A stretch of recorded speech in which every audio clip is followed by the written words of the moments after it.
Yay. Siad. No jesteś mistrzem.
Hello.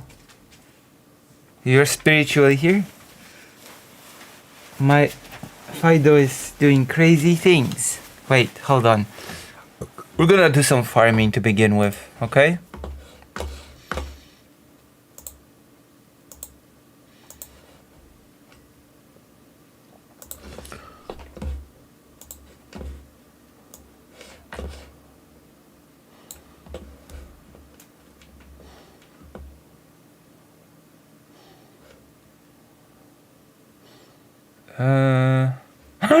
Twitch! Excellent. Let's see who's on the page. Is it Great Orient? Is Great Orient here? If Great Orient is here, then I will play kindergarten instead of farming. But if Great Orient is not here... Hello. He did ask me if we could do some kindergarten. Oh yeah, that's right. I just had an idea. Okay, I wanna try something. Okay, I wanna try something. Are you here, Great Orient? Oh, I need a drink. I'm almost out of drink. Also, I need to take hormones.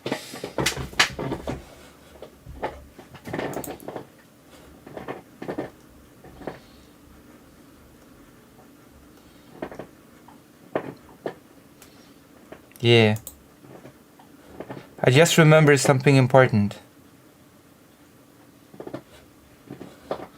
And by important, okay, I don't know, important makes it feel very heavy, but I just remembered something very important. God, I can't believe that I said that. I cannot believe that I called this important. But it is important, okay?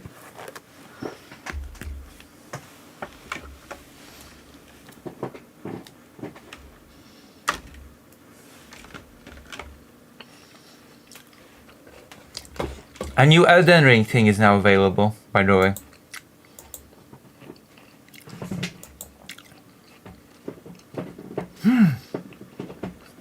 There's a sale on Dragon Quest. Oh my god. The best game ever has a discount. Did you know that the gas station simulator has a discount? I so need to play it on stream. The gas station simulator.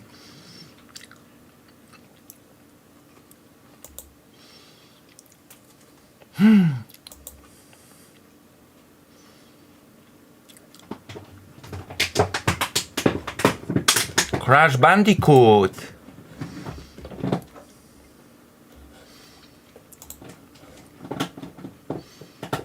Where is Dr. Jones?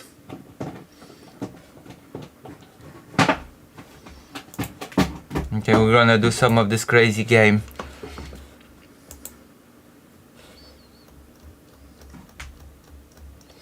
This game had me when I had the option to answer "No, you dirty whore" to one of the characters, okay? The game had me. No, you dirty whore.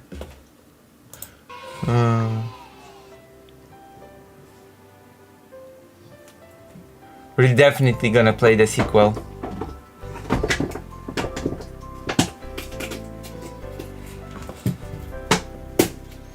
Hold on, I have to...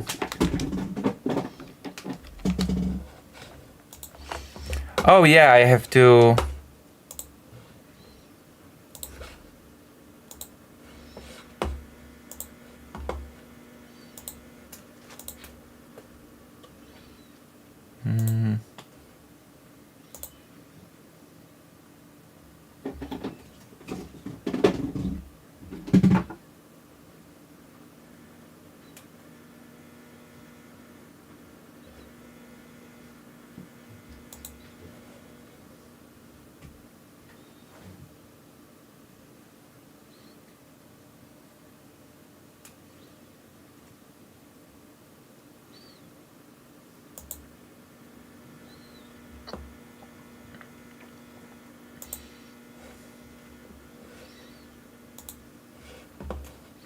Alright, I'm gonna go grab a drink. Grab a drink.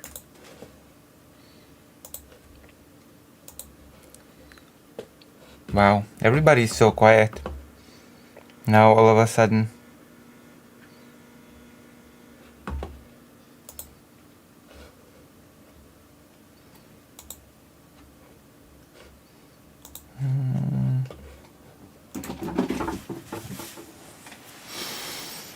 Hey.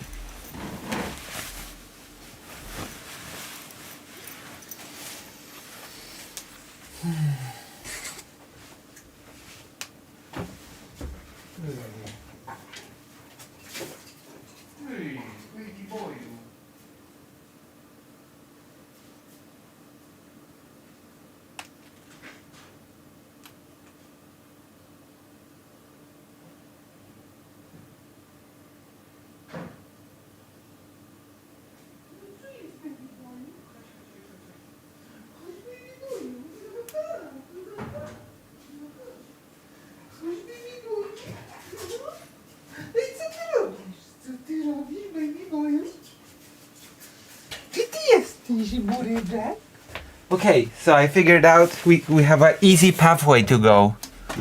Why can't I drink Pepsi, of course? Okay, we have an easy peasy route. Okay, I was very tired, but just today, okay, while contemplating my life, I thought to myself, oh my gosh, we have a really easy route now to do.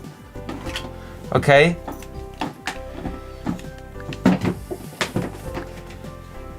We have a really easy route now. So we're gonna do it. It's Mo Day. Okay, we're gonna take the money.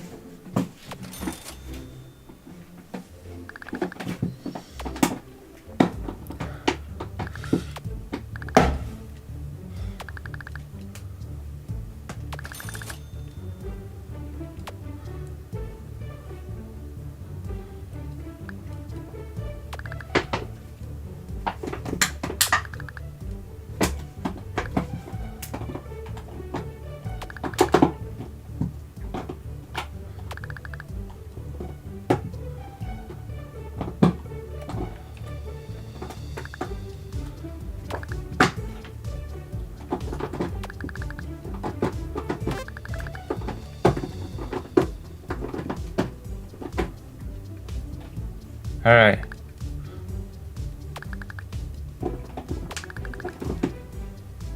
You know what I'm going with this, right?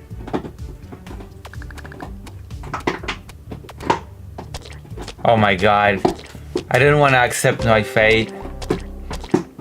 But you know where this is going, right?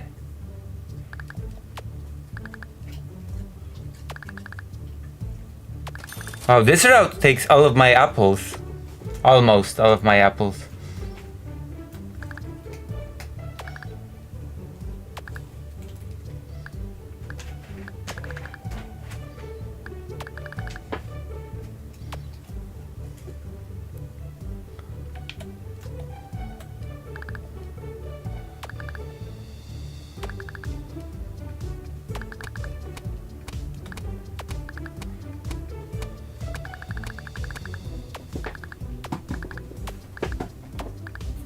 I'm gonna get rid of bugs so you can date Cindy without getting beat up at the end of the day. Yes. See, you understand.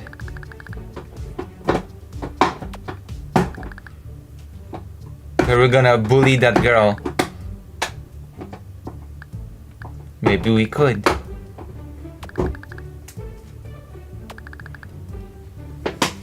Sounds like a plan.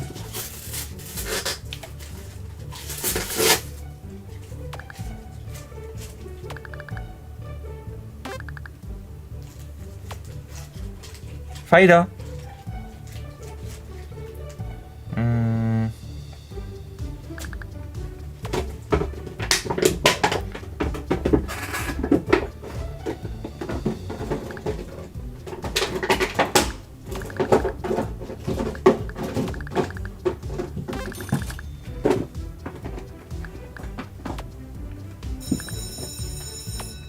Everything is so costly when it comes to apples.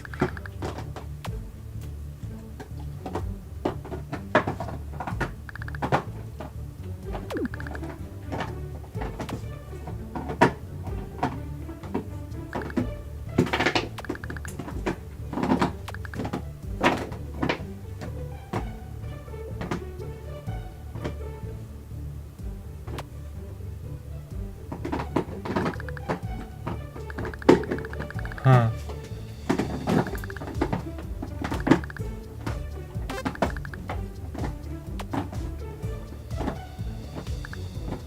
Not so fast there, little dude.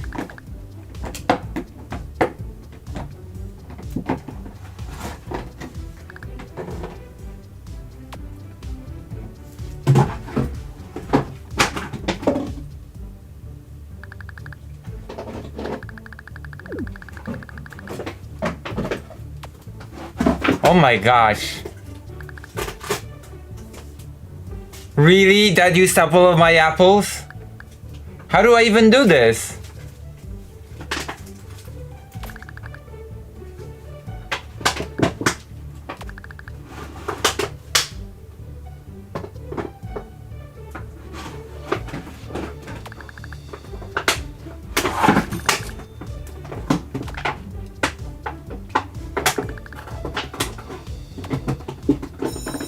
Oh my gosh, I'm barely doing it. Okay, I guess we're doing it.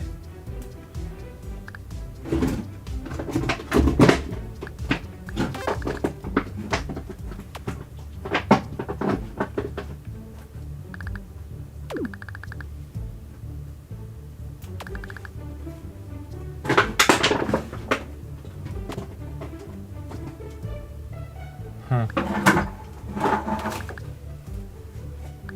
What's in them? How much are they?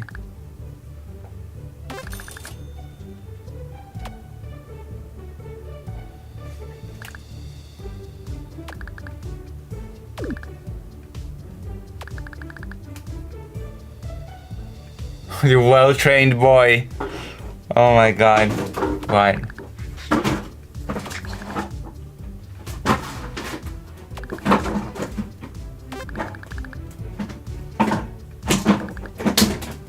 Oh, that silly boy.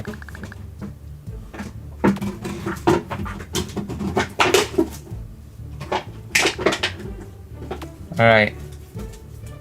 We're gonna do this.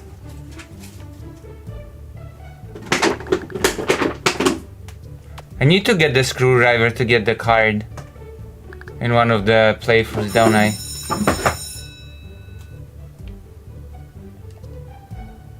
Hello, Incube.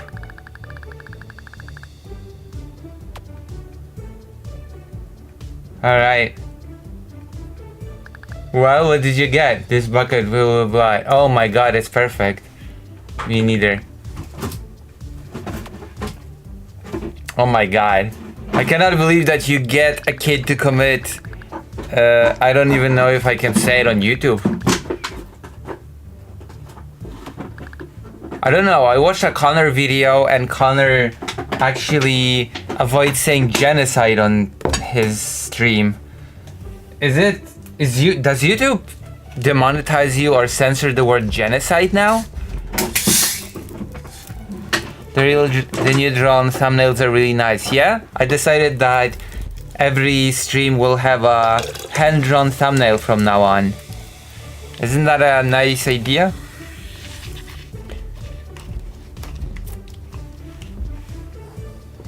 Maybe it'll drive more people to come to stream. Hopefully. Let's see how many people are here. Let's see if it works, shall we? Let's see if it's working. How many people are here now? 6 people.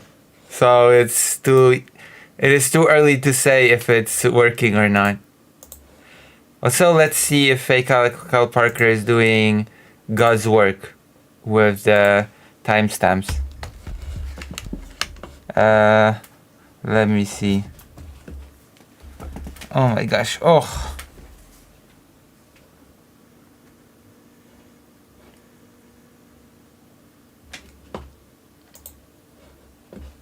No. Fake Alec Kyle Parker is not going God's work. Let's get giggly. Yeah. Hello, Philippe August. How do you like the thumbnail? Okay, we're gonna drive a kid to jump into the hole.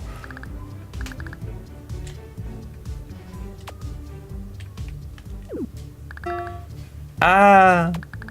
What did you just... Oh. You and your awful boyfriend set me up again. Yeah, I'm the awful boyfriend.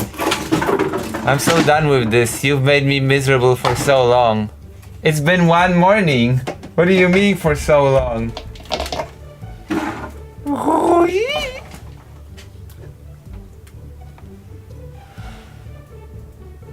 Did it say Orban like name or Ban? Orban like the name, like Viktor Orban. Because it seems like there's been a new endorsement of the right-wing candidate, Viktor Nawrocki.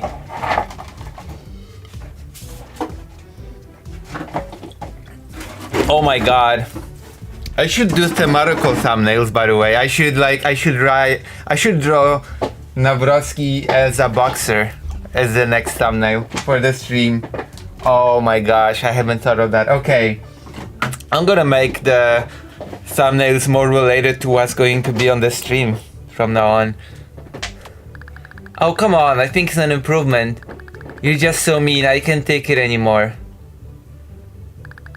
Goodbye, cruel world. Oh my god, this game. Wow, that hole is deep. Do you think she died? Never mind, I don't care. You should come down from there. That was so great. You made me so happy today. I want you to take this flower. It's pretty like me. This way you'll always have a little piece of me with you. Niall had the best thing ever for show and tell. Gosh, I am so great. You sure are. Would go hard. Oh dear. Has anyone seen Lily? I don't see her anywhere. I don't know. This game is... If I were to describe this game in a few words, it's about being a psycho kid in a psycho world. Nugget saw where the girl went. Nugget knows. Shut up, Nugget. You didn't see anything. Nugget, I swear to whatever god your messed up family believes in, if Lily fell down that hole you dug, I'm pushing you in after her. Nugget will not give teacher the satisfaction. Teacher will never take Nugget alive.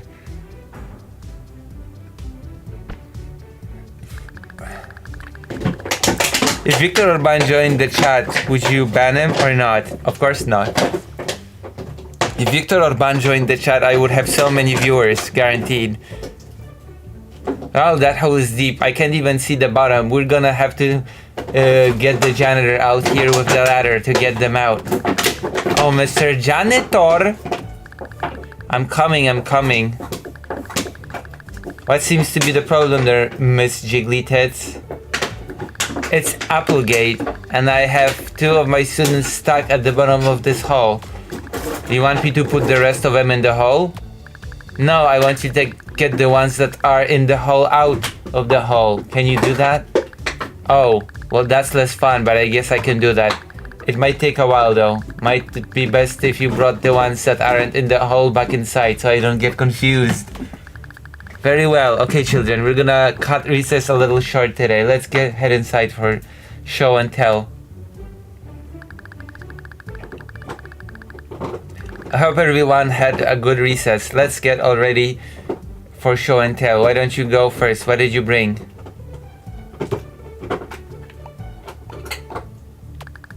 A flower? That's pretty boring. What's there to even tell about that? It is not boring. I gave him that cause he's been a good boyfriend all day.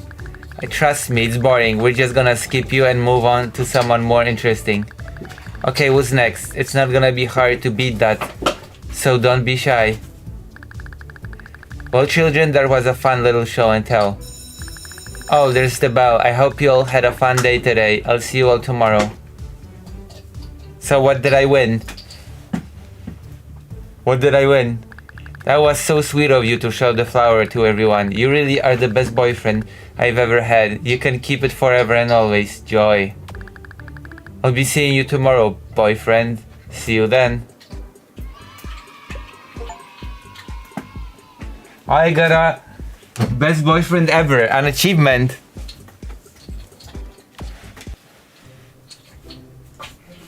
Monday. Here's the flower Cindy gave me for being a good boyfriend all day. Perhaps I could show it to someone who needs a little love in their life. Oh wow, okay.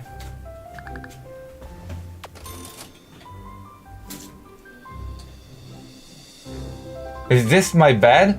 It looks like with this weird blood vial.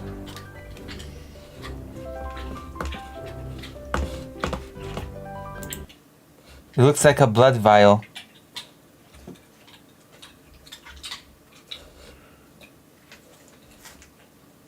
Yeah, I think so. Oh, so everybody's on YouTube chat today for some reason, and not on the, you know, side chat. Only 5 people. I guess people hate the kindergarten.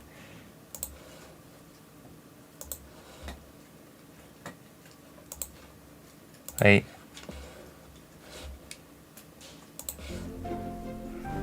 A Bitcoin invasion or ban?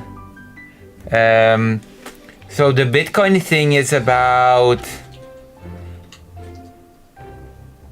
I guess, Trump's administration. I've been asked to... Actually, Manson asked if the presidential candidate if they'd be willing to talk to the Bitcoin bros. I'm gonna take my hormones now. And Orban is about endorsement for Nawrocki because it's still all going on.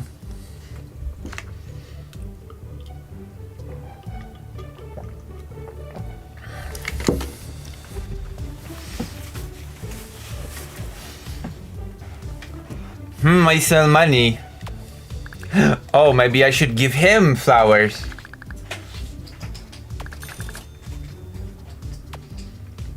I need to give you flowers. What do you want, dweeb?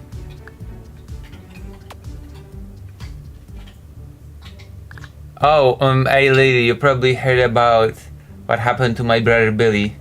I haven't. You haven't? It's been all over the news. He went missing a few days ago. Sorry to hear that. Thanks, that makes you one of the few people that even seems to care. It's hard to trust anyone here. Cindy has been trying to put gum in my hair. Why? I don't know, but if I were you, I'd stay away from her. She's really mean. Thanks for the tip.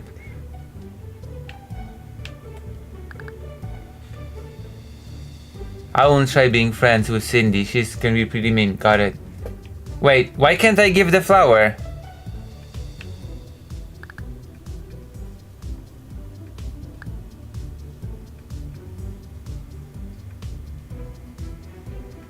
Get the gum?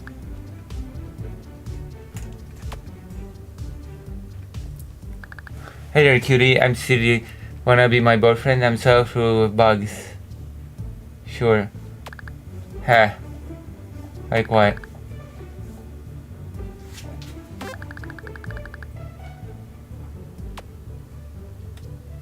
I won't try being friends. Yeah, I know. She gave this to you? Wow, she can't even do her own dirty work. I'm ugly enough without having my gum in my hair, so thanks for not doing it. You're not ugly. Oh, thanks. I guess Cindy has been getting to me lately. I appreciate the compliment. You're nice. Thanks. I'm not really looking to be friends right now, but I do trust you for whatever that's worth. I'll see you around.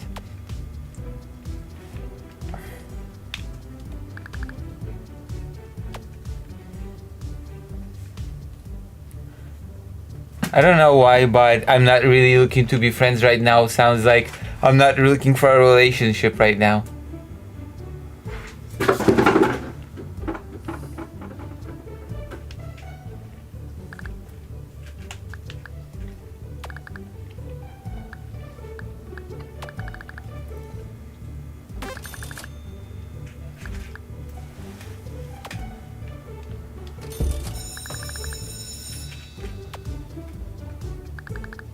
Good morning, children.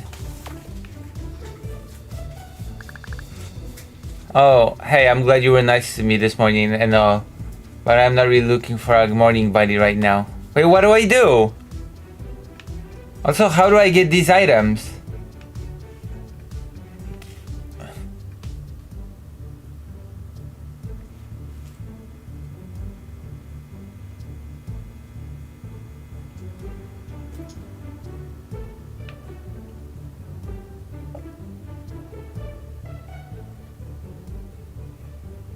What do I do? I cannot give her the flower.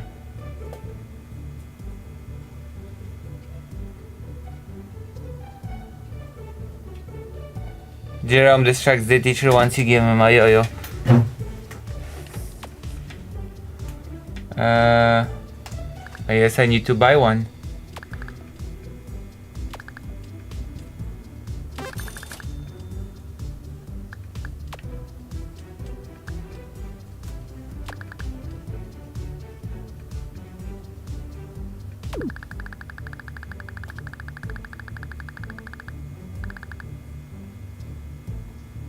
I mean, you can choose a oh.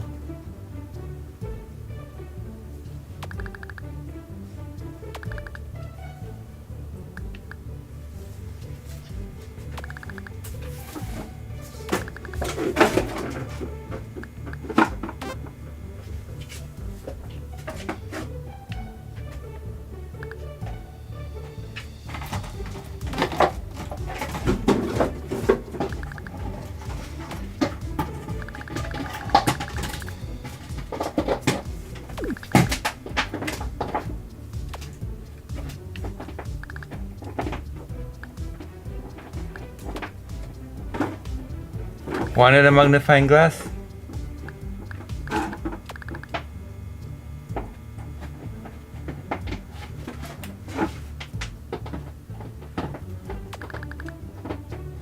Oh. Yes. Excellent. Nuggets, please. You may have this Monstermon card. Oh, I just got a magnifying glass. What's that sound? Is it Fido? Yes, he is biting something again.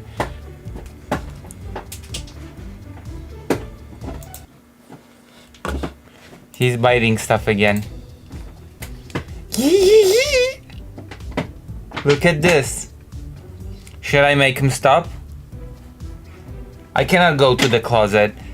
Like, I've been fighting so hard to be out of the closet. And you want me to be in the closet? Wow. Greta Rain wants me to be in the closet. You've heard it here, everybody.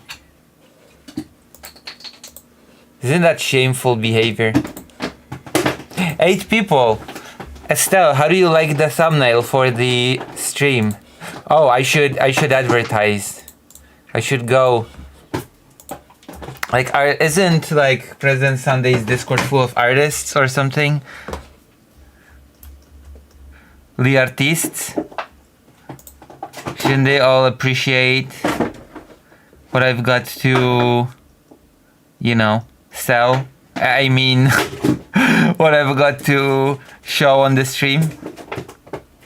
my political prowess. Big windstorm, so no stream today. This is my chance! Math is so good. Math is good? What do you mean math is good? Because a certain vibe. Okay, let's go, everyone. This is my chance to swoop in and take over viewers. Isn't that right, Estelle? Everyone. Since no President Sunday stream today, why not come here and enjoy politics and dog chewing noises? Question mark, question mark, question mark. Paste link. What do you think of this message? Fajdo. What do you think of this message? Are you interested in etymology? Of course I am. I'm interested in anything that will get me present Sunday viewers. So of course I am. What kind of a silly question is that? Okay, ready? Estelle, is that a good message? Can you drop some knowledge? Yes. Hold on. Let me Google, okay? Let me Google.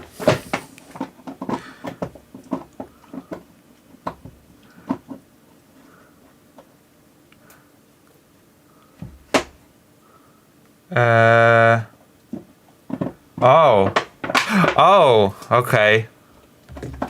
So what would you like to know? I can tell you why the Polish language has the closed o letter. U. The closed U. Skalemoji. Okay, I have advertised at the Present Sunday Club.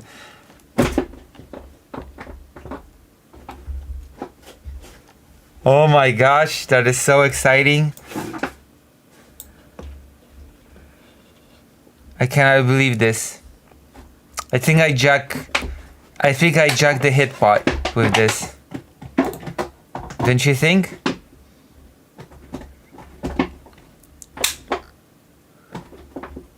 Oh. Did I jack the hit pot? What do you think? Write in the chat if you think I jacked the hit pot.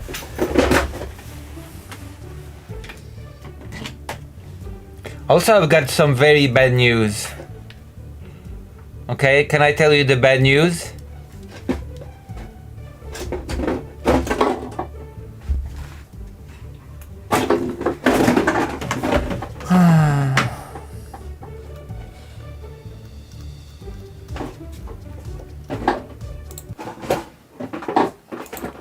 Why is the word comma in Polish is so different from any other language in Europe? You mean comma as in when you're in the hospital, or comma as in the thing in grammar that you write to divide things?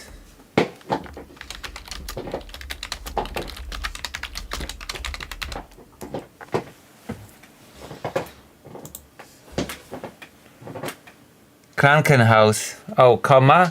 Wait, how is it different? The medical term? Is it really that different? It's śpiączka in Polish. I gotta check how it's in Ukrainian. Is it so different than in other languages? Deep L translate.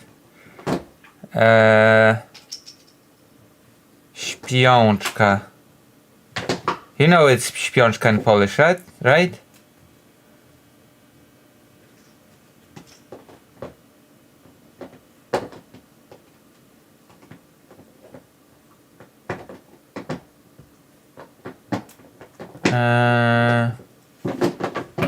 Oh, I have to make it a Polish letter. Why am my dog so crazy today? What do you think? Śpiączka and then Ukrainian. Comma. Huh.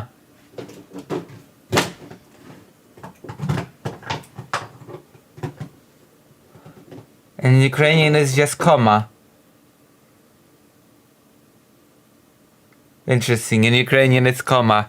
In Polish it's śpiączka. It's like from the word to be asleep.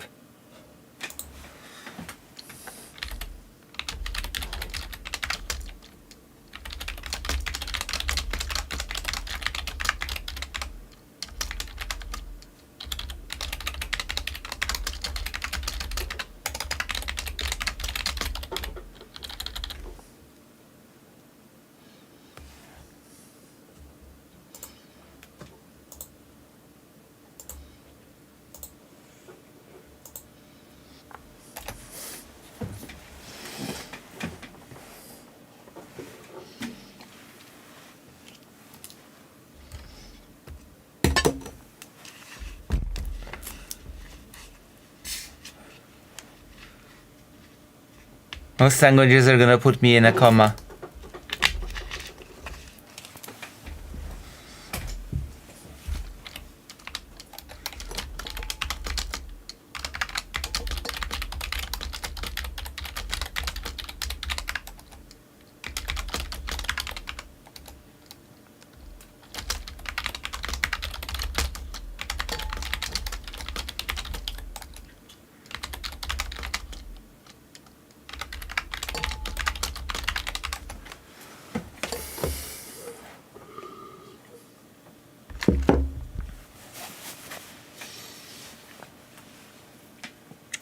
All right.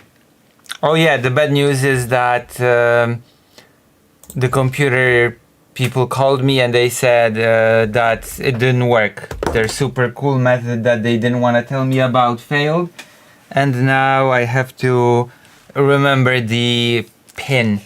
They told me that please try to remember the pin because yeah, we failed. Our method failed. And I'm like, okay.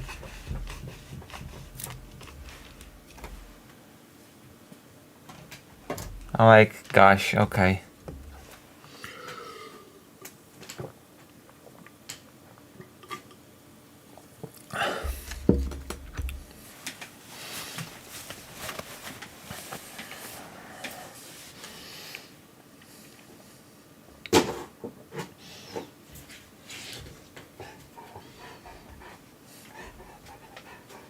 Oh, Fido is here. Mishu, Bishu. He's going crazy right now. Oh, Fido. Fido, shut. Do you want to see him, by the way?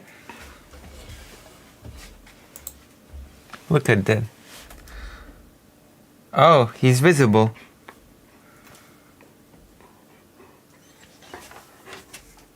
Fido. Fido. Oh my god. Really? I'm gonna take his thing. I cannot believe this. Hold on.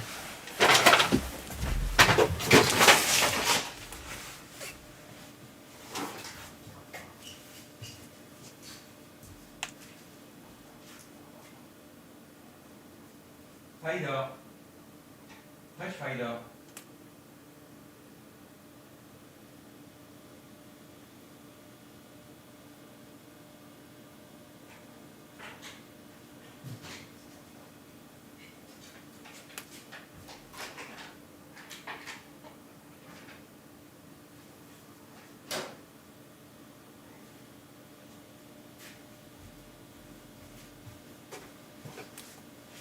Chodź, Fido. He's doing this for attention, you know? Like he steals an item, he takes it in his mouth. Hello. Add space. He takes an item in his mouth, he runs away happily, and instead of running away with the item to be with the item, he turns around, looks at me, like to sort of make sure I chase him, and only then he runs away further, okay, if I chase him. But do you know what he does when I don't chase him? He returns with the item to taunt me into chasing him. He does this for attention. Fajdo! Chodź, Fajdo, chodź! Fajdo! Fajdo! Chodź, chodź, Fajdo, chodź!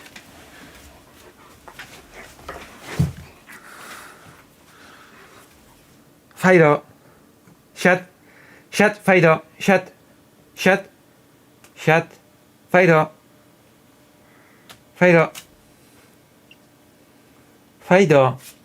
Fajdo! Fajdo! Fajdo!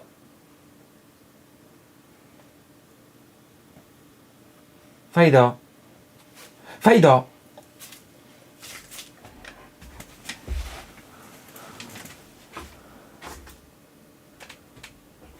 Fido has a taunt ability confirmed. I mean, I'm not a fan of his taunt ability. He like literally runs off with an item and then he looks like he turns away to look at me.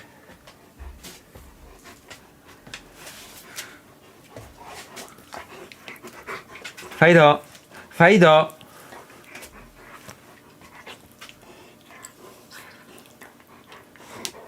Fajdo! I have to calm him down somehow. Fajdo, siad! Spokój, siad, Fajdo! Fajdo! Fajdo! Fajdo! Ow, ow! Fajdo, okay, I have to calm him down now. I have a method.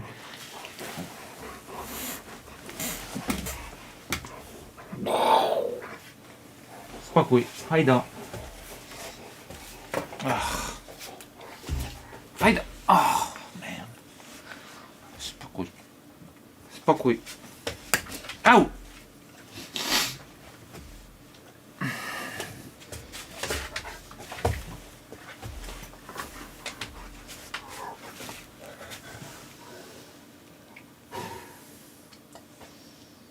Fajdo.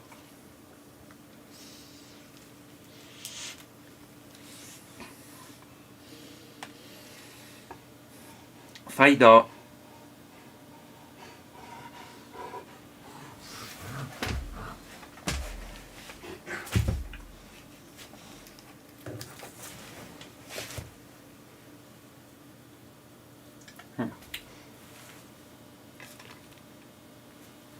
Fajdo.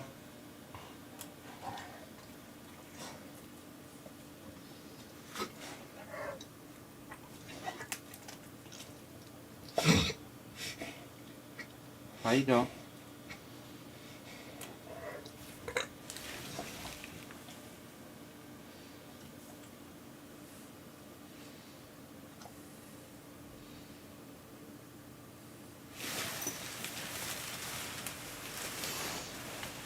Okay, he calmed down.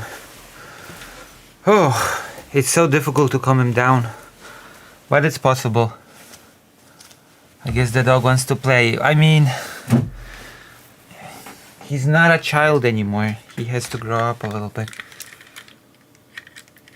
He's actually already 10 months. Can you believe it? I think he's been with me for 3 months now. It's like, you know? Can you believe this? I thought he would be 7 months forever.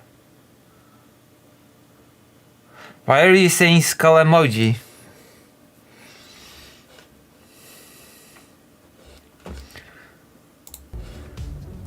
I thought Fido would be 7 months forever. But according to my calculations, he's already like 10 months or something. It's crazy. His growth.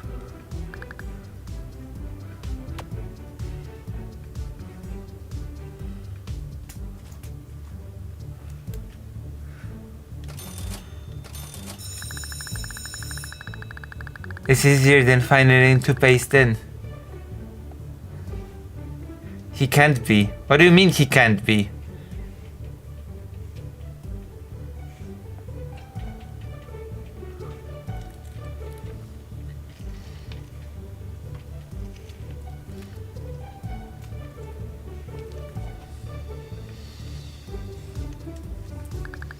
Please don't sit with me. Wait, how do I give her the flower?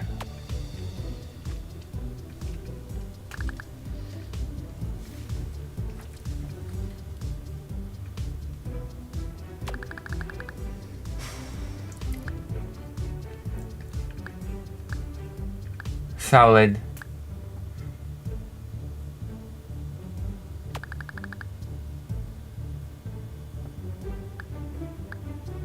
Oh.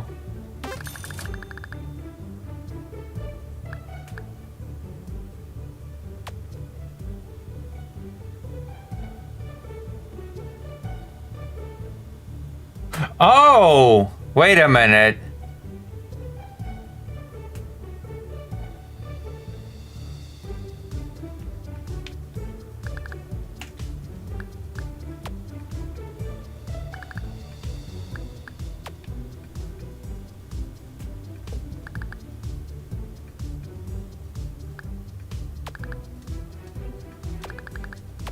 All right.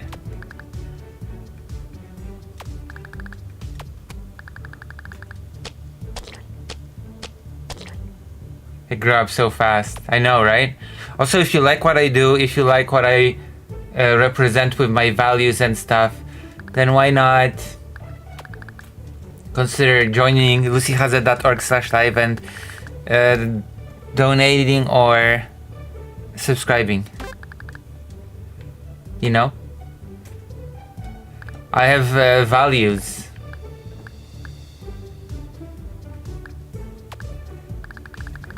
One of my mom's dogs still thinks she's a puppy and I think he's about 8. Oh wow. I'll try to help Jerome get his laser pointer, I guess.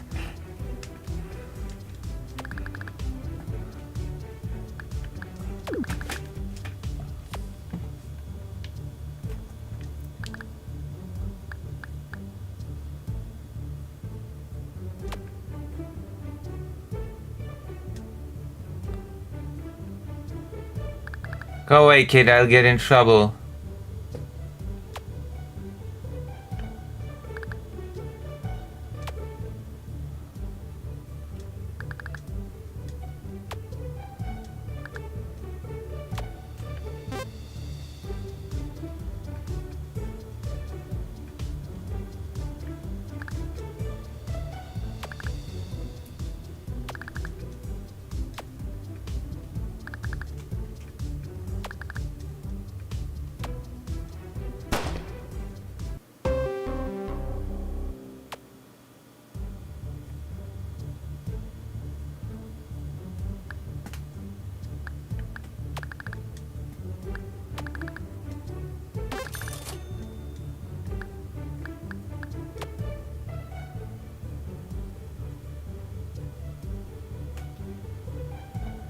Had to come back to the site to see what the swear was. What swear? My finger betrayed me again.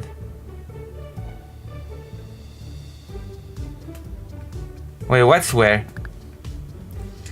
Also, everybody's white. I can't believe everybody's white.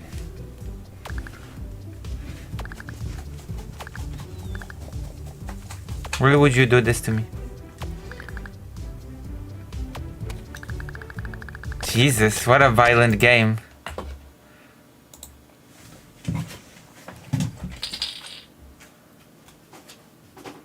Did you know that Poland's gonna invade Ukraine any day soon? Any day now? Any moment? That's why Poland is spending 1 billion GDP for the army to invade. Did you know that? Once I got my glasses, I might be able to sub, but for now, it's a no-no. Yeah, that's right. We're gonna talk about it today.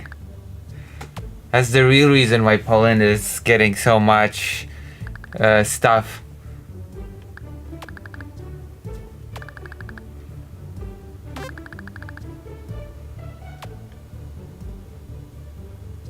We're all broke, probably.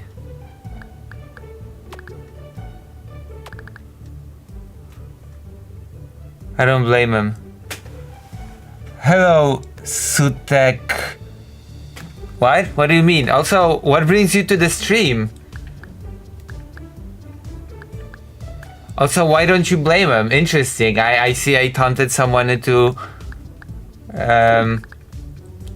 chatting. Okay, Sutek. Why do you think so? Why don't you blame him?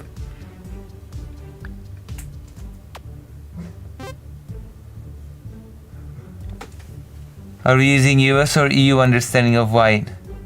We're using name in my site understanding of white. We're using the... Wait, I cannot use apples? We're using the name in the side chat understanding.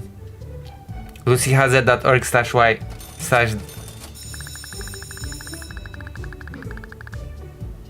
New chatters are all white. I said that Poland wants to invade Ukraine and a new chatter was like, I don't blame him. I don't know, Putin's a crazy fuck, Trump's a crazy fuck. I'd go into a mode too. Would you? Wait, where are you from, Sutek? What brings you to this stream? How did you find it? I don't think I've seen you here before. Do you watch any other streamers?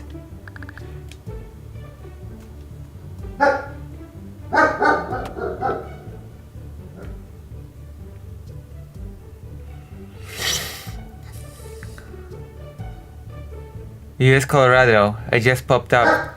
So what do you think of the stream? And do you watch any other streamers? Would you like me to introduce myself? Her name only reminds me of Sutek Hexen. It reminds me of the Polish word for nipple. Sure. Okay. Lucy Hadze, Polish Jewish trans streamer. I do politics. I do gaming. I cover the war in Ukraine. When I get the funding, I go to Ukraine to cover the topic of children being kidnapped by Russia. And also, I sometimes do languages, but that's rare. And art. I also draw art. For example, today's thumbnail has been drawn by me. Kindergarten is politics though. Kindergarten is gaming.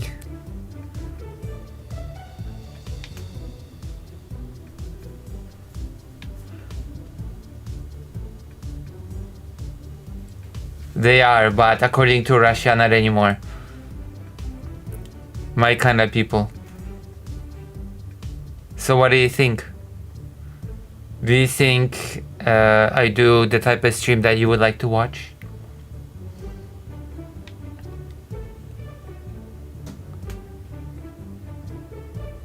Also, I have to ask again, do you have any other streamers that you watch?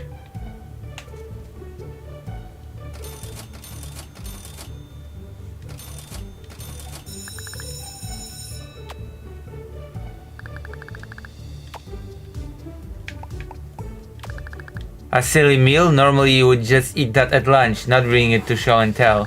It looks like you left the Monstermon card that goes with it inside the box.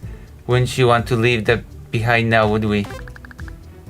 Okay, who's next? Oh, I actually gained a card by doing show and tell. So I've gained like 3 cards. That was a productive day. Sure, I always watch independent people. I watch basically all the Hoi Vic 3 streamers. Do you watch any political streamers? Am I the only political streamer that you have decided to watch? Am I now your favorite streamer? Look at these cards.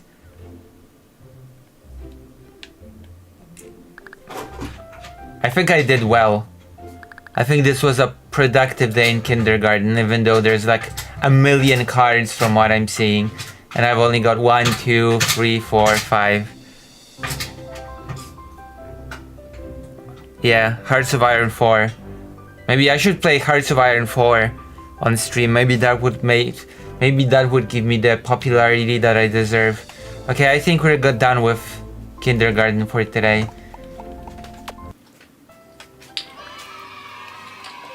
Fido. Shakespeare sometimes, but streams get long and my brain tires out quicker. So you don't watch any political streamers, Sutek? And yeah, the way I pronounce it, it makes me think of the word nipple, actually. The Polish word. That's strange. Wow. I bet you were drawn by the hand-drawn thumbnail, haven't you? We should do art streams as well. We should do more art. How do you like the thumbnail? Hold up, hold up. Also, we should get more people on Twitch. What is the Polish word for nipple? Sutek. Lucy, would you 1v1 me in Hiso Tensoku? I don't know what that is. If you donated, I would.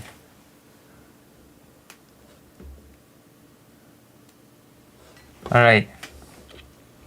So now you have a choice. I always give my chat a choice.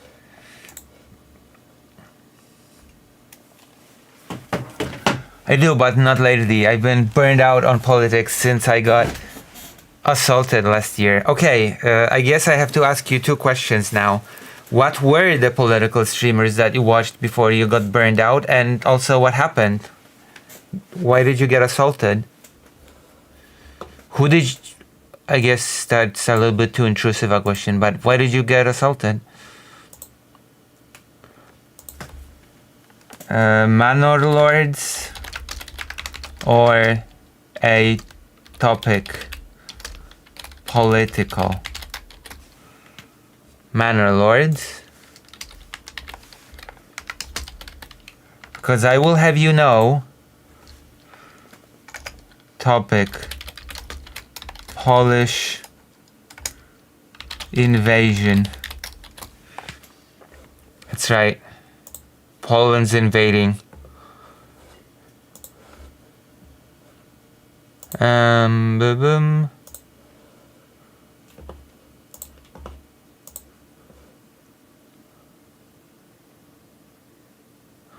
I just found out that Timberborn is also a Polish game. I don't know what Timberborn is. Only one vote? And it's Manor Lords? You want to see me farming Manor Lords? Okay, it's now 50-50 on the page. People on the side page are being far more active, I see. Even though technically speaking, there are 11 people on YouTube and only one has voted. This is why Trump won, by the way, because you're not locking in. You think to yourself, I don't have to vote. I don't have to be the one to vote. As the wise man Xander Hall once said, you don't take responsibility and you don't lock in. This is crazy. This crazy person called me a Nazi, then called Jimi Hendrix.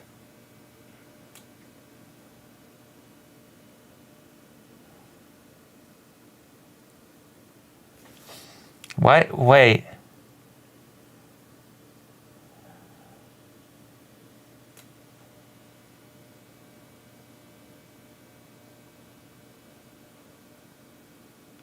What?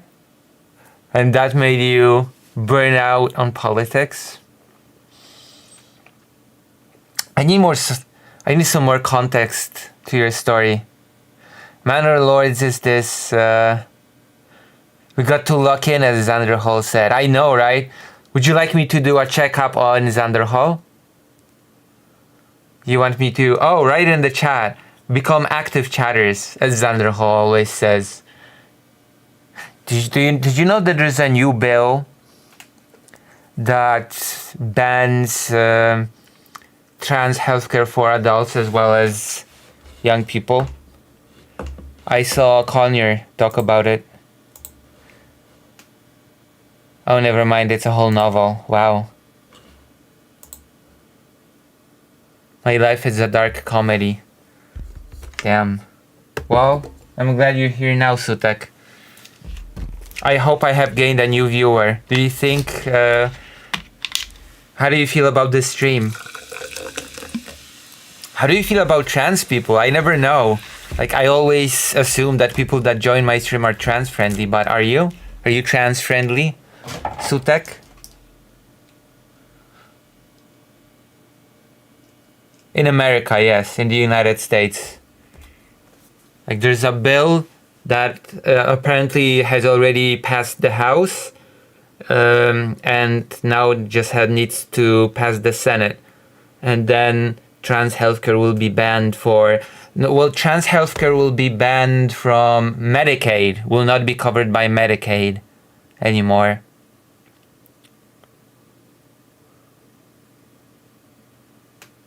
I don't care as long as you're cool. Okay, am I cool? I guess I have to ask if I'm cool now. What is your judgment so far?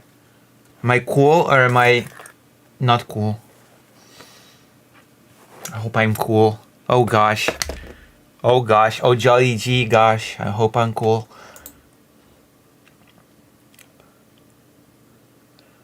Chatter. I'm gonna prove to you that I'm cool by playing the coolest game on Steam.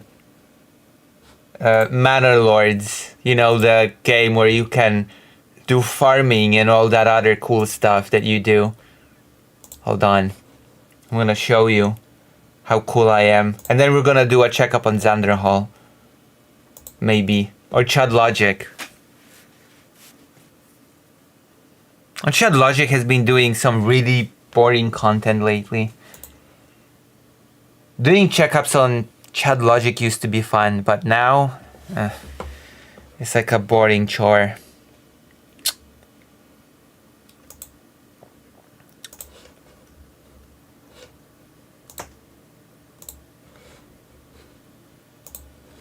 It used to be a lot more fun. A wellness check, as some people would say. I mean, I used to say that, but... Although... Chad Logic has been doing some crazy rants. Do you know who Chad Logic is, Sutek?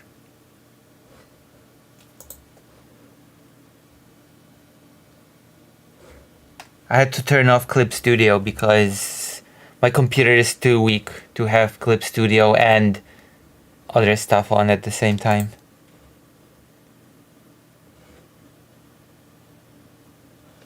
Nope. Oh. Okay, what political streamers do you know? Do you know Loner Box? I was referencing the Demon Mama Xanderhall drama. Oh my gosh.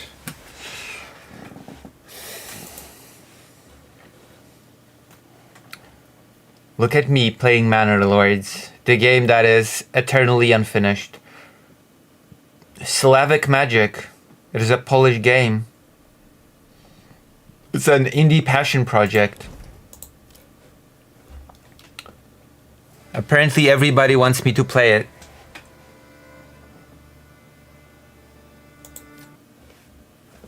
Do you think you could beat Xanderhall in Street Fighter 3? I think so. I've been playing fighting games for a long time. I'm pretty sure I could beat Xanderhall in Street Fighter.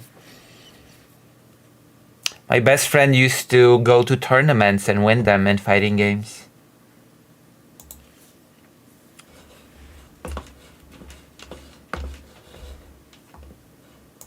Especially Street Fighter 3 Third Strike. That one was very technical with the parries.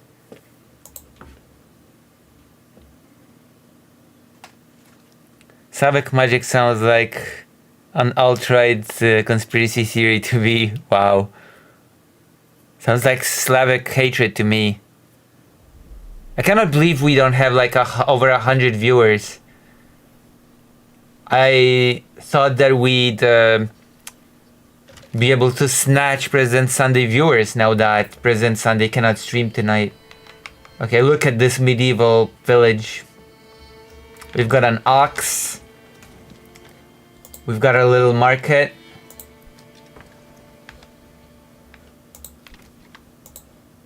I believe we've got our... Do we? Hold on. Oh, bakery. Yeah, we got our bakery. But for some reason, we're not getting any bread, I think. Are we? No, 0 bread. How do I get those bakers to bake? I have 0... Oh. Maybe that's why.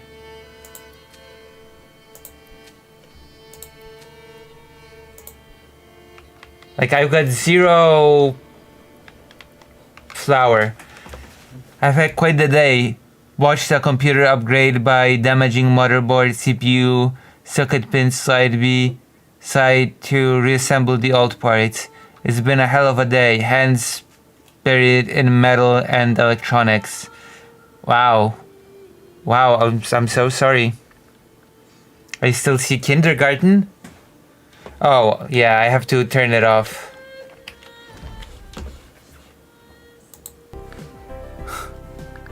I've got 2 games on at once. Now we can see the right game.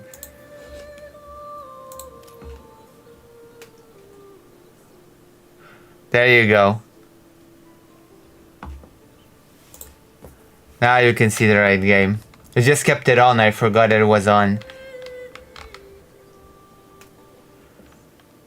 And then Lucy wondered why her PC is so slow. It's just...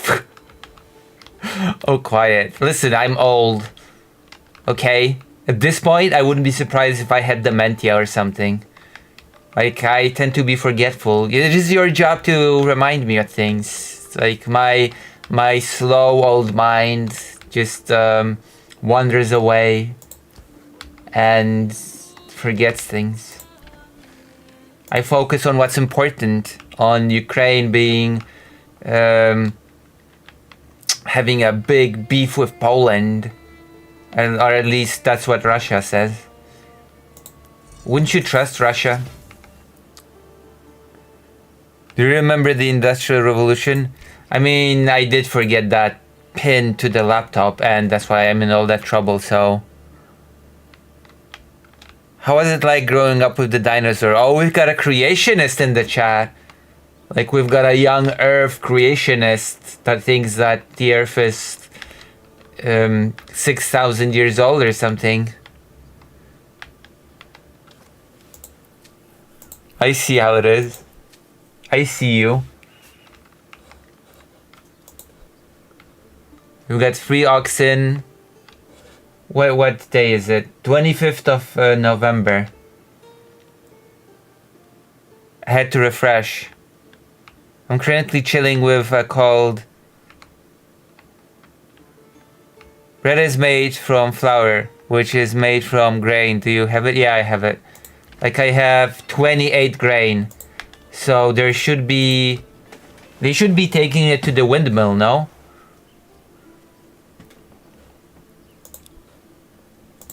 And then I created a bakery at one of the houses, so they should be taking it here. Also, I should level up the church.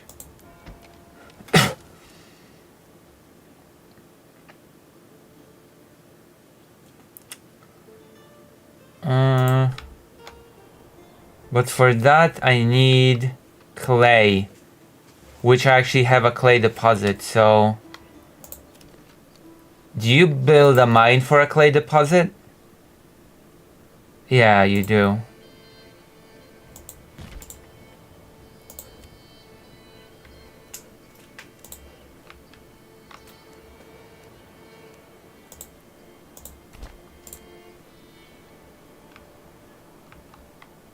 Might just be a far trip.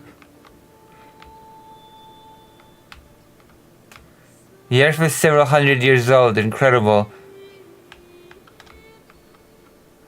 I got a reverse card so hard.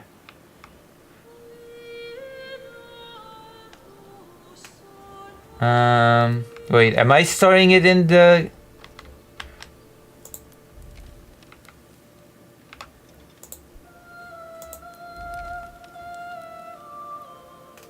What does the malt house do again?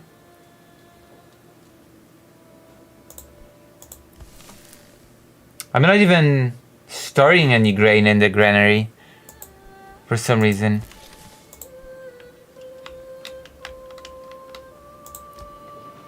Like there's nothing is happening with the grain. I don't know why. Nothing is happening with the wheat. And I have no clue why. Nothing is being done with this.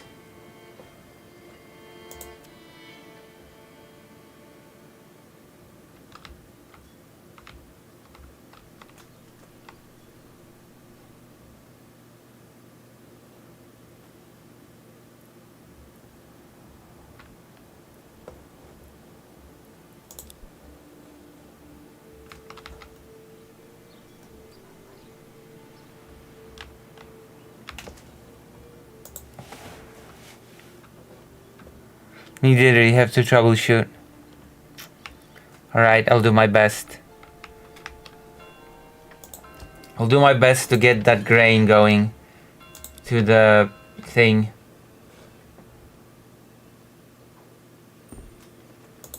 A new family started moving in. If there's only one person slot filled, maybe they don't have enough labor to get... It's not one person, it's one family. I don't know, figure it out.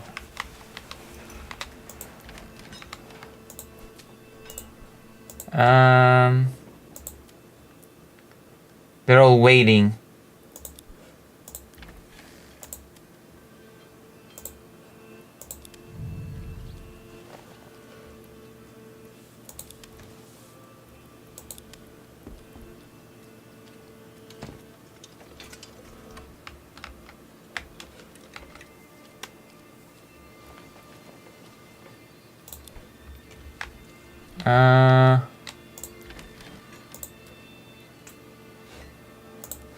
Maybe now?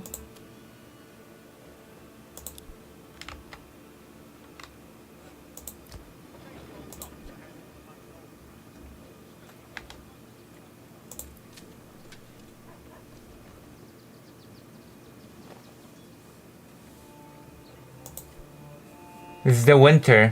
Winter has come. By the way, that means that I can get off the person from the fishing. Because the thing is frozen.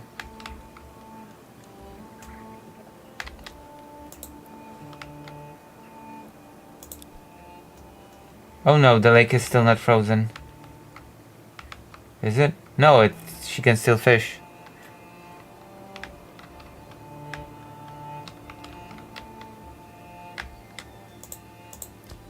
Oh, now they're transporting it. I think all the people from the family were busy with something.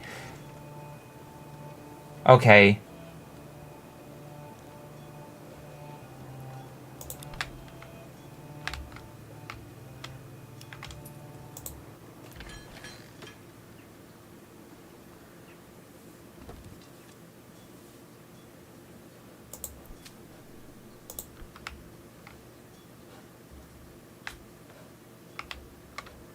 Okay.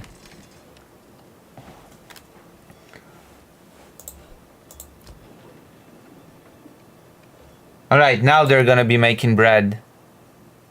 Are there dragons? No dragons. Speaking of which, speaking of dragons, I have to start creating metal parts soon. Okay, now it's frozen. So I'm gonna take off this person of the fishing. Uh-oh. And we're going to...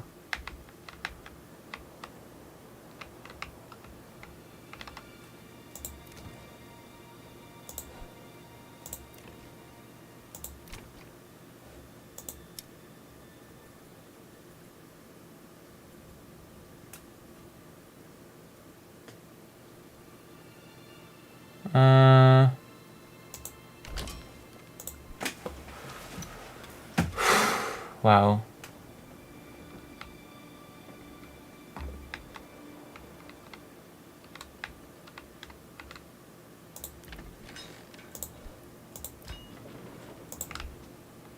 Why did it eat two families? Am I making bread?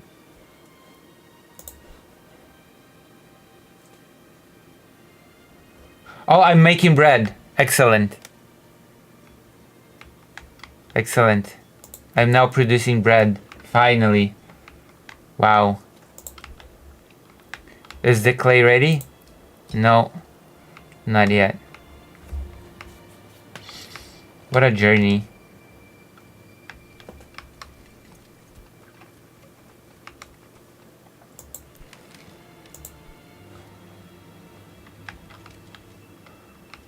So what do you like?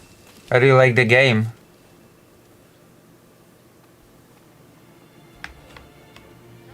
Let's see how the crop is doing. 200 days. Oh my god, so many days till the crop will be ready.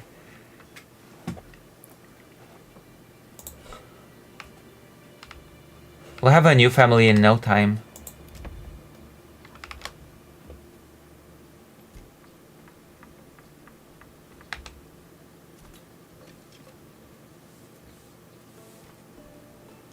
What a beautiful, beautiful thing we've got here. Oh! Hold on, I have to start creating.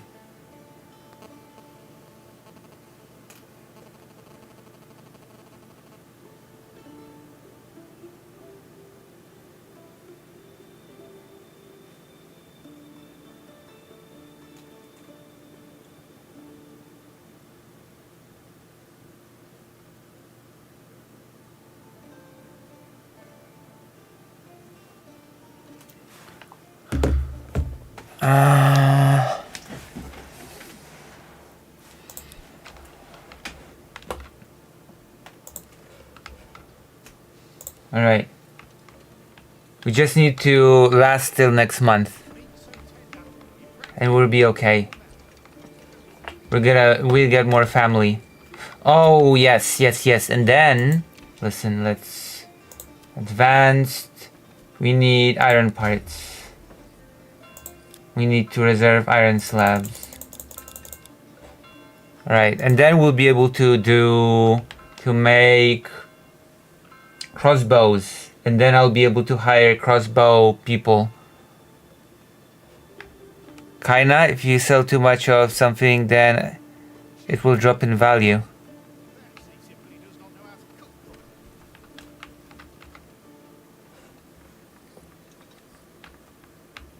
Oh.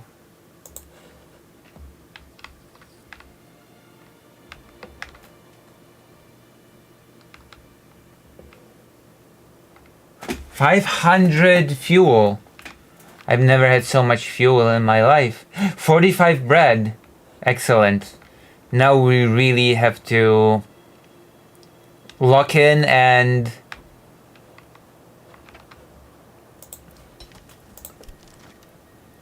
we need to lock in and build those what do you call them?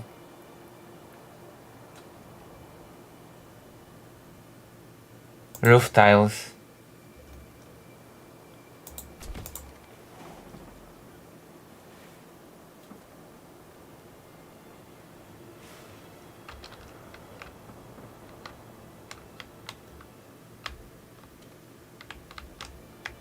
I mean, the game does not primarily revolve around trading, I think.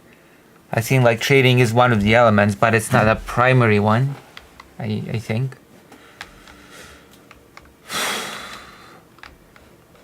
Alright. We can almost start producing no,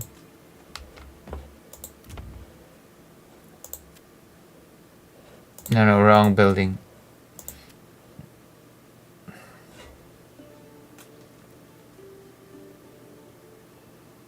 Are we making iron parts?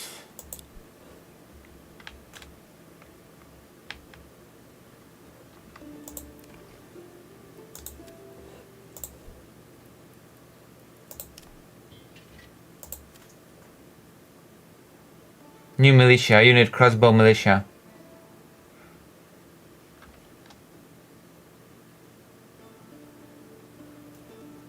Okay, we're gonna get crossbows and then we'll be able to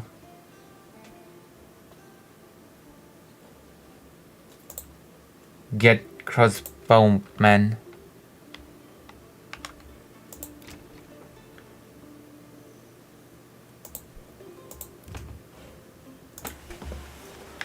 Isn't that exciting?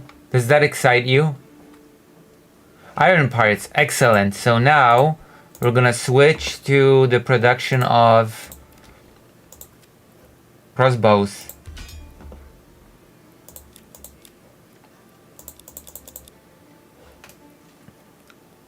Excellent. Finally, we're getting what's ours.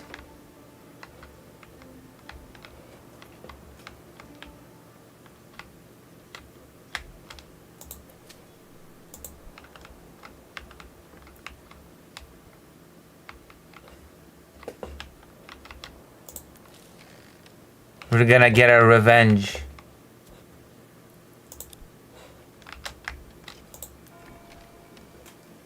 And then we'll be able to upgrade the church.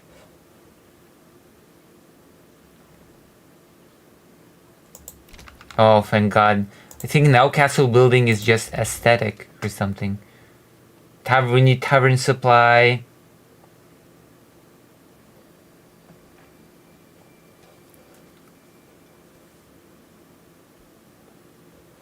And we need church level.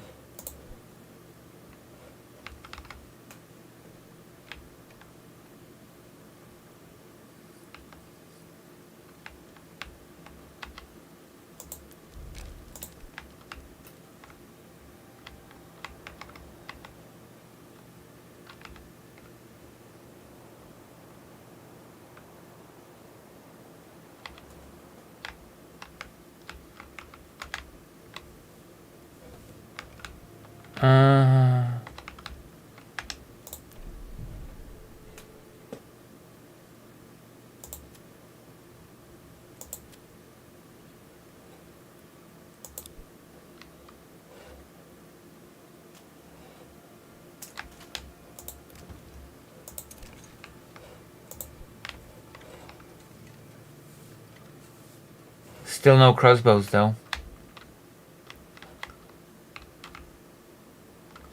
So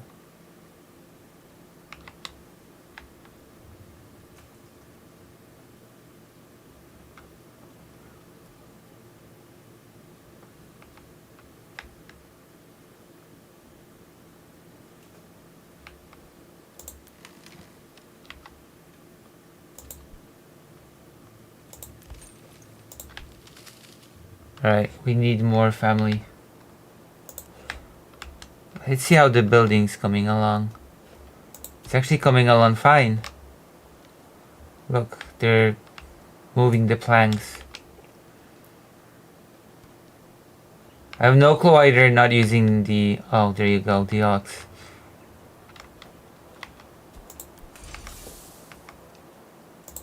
Do I have enough stones? Yes, I do.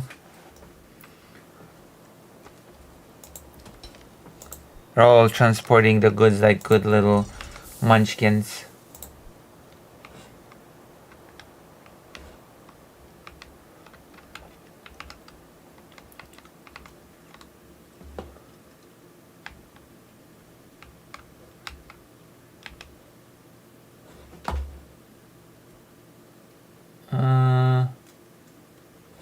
Wait, hold on. Did I...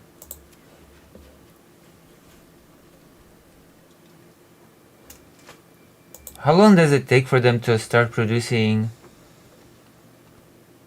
the crossbows?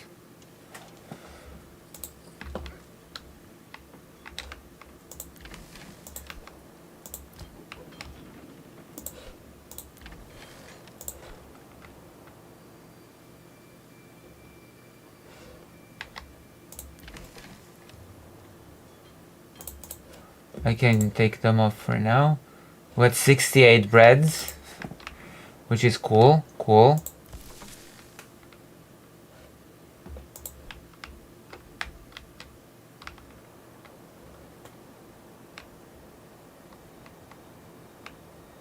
Tropico. I actually never played it much. I've heard people praised it.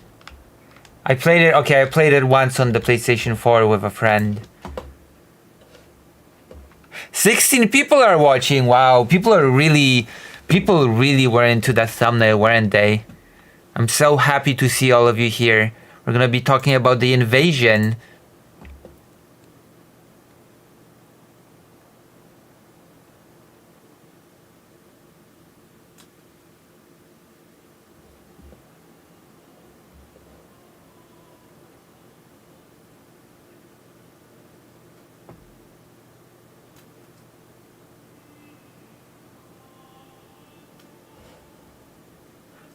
Excellent. I can see that the community is growing, and before long, I will grow from being a micro streamer to being a small streamer. Isn't that a reason to celebrate? We'll be celebrating my ascendance from a micro to small streamer. I'll do a special celebratory stream on which I will eat cake. It's gonna be... What's your favorite cake? Write your favorite cake type in the chat. Do you like nut cake? Also, Greater Rain. Is Greater Rain still here? I'm just sad that Dr. Jones is not here today. Lucy, why do you obsess about viewers so much? Because, I don't know. Why shouldn't I? You can change people's focus on yourself. Listen, it's good to celebrate success, isn't it? Isn't it what it's like? Isn't that why people do the whole, oh my gosh, I got 500 subs, I'm gonna do a 500 subs video or stream or whatever? My favorite cake is tea bread.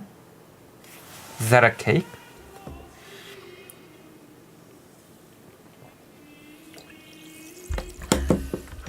I do like cake.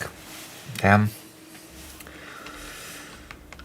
Oh, my best friend started baking her own cake for birthday, etc. Oh yeah, that's right. I've been getting more Polish viewers. I always forget to ask. Do you know the Polish YouTube channel MC Kwadrat? Do any of you Polish viewers know the channel MC Kwadrat?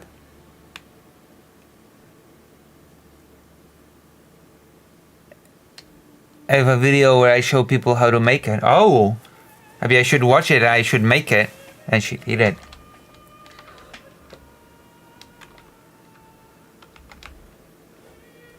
I should have Huen on my stream. Well, you're probably pushing away some people because the contact obsessing of your... Oh, I do? Maybe.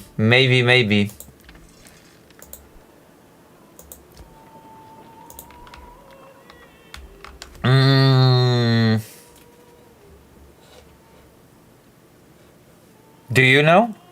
Lettuce, do you know MC Kwadrat?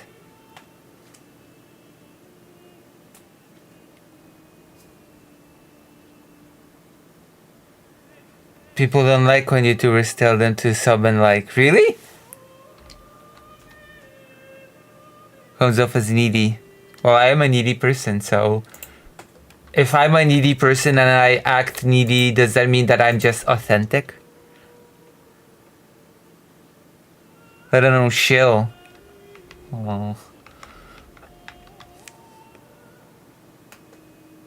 I don't watch any Polish YouTube, but I know them. Nice. Okay. I always wonder if I'll ask any Polish person here about MC Kwadrat, if they'll know, or if they'll be like, I never heard of them. Are you Polish? Yeah, I'm Polish. I told you I'm a Polish Jewish trans streamer. I don't know what to tell you.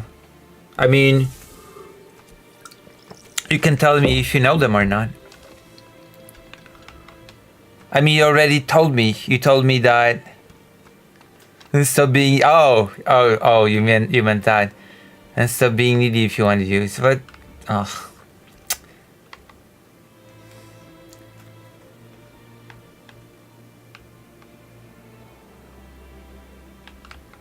Let me see.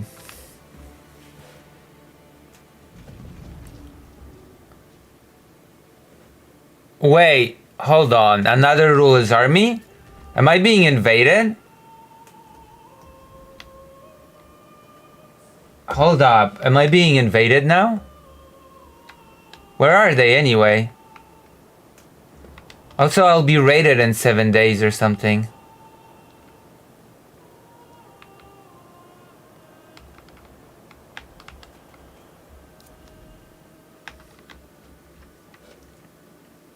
Trade point.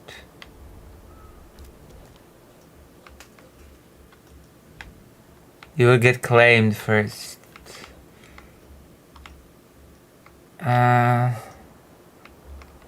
Okay.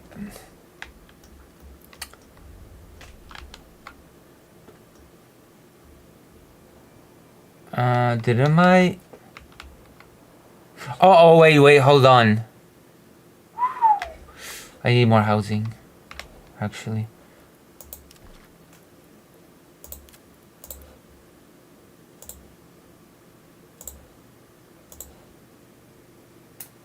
Wait, what? I've only got 6 timber now, for some reason.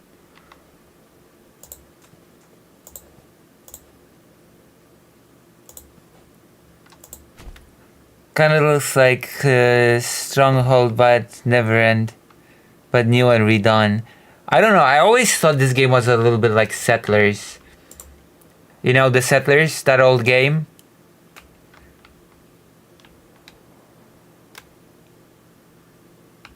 It's either bandits coming for you or Baron coming for bandits. I hope it is the Baron coming for bandits because the raiders are near, and then 5 days are gonna be raided, and I don't really have anything to defend myself with.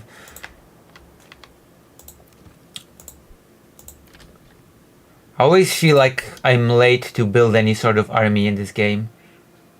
And I have 0 crossbows, even though I have crossbow production set.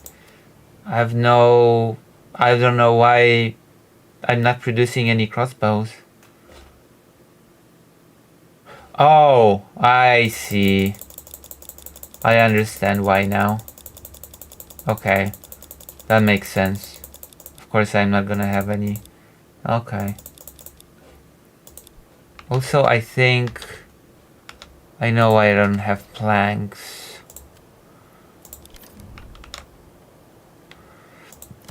That's because the area was bad. Right, I fixed things. I fixed the situation. Yeah, I love that game. Makes sense, right? Last time I played Settlers 2 on stream, people said that it was boring and bad. People don't appreciate good 2D graphics, I think.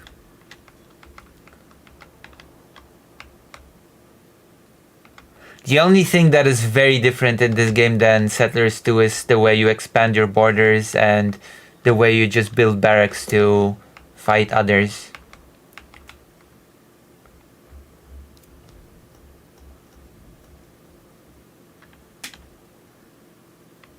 True. True.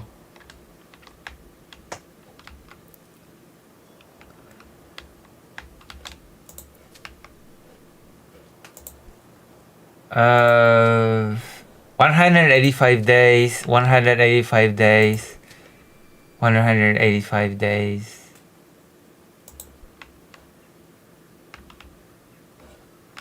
Oh wow, all of a sudden I've got 4 empty family. Okay, so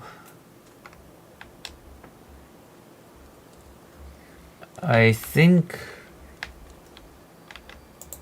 March, so I can put 1 family.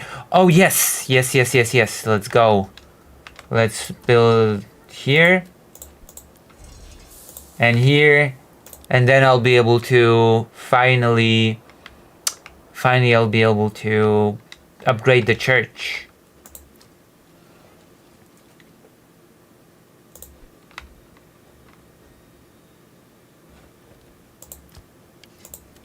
I think I should get people off the meat for now. Enemy has been spotted. Raiders. Where are the raiders? How do I check? Prepare for the attack. How do I check where the raiders are?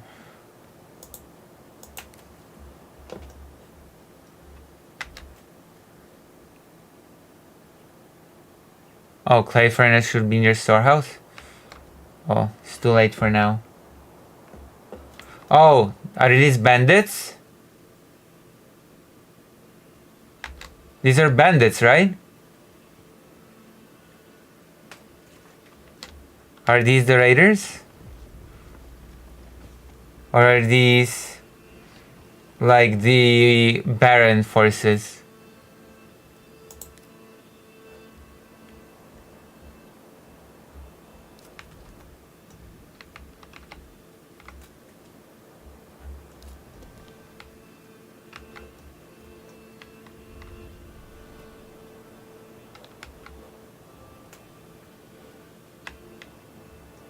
Okay, where are the...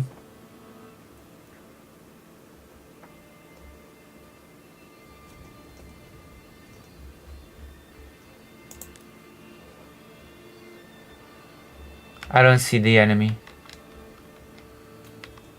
Oh, I see them. I see 18 and they're coming my way. How do I defend myself against them? Oh my god. They're coming this way. Oh no, they're so far away. They're here.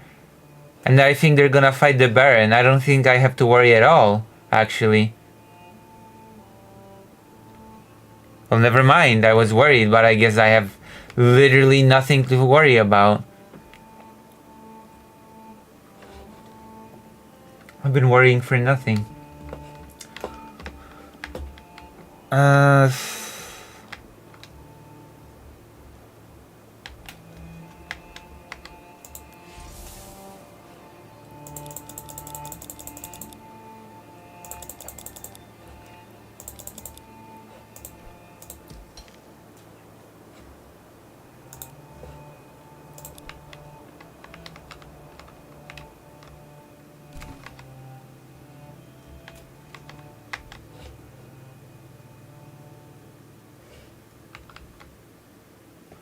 They have some treasury funds by mercenaries. I have regional wealth.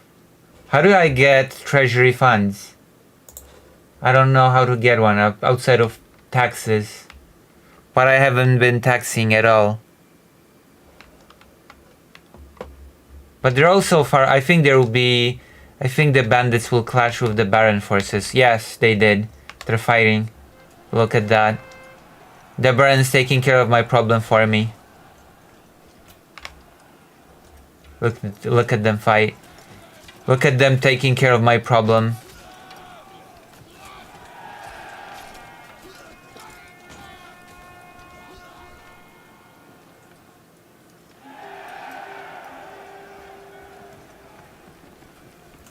I guess the Baron won.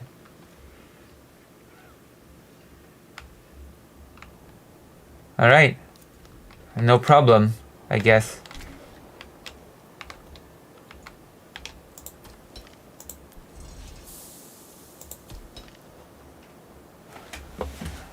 Now guy from storehouse will get clay from the mine and bring it to the storehouse.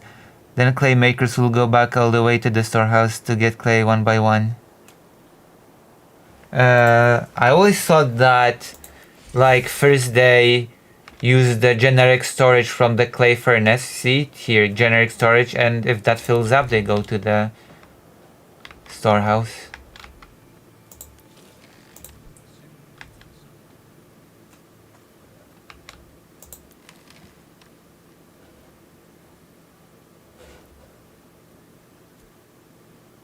He's still not...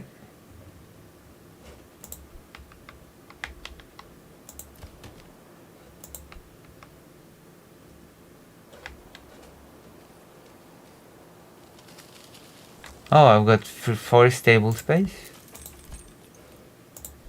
Hold on.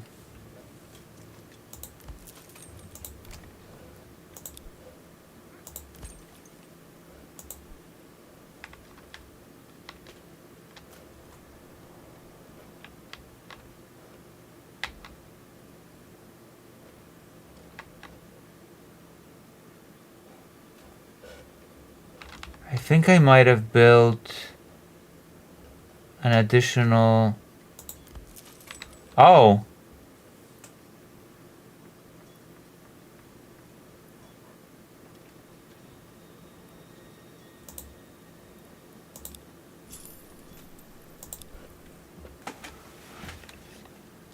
I mean, I don't know, maybe they can grab it, but it's much better to keep it near a storehouse, like with every production building. Well, I'll try to keep that in mind and not make the mistake again. Okay, we've got 2 clay, so we can start producing the rooftops.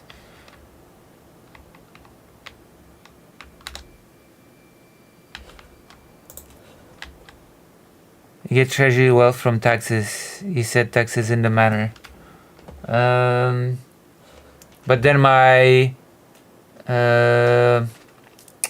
approval will drop. How do I move the furnace? Wait, I can just move buildings? How do you move buildings? I didn't know you could move buildings.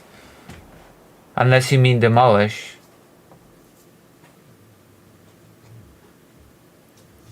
And build it somewhere else.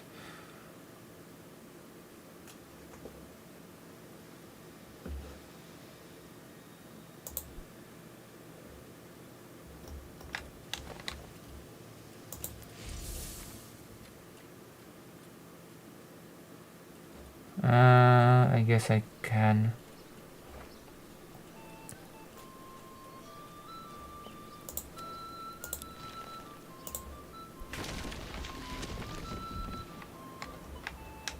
I guess why not? Hold on.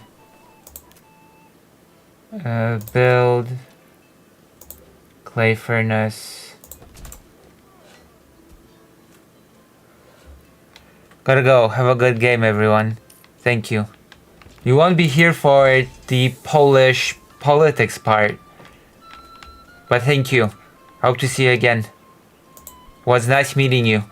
You're a real appreciator of good games, like the Settlers do, which is rare nowadays.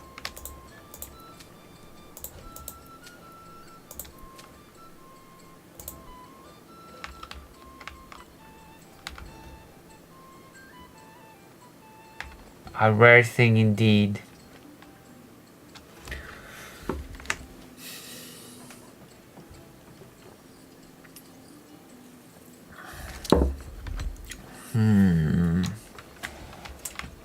Don't think I've forgotten about the apples. Wait, I'm already gathering apples, aren't I?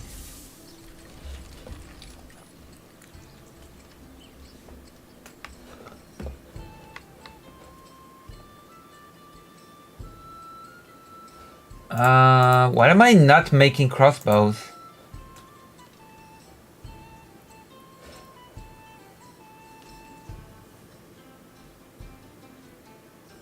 Oh. Maybe now?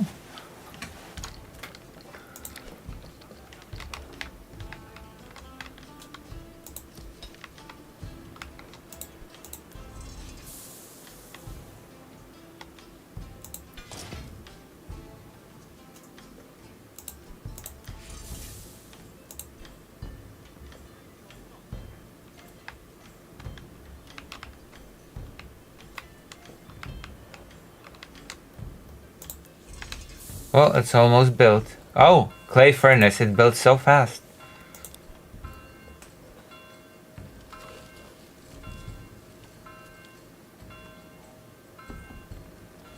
Alright, new family.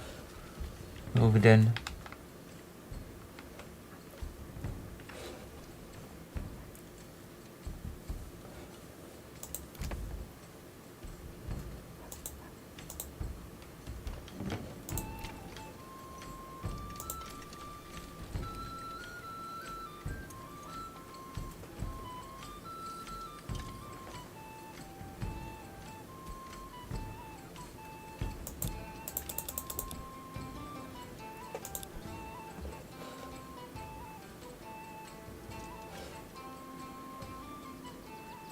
Burn claiming all the regions. I mean, I don't really have the influence or the army to contest it, so I'm gonna have to build up an army and just wrestle the regions away from him when I'm ready.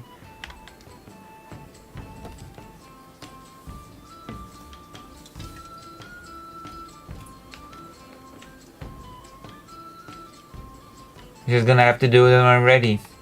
I just wonder, why am I not...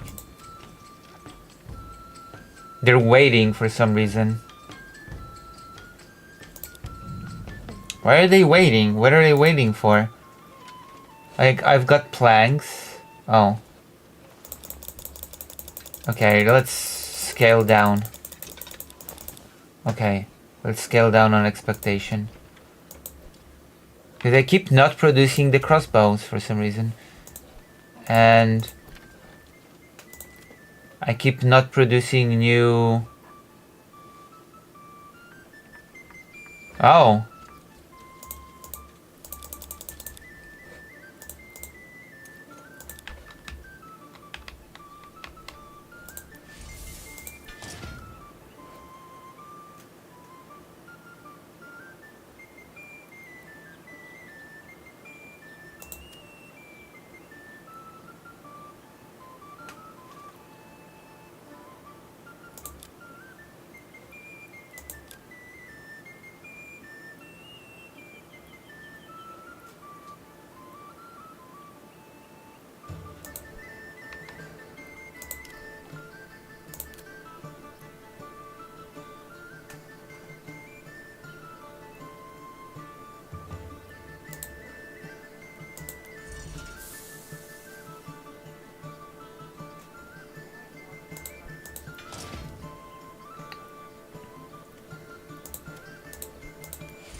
That's better.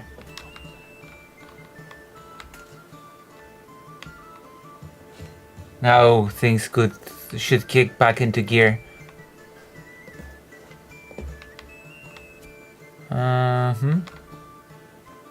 Oh.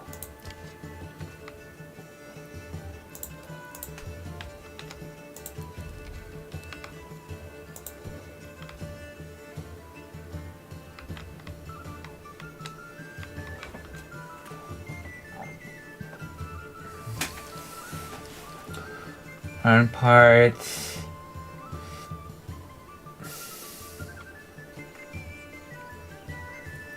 We need more roof tiles. And by more, we need any roof tiles.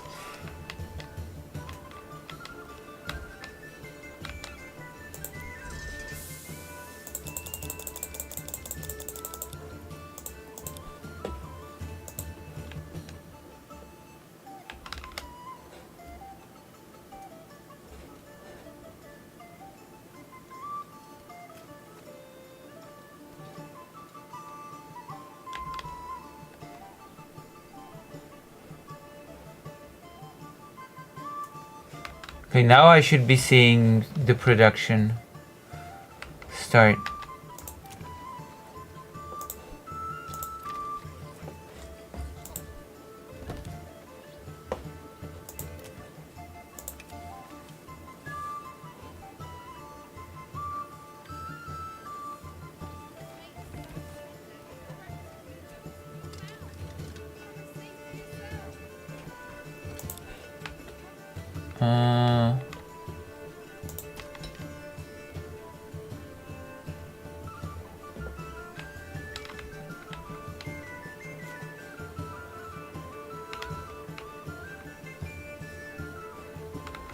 I guess no more iron.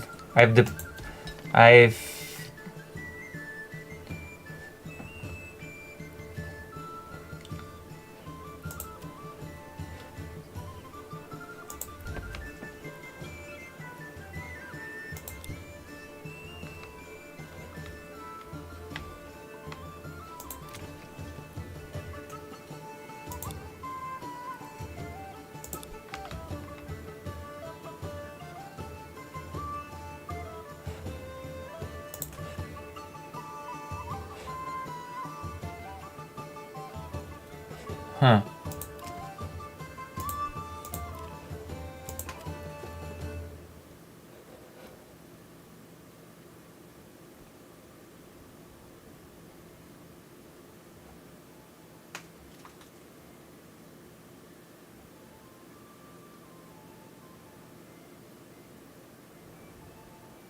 says that they're waiting, but I've got 10 planks and I've got 10 iron parts. I don't get it. I've got all the necessary materials and they're just waiting. Going home.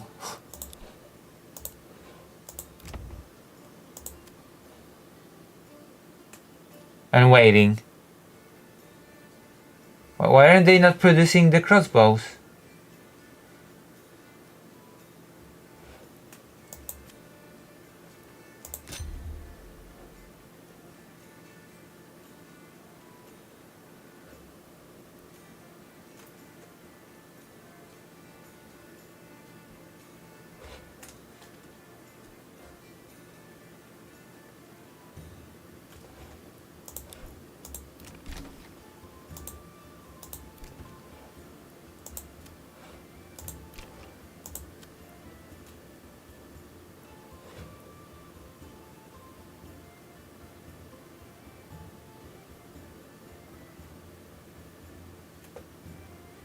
I don't get it.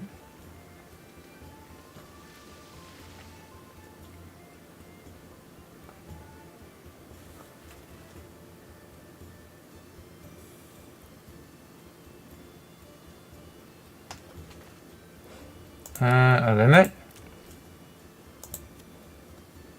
No, there's no limit. Like, this is reserve. There's no production limit.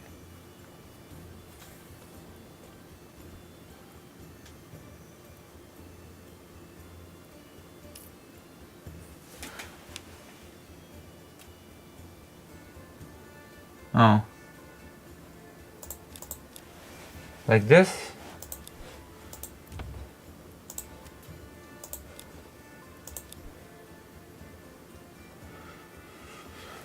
Have you played Slay the Spire? I just beat the heart of the first... I've never heard... No, I've not played the... That I need to reserve... I don't know, I think... Logically speaking, it means that I'm reserving 10 for the purpose of building this, no?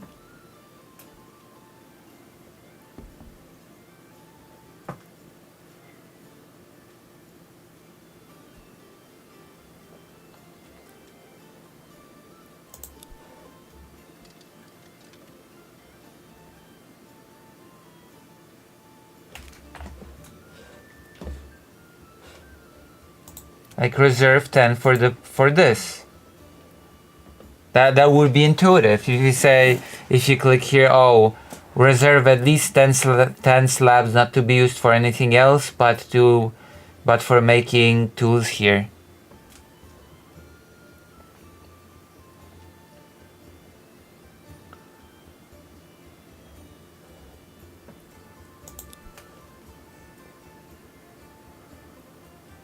Slay the Spire is a card-based roguelike game.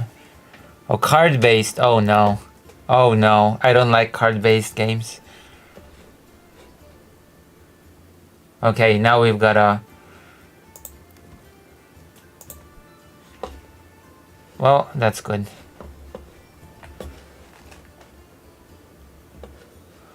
We're gonna need some... Well, we've still got some time. 114 days. That we're going to have to start redoing crop. Uh-oh. I feel like I'm...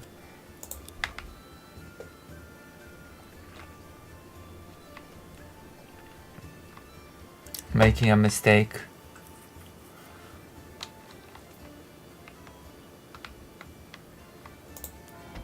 Do we have any...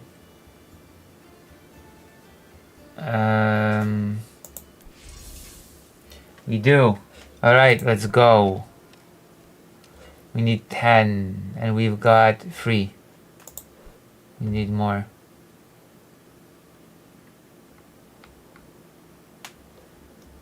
No, it's a good crop.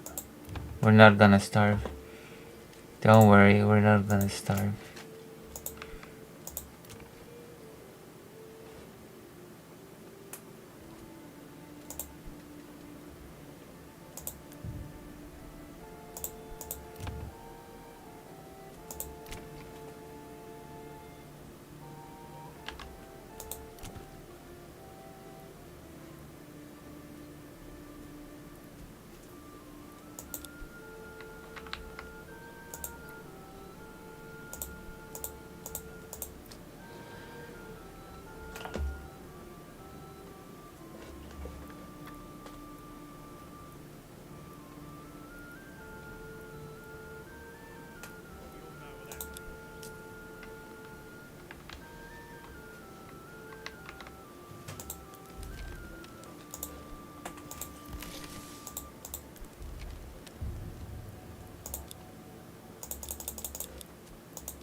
Okay, we need to wait for this rich deposit to regrow.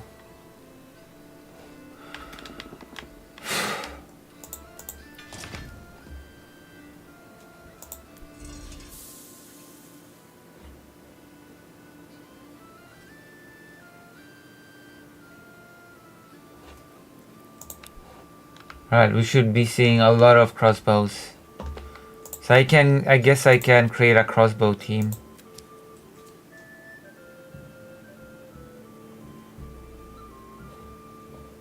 And then it'll fill up in time.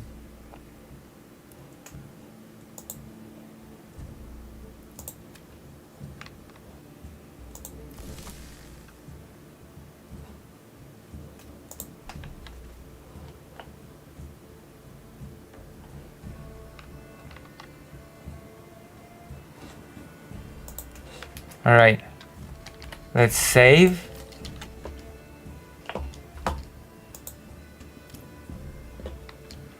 And let's talk a little bit about the Polish invasion thing. It's time. I believe it's time. We're gonna pause Manor Lords for a bit. And I'm gonna tell you all about how Poland is actually about to invade Ukraine any day now, especially since I need some segments. We've been following the whole... Oh wait, hold on. I feel like... Oh! We're gonna do another live translation. I think I've become an expert at those at this point, but you know what? I think it's worth it. I think the live translation is worth it because now the current president Andrzej Duda has made a statement. Apparently, Orędzie do Narodu. Has made a statement about the elections. So, I'm gonna quit the game for a few hot seconds. Don't worry, we're gonna come back. We're gonna come back to Manor Lords because Manor Lords seem to be a big hit. We're gonna be talking about the big invasion. Lithuania accuses Russia of fake news over locals fleeing strategic border area. Another invasion-related topic, by the way. Another big invasion-related topic.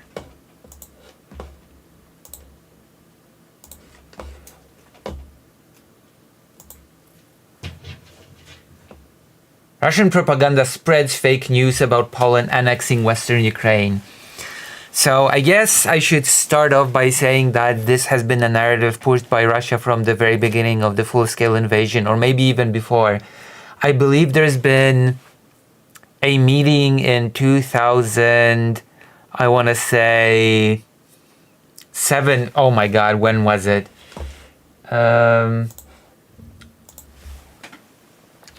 Putin proposed annexation of Ukraine to Donald Tusk. That happened. Putin does think about partitioning Ukraine. Politico EU. When was this? 2014. Oh my gosh, this article is like a blast to the past. Putin does think about partitioning Ukraine. The rights and wrongs of Sikorski's statement that Putin suggested partitioning Ukraine to Donald Tusk.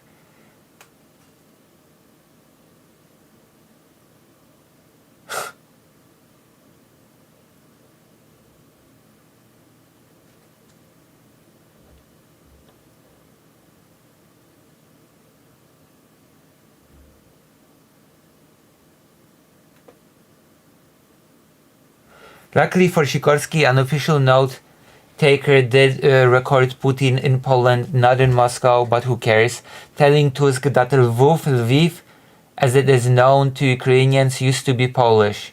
But more importantly, that revelation was a surprise only to outsiders.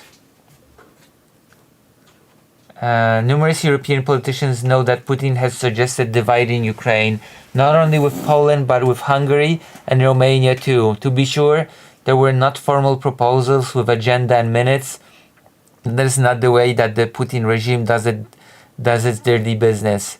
And officials should be careful about making public what they are told in private. So basically there's been this little strange proposal to Polish Prime Minister Donald Tusk about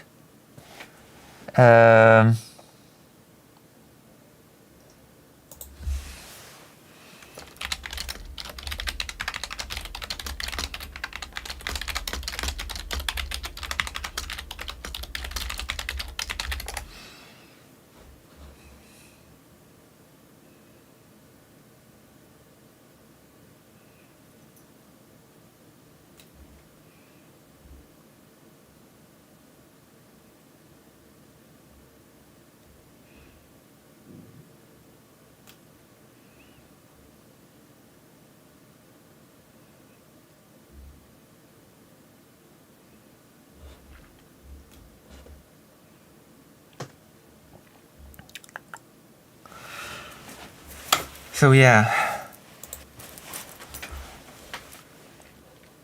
Since the very beginning of the full-scale invasion, Russia has been saying that Poland is not only not a friend to Ukraine, but Poland wants to invade. That Poland wants to invade and take over Lviv and a few other regions of Western Ukraine. Interestingly enough, you might have not heard, but there are very reliable sources actually telling that Hungary did actually plan an incursion if Russia did much better during the initial invasion than it did. There's actually real reasons to believe that Orban actually would have entered Ukraine in order to try to secure Transcarpathia for Hungary. Just so you are aware. But the invasion did not go the way that Russia wanted to, so Hungary had to abandon that plan. But I believe that there is a publication that has made a really good case for Hungary actually preparing itself for the possibility of entering Ukraine. So Ukraine didn't so well that Hungary reconsidered their move, yes. Because keep in mind, Hungary on its own is actually weak compared to Ukraine. So if Hungary tried to enter with military into Ukraine, it would be crushed. But if Russia would win against Ukraine, that would be a completely different matter. Then Hungary would be able to just swoop in and say, okay, this is ours now. Hoping that Russia would not object, by the way. Which there is a chance that it would not. Because I'm not sure if Russia really has a strong wish to get Transcarpathia in particular.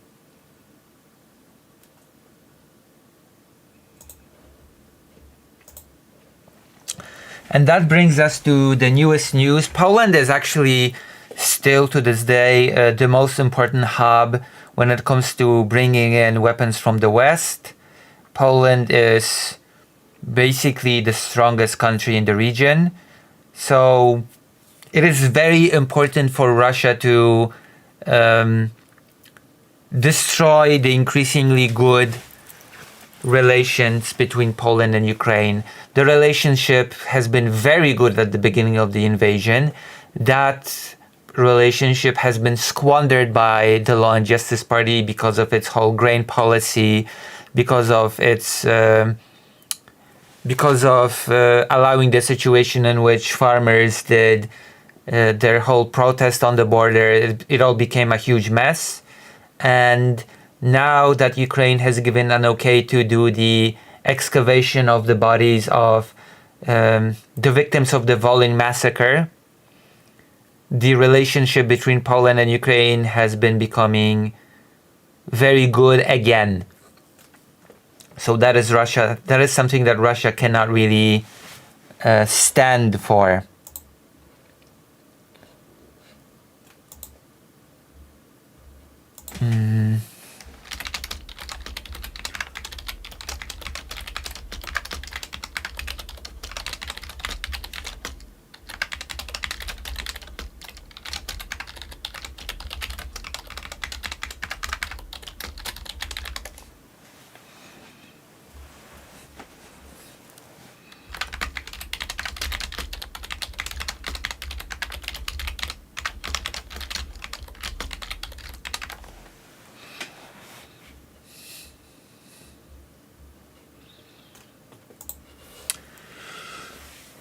Russian propaganda has spread claims that Poland is preparing to annex the historic Volhynia region in western Ukraine, according to Ukraine's Center for Countering Disinformation in Kyiv. And this is not something new.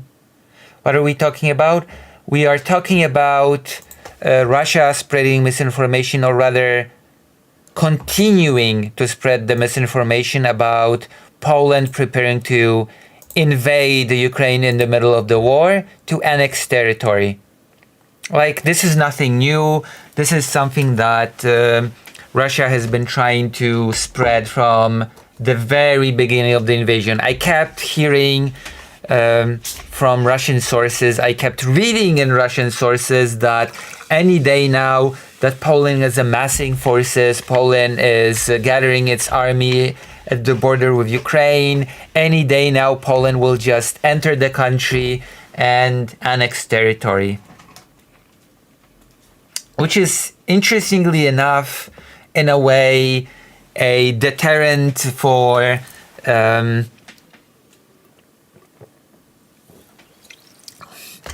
there's been a lot of discussion in Polish politics, especially during the current presidential election, the question whether or not Poland should be sending troops to Ukraine in order to help in the war. And bear in mind, sending troops does not necessarily mean that the troops would go to the eastern regions and fight the Russians directly. It could be logistical support, it could be even training, it could be helping in building fortifications, it could be a variety of different things. Like, sending troops is a broad enough concept that it can encompass many different things, and that has been a topic of discussion during the presidential election, still is. And I've listened to a few interviews with the Ukrainian right sector soldiers, and some of them actually expressed the opinion that if Polish soldiers would appear in Ukraine, then the Polish soldiers might not leave and want to annex territory. That has been a thing that I have at least once heard a right sector soldier guy say, that if Polish send troops, then that would mean bad news for Ukraine. So in a way, I don't want to say that this is what Russia is aiming for, because Poland is already very averse to sending any troops to Ukraine, but it does kind of work psychologically as a deterrent from doing so, right? Like, it might be the case that some people, at least in Ukraine, might think, oh, Poland is thinking about sending troops to Ukraine. Well, maybe there is a point to this whole conspiracy theory that Poland wants to come in and take territory, right? Under the pretense of wanting to help.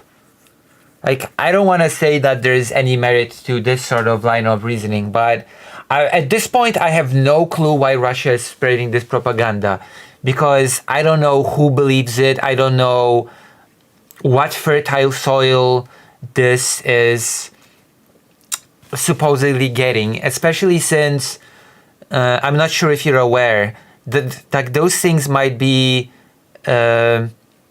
You might not be really aware of the intricacies of the Polish-Ukrainian relations, but there has been a conspiracy theory spread sometime near the beginning of the invasion that Poland and Ukraine were planning to unite into a single country with the capital in Lviv, like a completely new country that would be the combination of Poland and Ukraine. And that would mean, the reasoning was that if Ukraine and Poland joined into a single entity, then suddenly Ukraine would be in the European Union overnight without any procedure, without any meeting any conditions, etc. That it would become one country with Poland and therefore automatic European Union membership. And that alone, even though that whole conspiracy was born out of nowhere, it was twisting the words during a political meeting of I think Ukrainian and Polish politicians, but it actually found fertile ground and it found a lot of pushback. So maybe there's fertile ground for this as well.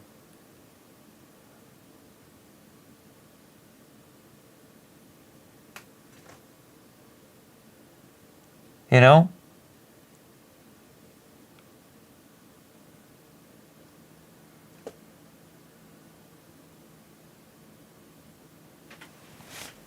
So let's see into this. But I'm pretty sure you might have not heard of this particular conspiracy that Poland and Ukraine wanted to unite into a single country. The Ukrainian center has accused Russian propaganda outlets for pushing false narratives about Poland ahead of its presidential election runoff scheduled for Sunday. The goal of this information provocation is to sow distrust between Ukrainians and Poles, discredit Ukraine-Poland cooperation, and influence voter sentiment ahead of Poland's second round of elections on June 1st. I guess Russia is banking on Polish people crying about Poland wanting to send troops to Ukraine. I guess it would also bank on Ukrainian people in Poland and in Ukraine being nervous about Poland potentially invading. But the question is, why would anybody believe this at this point?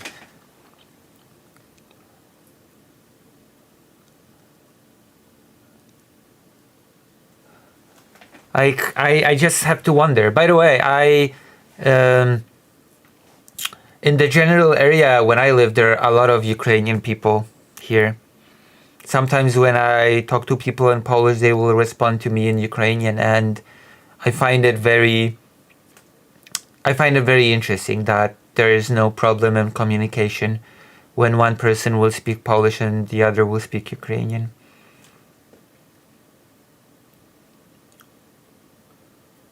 Discredit Ukraine and Poland cooperation and influence voter sentiment out of Poland's second round of election on June 1st. The center said in a post on the X social media platform.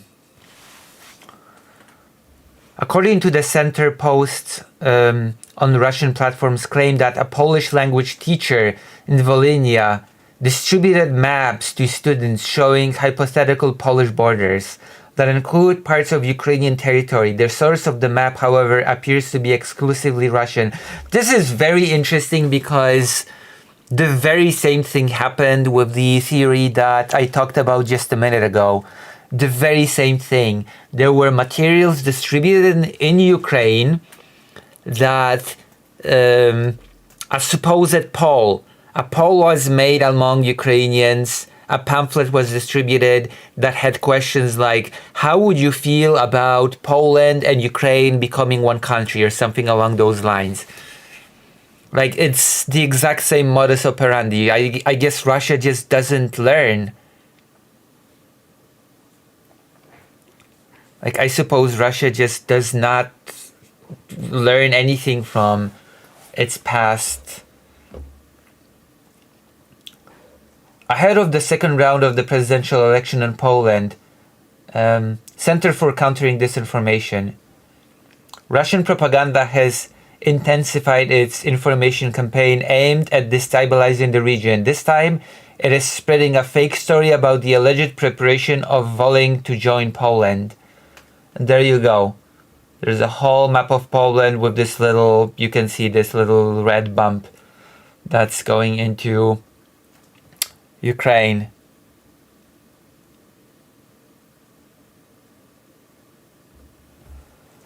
I'm gonna step into the chat now. I apologize, guys, I'm so ignorant when it comes to Russian-Ukrainian conflict. What are your thoughts on Grzegorz Braun, lunatic? Are you from Poland, Ray4N? Are you asking me about my opinion on Grzegorz Braun because you're Polish, or... Like, I think Grzegorz Braun never should have earned 6% of the vote.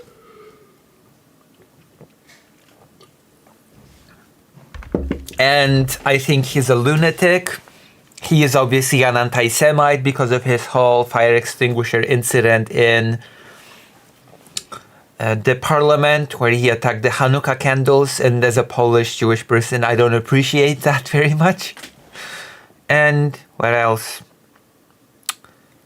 He also attacked Christmas trees. He did not just attack the Hanukkah candles. He also attacked the Christmas tree because they had Ukrainian decorations. So Grzegorz Braun is a complete... he's an individual. Also, he has done at least 3 separate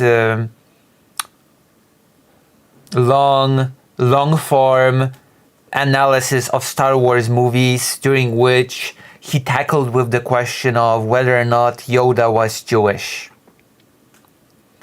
So that is basically my opinion on Grzegorz Braun. And of course, there's also the matter of the fact that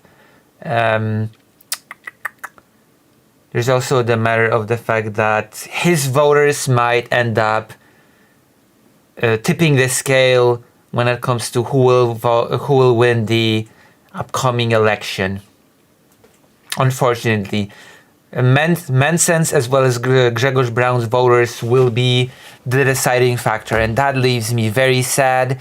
That leaves me very depressed, and furthermore, it leaves me very scared for the fate of Poland. This is a little bit of an aside from the topic that I'm talking about, which is the conspiracy theory about Poland invading Ukraine, but I might as well go into it. The fact is that Poland, for the last 8 or so years, has been ruled by the Law and Justice Party, a party that is very aggressively anti-European Union, very aggressively isolationist. It has been becoming very increasingly aggressively anti-Ukraine. It was bedfellows with Orban's Hungary. And most of all, it has been wasting no time. It has been very hard at work to erode democracy in Poland.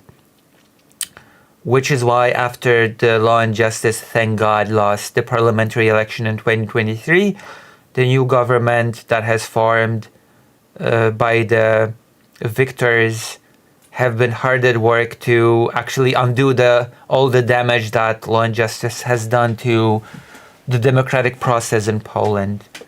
And unfortunate as it is, even though technically speaking the president in Poland does not have a whole lot of power, should a Law and Justice candidate win the presidential seat again, this could signal a backslide to a Law and Justice Poland and a backslide from returning to democracy, if you will. Does that make sense?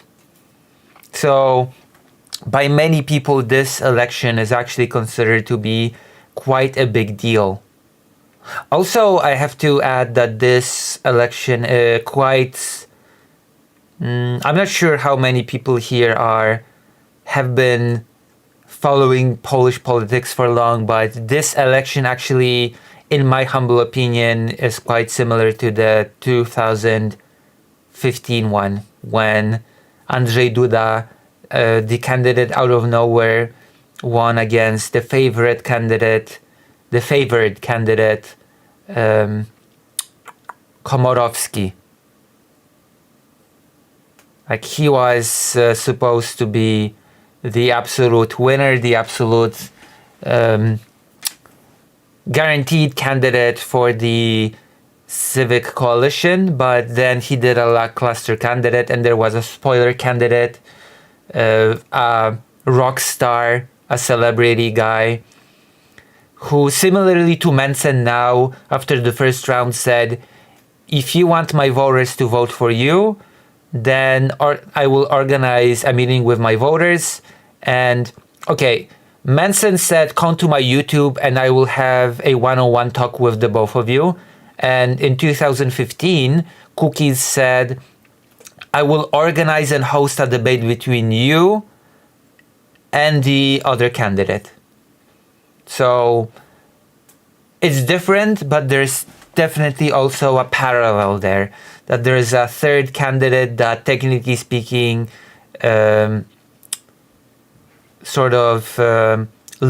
the presidential race, that just dropped out of the race because they lost, but they still inserted themselves in the second round by saying, if you want to win over my voter base, then you basically should do what I tell you. So in many ways, the 2015 election has many similarities to the one that is happening right now.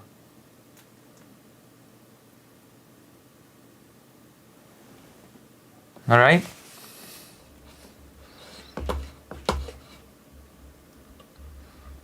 Does that make sense?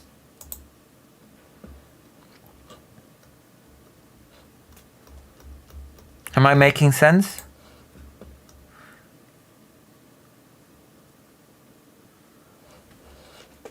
Any thoughts?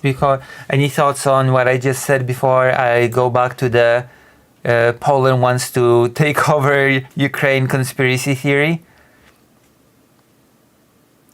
This is going to be a very tense election. I'm actually very, very nervous about who will win. Naturally, I will go vote on Sunday. There is no doubt about that.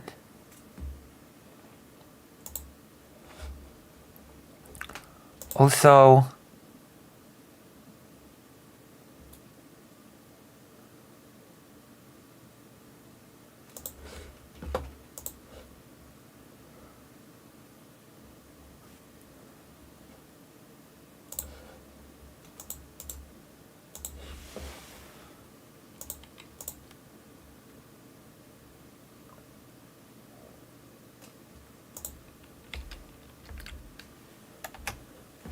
there you go. If you had any thoughts, share them with me. Well, I didn't follow the 2015 Polish elections, so I don't know what to add. Well, maybe one day I will cover it. Maybe I should do a whole segment about it and explain why it's so similar. It was the 2015 election was basically the beginning of the long rule of the Law and Justice Party, because I believe the same year the parliamentary election happened and Law and Justice won in that one, and that was the beginning of a long and horrible rule of the Law and Justice Party. It was not pretty, it was actually pretty bad. Well, the rocker candidate sounds, well, I'm not gonna lie. Yeah, it was a spoiler candidate. I believe that he won something between, I think he won at least 20% of the vote. So he won more than Manson won, and he won basically as much as Manson and Brown won this year combined. So, and interestingly enough, when he did the whole, I'm gonna host a debate between you and I'm gonna host a debate between Andrzej Duda and Komorowski. Interestingly enough, Komorowski said back then in 2015, wait a minute, you dropped out. You're basically just a citizen now. Why would you be hosting a debate between me and the other candidate? That's just weird. I'm so surprised that nobody actually reacted like that to Manson's come to my YouTube thing, that nobody said, well, wait a minute, the race is over for you. Why are you, this is bizarre. Like this time around, both candidates just agreed and went to Manson's YouTube. But back in 2015, when Cookies, that is the surname of the guy, of the spoiler candidate, maybe they learned from 2015, maybe. I mean, Andrzej Duda agreed. Andrzej Duda agreed to the debate. And then won. Cookies, yeah. Kukiz. Cookies. That is his surname. Alright, let's go back to the conspiracy, okay? Let's go back to the conspiracy theory because I know you're here for it. And then we're gonna be talking about the newer news about Viktor Orban endorsing the Polish far-right candidate for president, which in itself is also very exciting. And by exciting, I mean horrible. These posts are accompanied by insinuations about alleged Polish plans to annex part of Ukraine's territory, the Kyiv-based agency said in a statement. These statements by Russian propagandists have nothing to do with reality, and the map they describe is available only in Russian sources. I wonder why.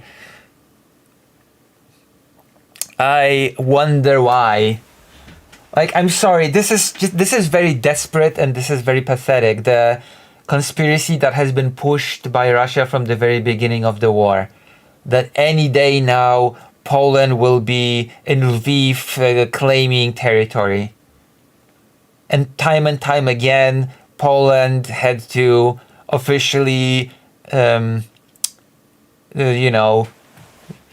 say, no, we're actually not planning to take over. We are not invading. This is ridiculous.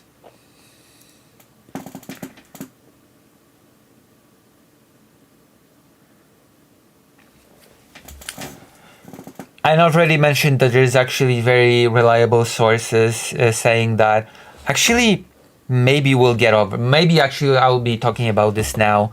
The fact that there is a very strong chance that Hungary was actually planning to enter Ukraine at the beginning of the invasion. After I do this, I'm gonna look into my sources and we're gonna be talking about it. Because this is something that nobody is talking about.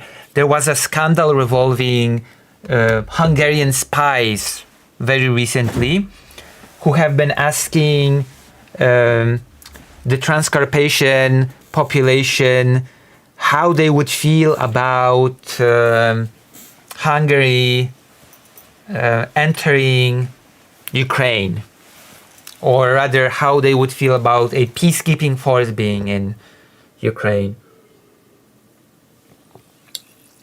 And while there's no chance of Hungary entering Ukraine currently,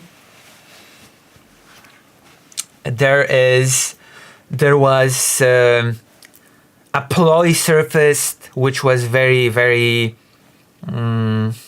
it had a lot of merit to it, that actually at the very beginning of the war Hungary had very strong intentions of entering and annexing territory in Ukraine. We're gonna go over it just after this topic because I find it quite interesting. I find these intentions of Hungary to be, especially since I haven't seen this being discussed by any pundit streamers discussing Ukraine. So the Disinformation Center warned that the spread of such narratives is part of a broader effort to damage relations between Poland and Ukraine, and I'm pretty happy about the relations as they are right now. Although I will say that I'm not really happy about the way Poland has been handling the whole. I'm not really happy about the whole way the Polish side has been handling the Volyn massacre matter. I don't think wartime is the moment to be exhumating victim bodies. I think maybe it's a hot take. Maybe that's not something that is expected from me as a Polish person. But I think that the excavators that are used to uncover the bodies of the Volyn massacre could be used out east to build fortifications, to build trenches. Like, I'm not sure if you're aware, but Ukraine really needs excavators. I believe there are many private groups that are gathering money in order to get more excavators. And I think that at a time like this, it is a real shame that those excavators that are so desperately needed out east are being used for, you know,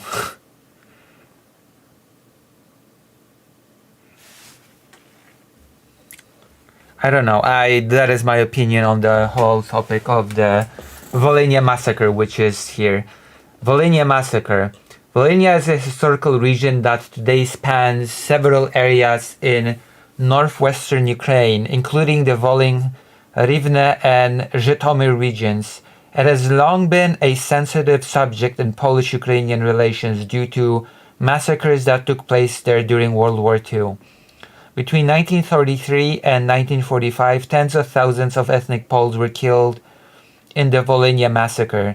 The atrocities were carried out by Ukrainian nationalist forces and remain a deeply painful chapter in the shared history of the two nations. Estimates of the number of Polish victims range from 40,000 to 100,000. I mean, I'm all for reconciling with the past. I'm all for doing the whole exhumation thing, but I think that doing it in the middle of the biggest war since World War II is not the time. Maybe I'm just ridiculous for saying that. I thought that Ukraine needed more specialized equipment than regular excavators. No, Ukraine pretty much needs regular excavators as well, as far as I understand it. Like, Ukraine is in a very big need of regular excavators as well.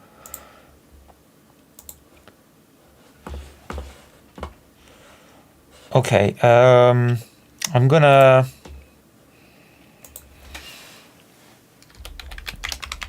cover the thing. I'm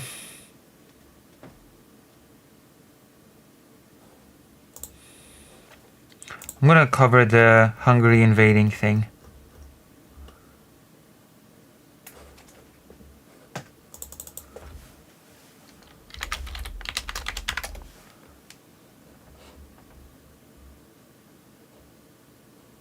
Let me see.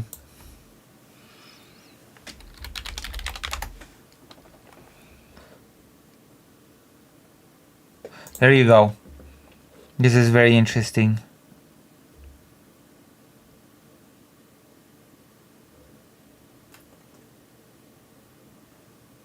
Okay, unfortunately I do not have access to this, but there is the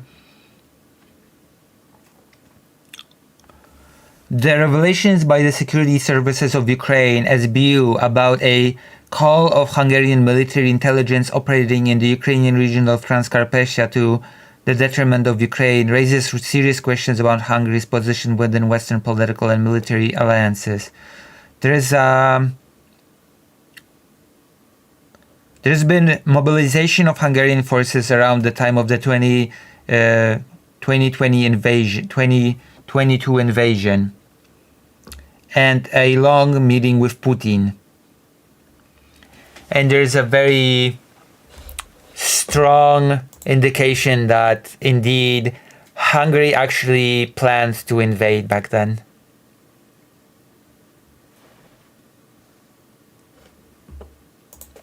So there we have it.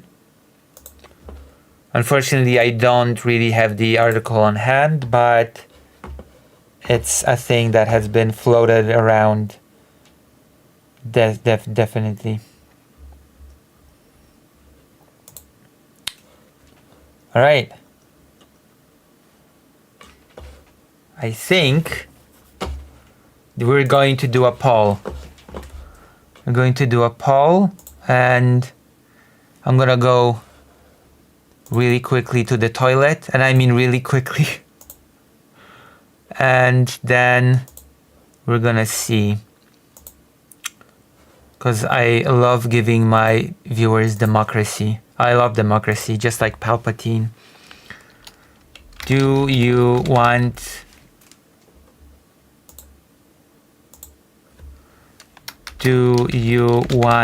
topic number 2 right away, or some video game? I have the light turned on. I don't have any other source of light, unfortunately. Play a game. Although maybe... Hold on. I think I have an idea for lighting. Do a second topic. I'll be right back. Start the poll. Let's see how many people are active. Yeah, I am a little bit blue, so I'm gonna have to fix the lighting. I am a little bit blue, which does not mean that I'm sad. Alright, I'll be right back. I'm gonna try to fix the lighting while I'm at it. I am blue because TVP World website is blue. Be right back. I think this should offset the... did that work? Did that do anything? Oh, that did do something. Okay, that worked. That actually worked. Okay. That's cool.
Chodź, Fajda. Chodź, Fajda, no chodź. Nie bój się, chodź do mnie, chodź. No chodź. Alright, I'm back. Do a second topic. Alright, I'll be doing a second topic then about Viktor Orban. Excellent. How many votes? 3 votes. It's not a lot, but you know what? It's okay. It feels like everybody... It seems like if nobody voted in opposition, then that means that you want. Since we didn't have a vote on the side page, I assume that Greater Ain't is not here anymore. Oh wait, hold on. I became blue again. Oh my god. I turned off the light. I did it on instinct. Apologies. Okay. Ooh, my apologies. I did that on instinct. I'm like, I have to save electricity. But no, I cannot save electricity. I have to have better lighting. I have to move the microphone. Alright. Blue Sea. I'm here. Oh, you didn't do a poll. Oh well, whatever. I'm gonna do a topic. Welcome back, Greater End. Okay. We are talking about Viktor Orban. We're going to go do one more topic and then maybe we will play some more of that crazy kindergarten game. We'll see. The sky is the limit. Or we could do some art. I'm a variety type of streamer. Okay. Viktor Orban.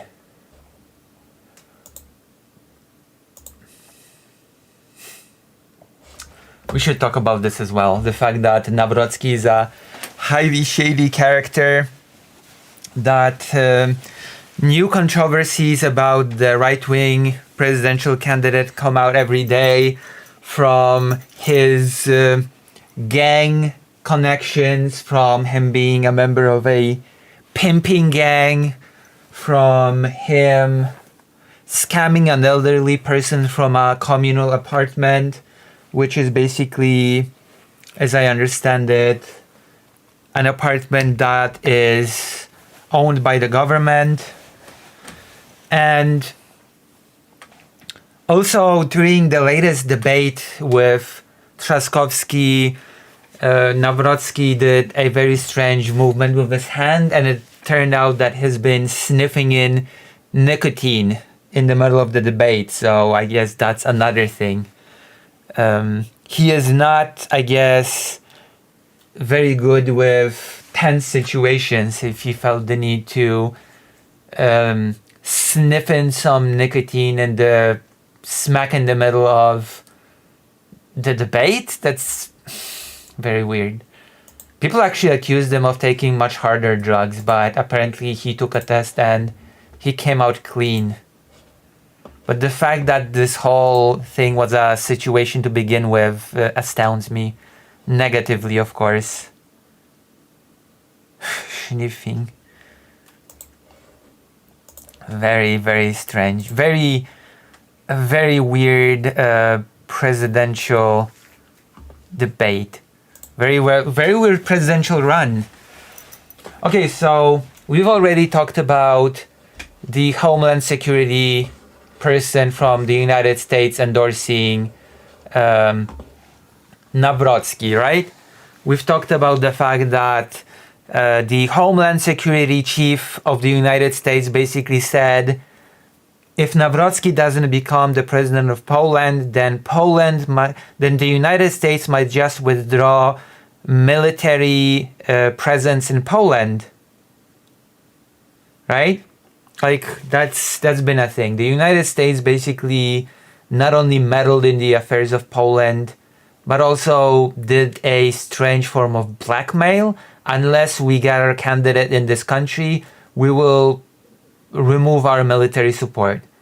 And as you probably definitely know, Orban has been a very staunch ally of Donald Trump. Donald Trump and Viktor Orban have been very close. During Trump's presidential election, he has called Orban, I think, a strong man, a very admirable man, and vice versa. So it does not surprise me in the slightest that Viktor Orban's policy when it comes to Ukraine, when it comes to international relations, when it comes to the European Union, and of course when it comes to the Polish presidential election, is very well aligned with that of the United States. Orban backs right-wing contender days before Polish presidential vote. And of course there's a very pragmatic reason for Orban to back Nawrocki in this presidential race, because it has to do with something that I've just said, that if Nawrocki wins, there's a chance that Poland might backslide into a more law and justice like governance in the future, that things might go back to the way they were. And the way things were very good for Orban's Hungary, because Poland and Hungary under the Law and Justice Party defended one another against sanctions from the European Union, as both countries committed human rights abuses and slided away further and further from democracy. So definitely it is within Viktor Orban's interest to endorse Nawrocki's candidacy. Poland's conservative candidate for head of state, Karol Nawrocki, was endorsed on Thursday by Viktor Orban, Hungary's nationalist prime minister, cementing his status as the preferred contender of the hard right, days before a presidential runoff. And for some reason Grzegorz Braun is seen here as well. So Grzegorz Braun might get a mention in this piece. Nawrocki also won the backing of Grzegorz Braun. Oh no. Okay, for the longest time now, for at least a few days now, I've been reading in the media that Grzegorz Braun's voters actually hate both Nawrocki and Trzaskowski, and that Grzegorz Braun, similarly to Mencken, has given his own list of demands of the two candidates. So I was not aware that Braun actually gave his official... that's not good. The fact that Nawrocki has gotten an official endorsement from Braun is actually very, very bad. He won over 6% of the vote in the first round. So Braun's voters, as sad as that is, actually have a real influence of how these elections will go. Oh my God, that might be very, very bad.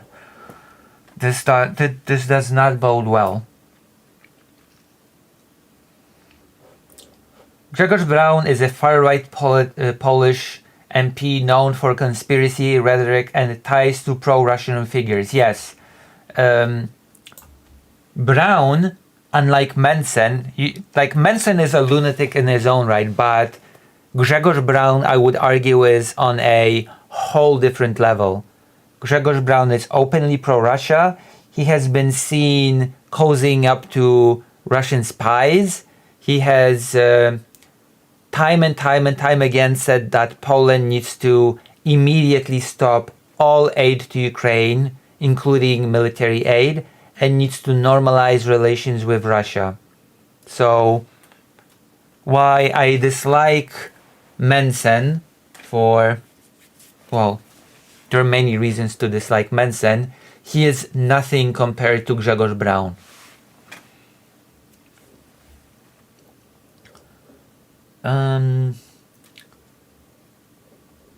Orban speaking in Hungary at CPAC, the Conservative Political Action Conference, that has become a flagship event for the global hard right, declared "Long live Nawrocki." Long live Nawrocki indeed. Patriotic transformation.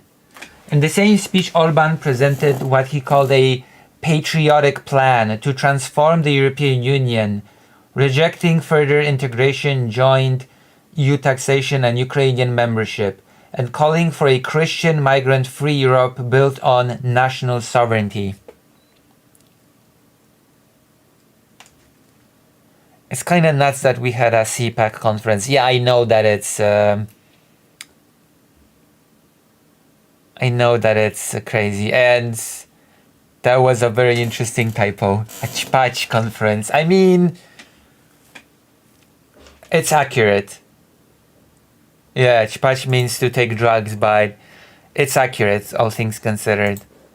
Like, you have to be really high to take this sort of conference seriously. But I'm gonna be honest, this sort of thing is very well within the interest of yeah, I know it was not correct, but it's fitting actually. This sort of thing is very much within the interest of Donald Trump's cabinet, believe it or not. Like, the more integrated the European Union becomes, the reality, like the cold, hard fact reality of the situation is, the more integrated the European Union becomes, the more coherent its foreign policy becomes, the more coherent its economy becomes as a whole, the stronger it is, which is not good for Donald Trump and his cabinet. So of course, Donald Trump's cabinet will push for a more fragmented European Union. Of course, Trump's cabinet will push and endorse people that don't want the European Union to be united and work together. That is the most obvious thing in the world to me. I didn't realize it, but yeah, it's the Doing Drugs conference. Yeah. Like, I think it's a fitting mocking name for it. Hello, Very Nice TV. Welcome. Oh, Very Nice TV's rating with a party of 19. Welcome. Thank you for the raid. Thank you very much for the raid. How are you? Thank you. Thank you very much. We're doing some politics. We're talking about the Polish election. We've been talking about the conspiracy theory that Poland wants to invade Ukraine and annex territory. We are talking about the rise of the far right within Europe, and we are talking about the sad endorsement of the far right presidential candidate by the leader of Hungary, Viktor Orbán, and what it means basically for Poland as well as Europe.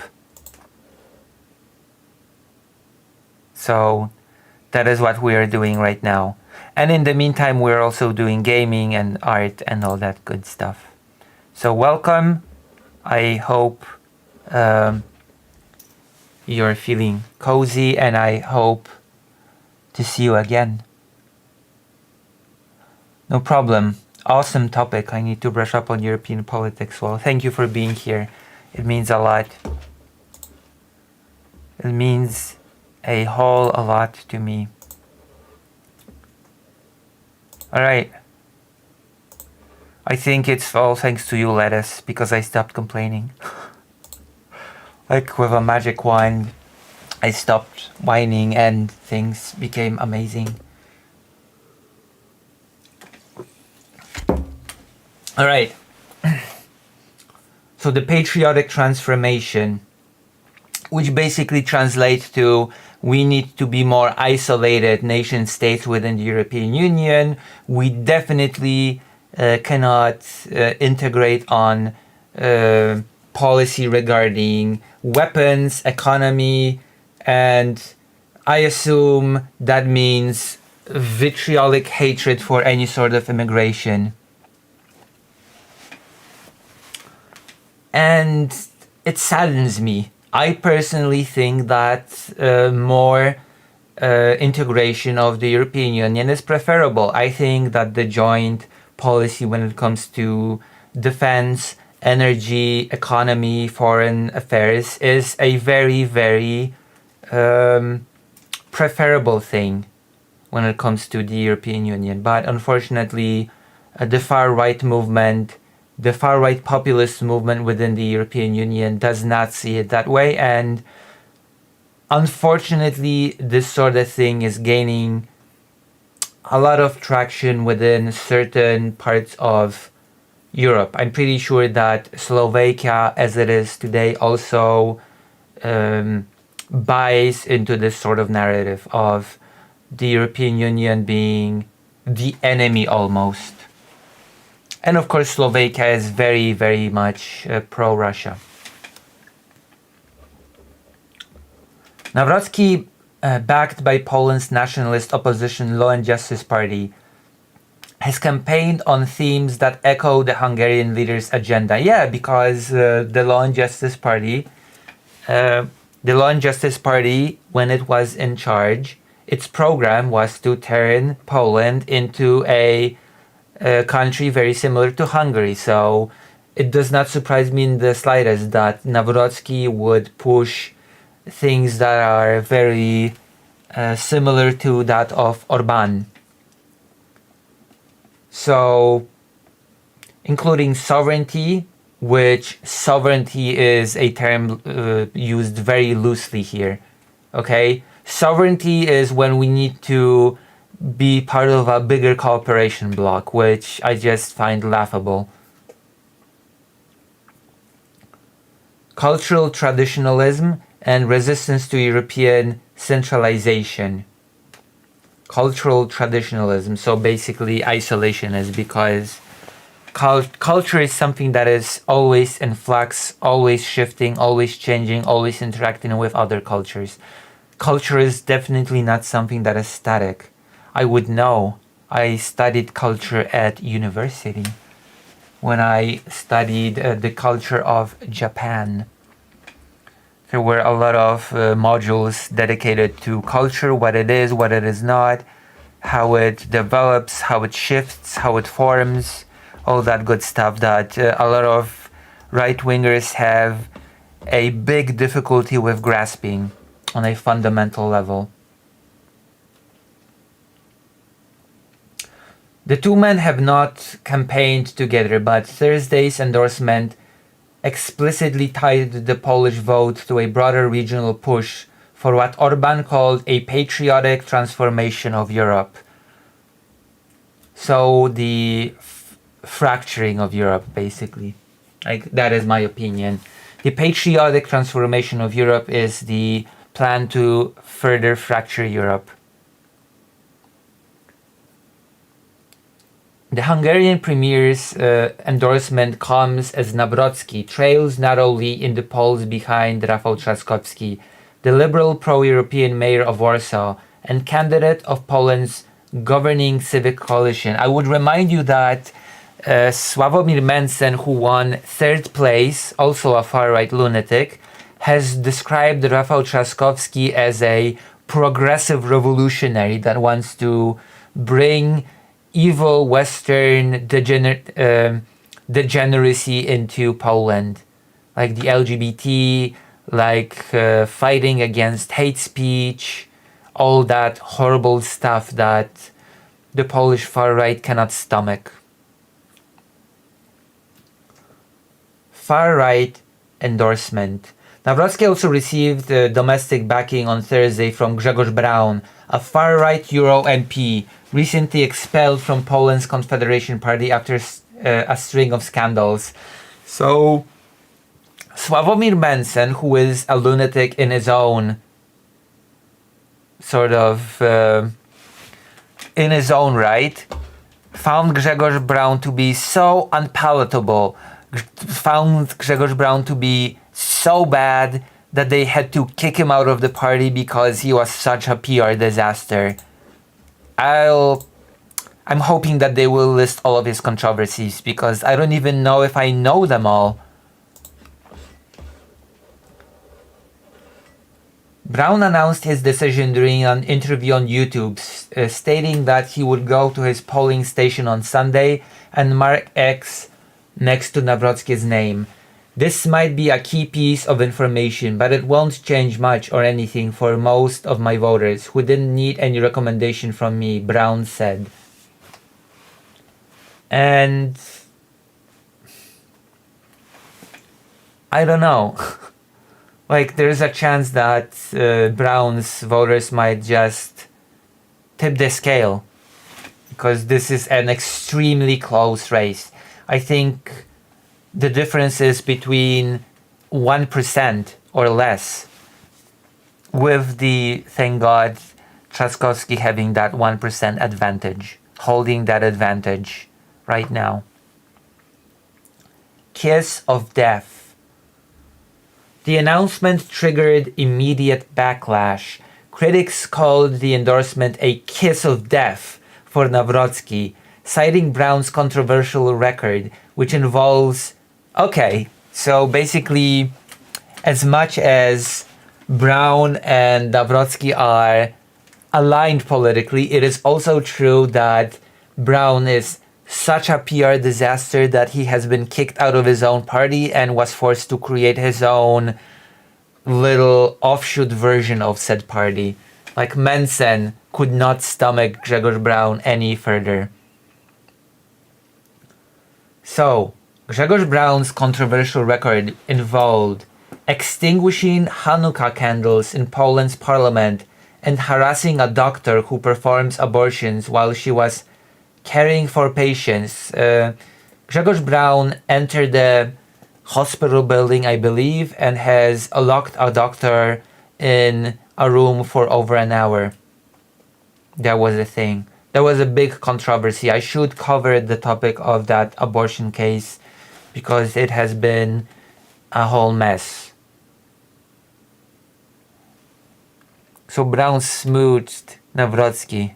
Great. Yeah. So it might actually be a kiss of death. Also, I have no clue why people don't mention that one. Grzegorz Braun also infamously decided to tackle a Christmas tree. He physically attacked a Christmas tree because he did not like the decorations on it. And those being those small little decorations colored like the Ukrainian flag. Yes, that was enough for him to make him so angry, so furious that he had to physically tackle a Christmas tree. Journalists and commentators questioned whether Braun's backing was sincere or strategic sabotage, with one referencing Virgil's warning to beware of Greeks bearing gifts. Ooh. I just have to question, why would Braun want to sabotage Nawrocki? Like, if Braun wanted to sabotage Nawrocki, that would mean, logically speaking, that he would want Trzaskowski to win, no? I thought the left are the tree huggers. I mean, it seems like the Braun is the biggest tree tackler, tree boxer. Braun's party had earlier submitted 7 policy questions to both runoff candidates. Only Nawrocki responded, but Braun's team dismissed half the answers as irrelevant and noted that Trzaskowski did not reply at all. Polls go to the polls on... Okay, that's... Polls go to the polls on Sunday for a runoff that remains too close to call, with recent surveys showing Trzaskowski leading Nawrocki by just over 2 percentage points now. When I last checked, it was more akin to 1 percentage point. And a high turnout expected to shape the result. So, we've done our second topic. And now... Whew, my goodness. This is such a close election, and I am pretty pleased with my call. Oh, wait, hold on a minute. There's one more thing that I wanna...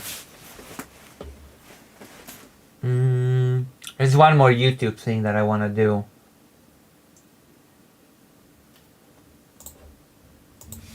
There's one more YouTube thing that I wanna do definitely today. And that is...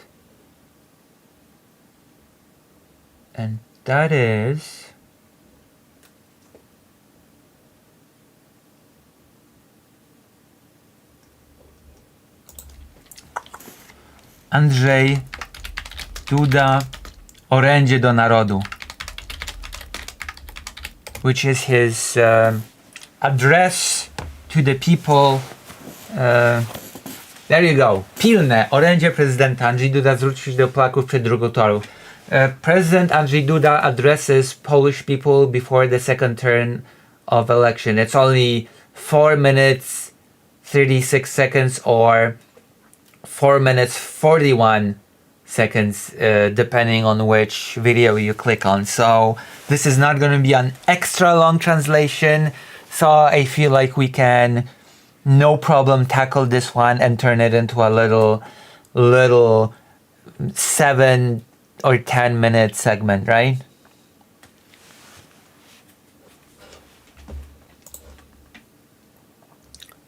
I think so.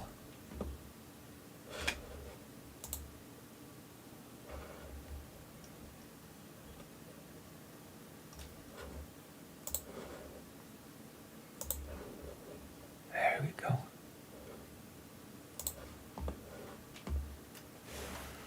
So let's watch it. Let's watch the little speech by Duda. It should be interesting. Or so I think. I wonder if there is an English translation to this. Maybe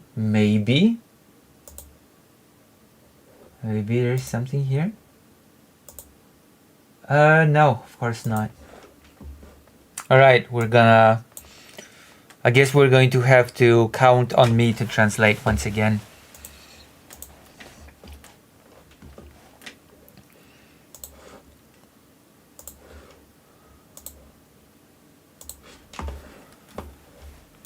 Drodzy rodacy, szanowni państwo, w najbliższą niedzielę zdecydujemy, kto obejmie najwyższy urząd w Rzeczypospolitej. Kto stanie na straży bezpieczeństwa, porządku wewnętrznego i suwerenności naszego państwa. So basically he just said that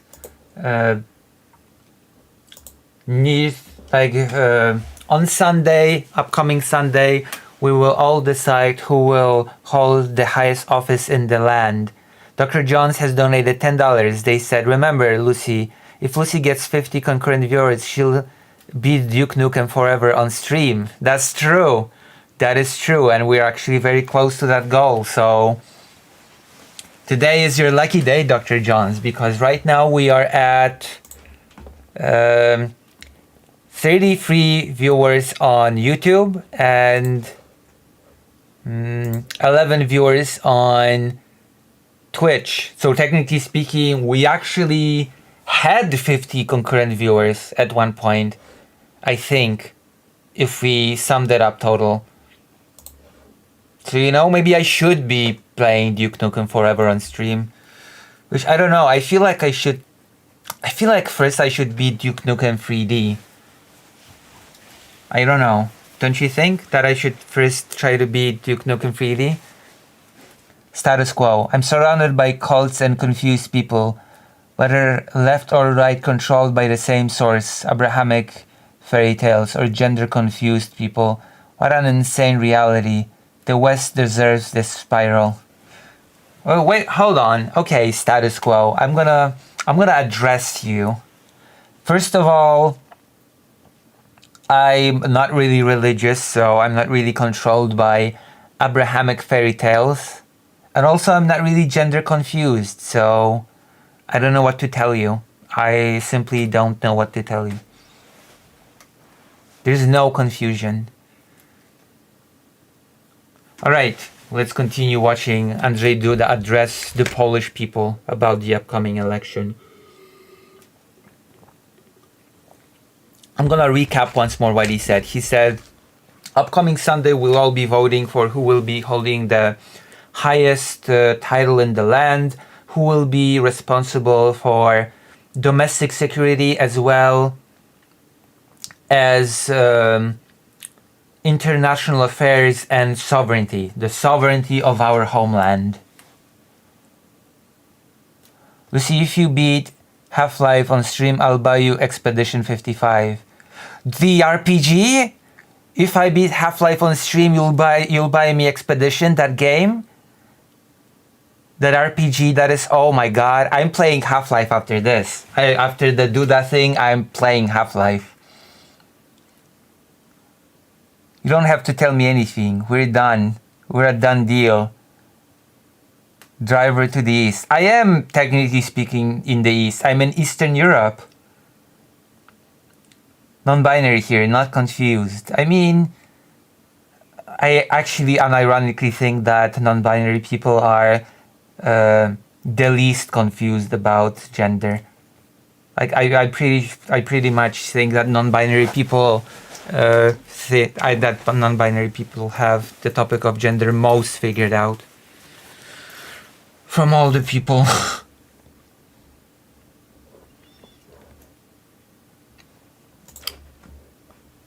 Or maybe it's just me. Also like the stream. That would mean the world to me.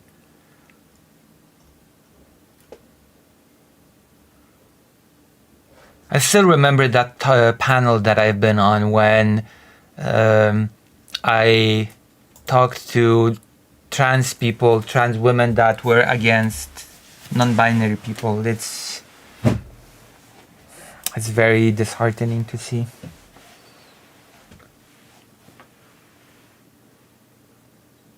It's Claire Obscure, Expedition 33. I got worried for a second there, Lucy.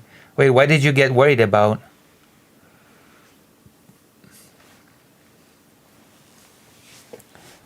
Yeah, that's the funniest thing, that they call trans people confused, even though it's them who are confused about basic biology. Yeah, it's very strange. It's very bizarre.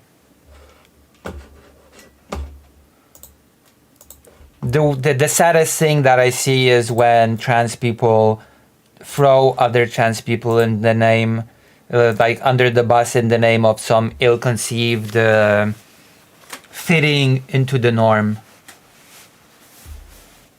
Basically, when trans people start copying the gender critical arguments against non-binary people, that is when you know that things are just bad. Okay? Oh, I thought you were about to be N-phobic and be phobic the way you started your... Oh, no. You're not gonna get that crap from me. Ever. Ever. I even pointed it out during that, like tomfoolery. I don't know if you know this creator, tomfoolery. During that panel, I said, you do know that you're just saying the exact same thing that the TERFs say about trans women. Like they're not the same, they're not part of the group, that they're diluting the meaning of what it means to be this thing. That you know that it's the exact same argument 1-to-1. And tomfoolery responded to me by saying, "Oh, so you're doing the Hitler drank water argument." At which point, what are you supposed to say to that? For the sake of your mental health, I wish you well. We need more men, actual men, right now. More than ever. I mean, I don't have anything against men. I'm just not one. Men like Trump, I don't do left-right. There aren't any decent world leaders. There's plenty of men. What about President Sunday or Brooks? Is Brooks a man? I don't know how Brooks identifies, to be quite honest. There's only left and right. No, but they did a great job making you feel that way. Wait, who are they? Okay, now I'm curious. Who are they? That is very... I don't like where this is going. I don't hate you. Who are they?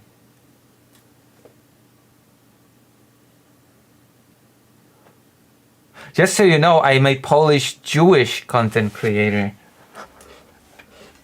So I feel nervous when I start hearing they did this, they did that, they did the other.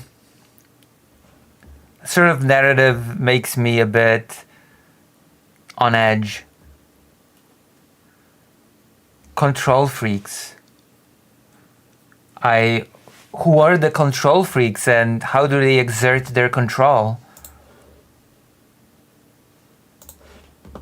Things are getting... I'm not sure if I would use the term interesting. Control freaks, can you... Yeah, I'm very curious. Oh my god, we're supposed to be doing the This is going to be a nightmare to edit, but I don't care. We're doing this conversation now. They, them. True. True, Palm Dad. They, them indeed.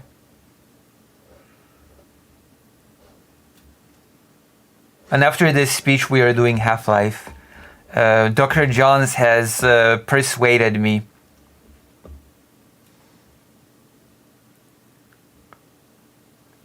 Usually it comes down to online lefties controlling everything. Yeah, it does. But the person said that they don't do left-right. Can we take a moment to talk about the White Devil and his evil schemes? Who? The day you're on edge about is a topic that needs an honest open forum. We're not allowed to have that conversation for a reason though. Oh! And no, I don't blame all. Okay. I'm ready. I'm here. I'm here for the...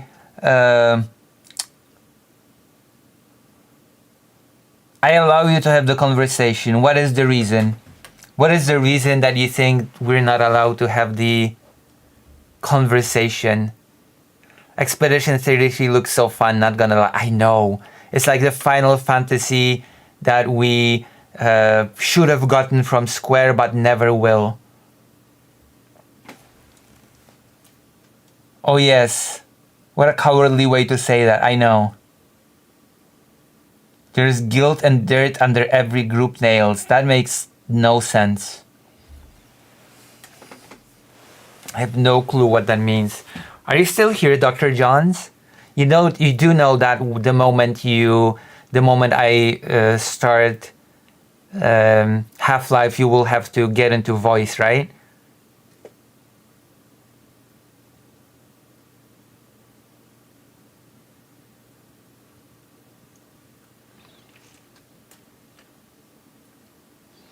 Okay, I'm gonna entertain the status quo thing just a little bit more, and then we're gonna continue with the topic because we have stuff to do. We have Half-Life to finish.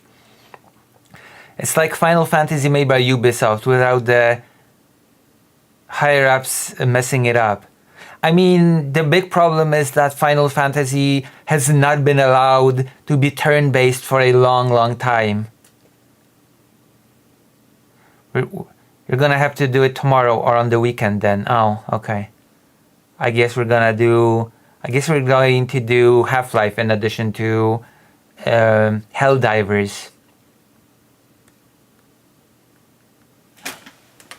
Even Yoshida, who is the author of the success of Final Fantasy XIV, said that a Final Fantasy game that is turn-based would not be successful or even possible in modern graphics, which I would say that I just disagree, but now we have physical evidence that that's not true. We have literal evidence that's not true.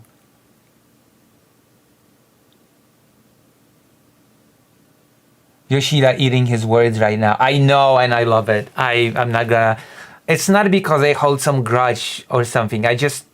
I want good turn-based games. Like, turn-based combat is not some obsolete, dead thing that should go away. Like, have people not learned from the success of Persona 5? Already, that game alone should have given people pause and, oh wait, actually, turn-based games are awesome.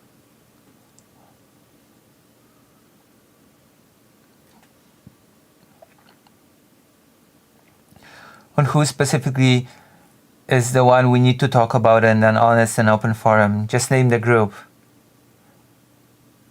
I do have dirt in my nails, but my case is more anxiety related. I'm just old school. It's always Jewish people, bro. So boring. Jewish people stole my lunch? Anxiety is natural. I don't get the hate for turn-based games online. I know.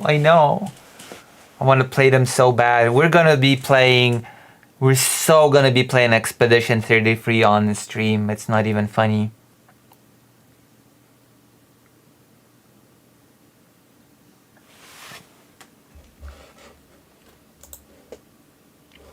Alright, let's continue. Let's watch Andrzej Duda. Oh, 4chan.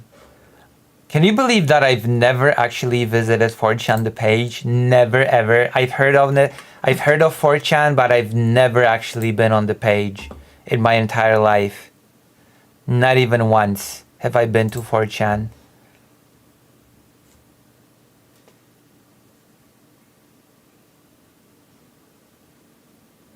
Alright.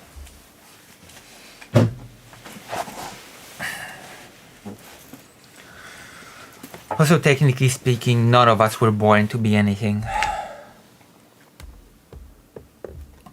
Same, never been on the site and now it's gone. I mean, I don't exactly regret never going to 4chan.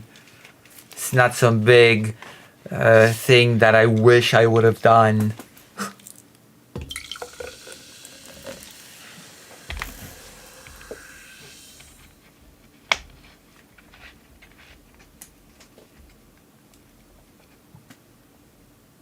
And the default name is anonymous and a bunch of numbers.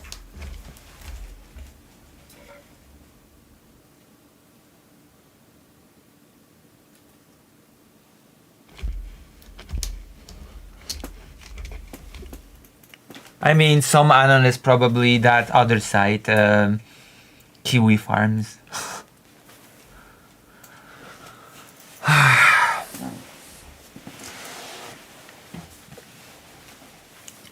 Alright, let's just continue.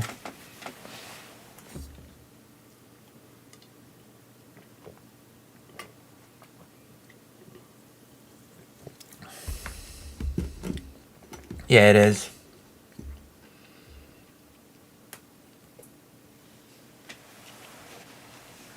Losers, man.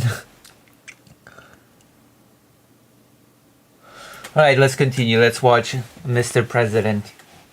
This is our current president. This is the current president of Poland. You should look at him with respect. By the way, he is a law and justice president, just so you know. This guy is a law and justice president. So this little speech to the people will be probably just an endorsement of Karol Nawrocki. I'm just gonna put it out there.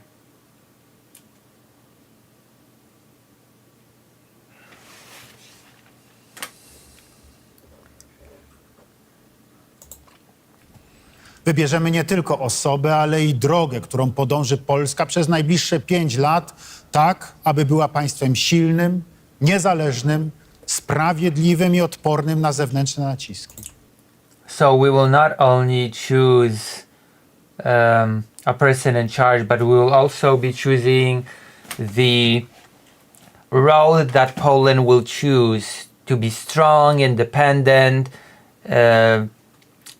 and not susceptible to pressures from the outside, just and fair, and all those good things that he has been listing here. And the pressure from the outside already tells me that this is definitely, most definitely an endorsement of Karol Nawrocki. Dlatego zwracam się dziś do państwa z prośbą, aby ten wybór potraktować nie tylko jako obywatelskie prawo, ale jako przejaw wspólnej odpowiedzialności za naszą ojczyznę. So I would like you to not just treat this choice as your right as a citizen. I would like you to treat this choice as taking together the responsibility for this very country. Drodzy rodacy, kiedy obejmowałem urząd, przysięgałem, że dochowam wierności postanowieniom Konstytucji, będę strzegł niezłomnie godności narodu, niepodległości i bezpieczeństwa państwa, a dobro ojczyzny oraz pomyślność obywateli będą dla mnie zawsze najwyższym nakazem. So when I took office, I swore to uphold the ideals of the Constitution, to I have to listen to this again, oraz actually. pomyślność obywateli będą dla mnie Oh. zawsze And the good of the homeland and the citizens will always be the most important thing to me. najwyższym nakazem. I były dla mnie zawsze najwyższym And that has always been the case. nakazem. Muszą być także dla mojego następcy. Te słowa And those ideals must also be as important to the person that will become president after me as they were to me. nie są jedynie ustawową formułą. Są zobowiązaniem.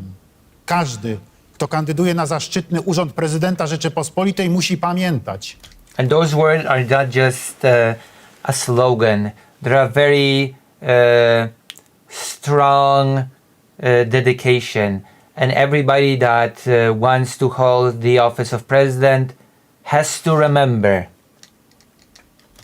konstytucja to nie zbiór przepisów do dowolnej interpretacji. The Constitution is not just a list of rules that you can interpret in any way you want.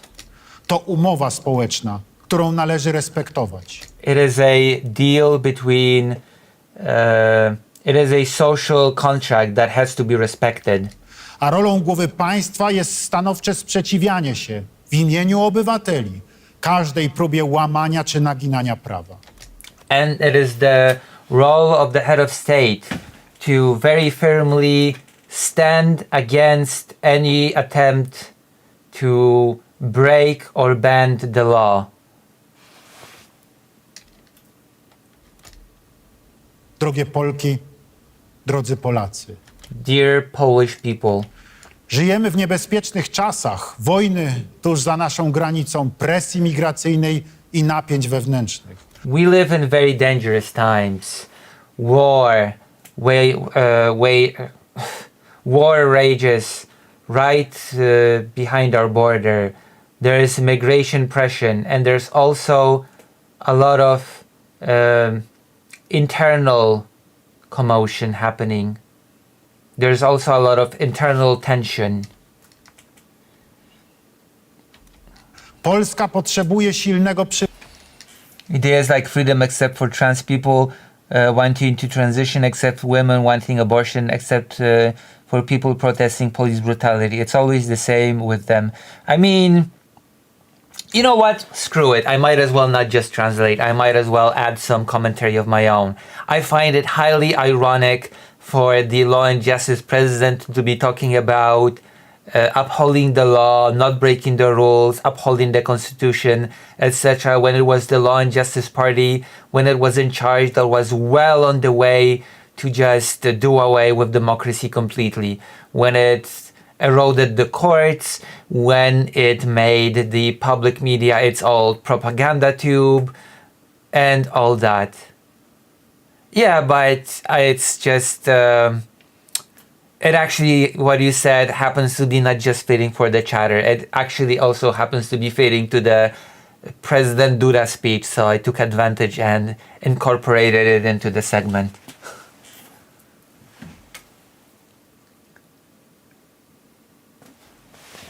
I decided to incorporate it into the segment because, yeah, I actually do find these words very ironic coming from Andrzej Duda, of all people. The pen, the person that signed anything that Law and Justice placed his way. A very loyal member of the Law and Justice Party. Like, you have to remember that. In 2020, Andrzej Duda ran his campaign on the LGBT are not people, they are an ideology. So make of that what you will. Like, Andrzej Duda is a very funny person. Poland needs a strong leader, a president that is a true patriot. I'm sorry, we have a biased translator is reacting to a biased president because this whole spiel, again, this is an endorsement of Karol Nawrocki. Like, make no mistake about it. Don't even think about having any illusions about that. Przywódcy, prezydenta będącego prawdziwym patriotą, obrońcy polskiej racji stanu i strażnika polskich spraw. The defender of Polish national interest and of Polish affairs. Potrzebujemy osoby, która zna historię Polski, potrafi z niej wyciągać wnioski i wie, jak bronić naszego kraju. We need a person that knows the history of Poland, that knows how to take lessons from the history and knows how to defend our country. Tak, byśmy nie musieli obawiać się silniejszych, lecz sami stawali się coraz mocniejsi. So that we don't have to fear of the stronger and so that we ourselves become the strong. Potrzebujemy prezydenta, który potrafi podejmować decyzje w poczuciu odpowiedzialności za dobro wspólne. We need a president that knows how to make decisions while taking into consideration the responsibility of just collective good. Yes, we need a president that knows how to make decisions knowing the responsibility for the common good. Nie pod presją doraźnych interesów politycznych czy zewnętrznych wpływów. Not under the pressure of current political interest or outside influence.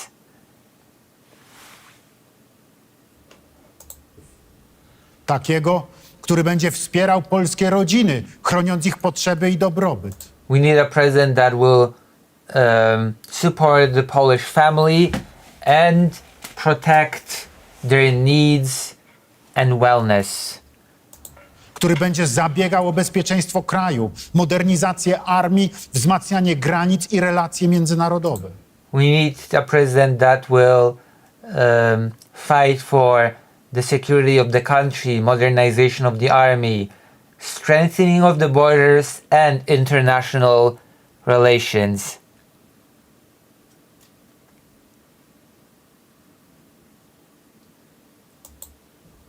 Który zadba, by państwo zapewniało rozwój gospodarczy i zatrudnienie na godnych warunkach.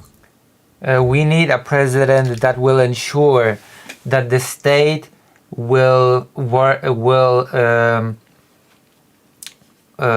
develop the economy and will give people jobs on fair with fair wages, let's just say. Który będzie patronem strategicznych inwestycji ogólnopolskich, That will be the patron of strategic Polish investments and also local projects. ale i lokalnych projektów podnoszących jakość życia w każdej gminie. We need to raise the quality of life in every region. Potrzebujemy prezydenta, który będzie strzegł godności obywateli. We need a president that will fight for the dignity of the citizens, which again, okay, when Andrzej Duda says we need a president that will guard the dignity of its citizens, of his citizens or of their citizens, I find that laughable because Andrzej Duda said in 2020 when he was running for president, the LGBT are not people, they are an ideology. So I'm sorry, but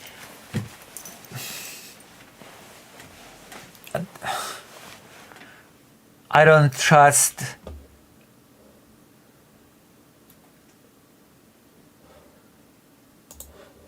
budując wspólnotę dumną ze swojej tożsamości i ponad tysiącletniej historii. we need a president that will be proud of our identity and 1,000 years of history. To były fundamenty mojej polityki przez ostatnich 10 lat. Those are this is the foundation of my policy through the last 10 years. Yeah, except for when you called undesirable groups not people, except for then. But apart from that, you totally are fighting for the dignity of the Polish citizen, aren't you?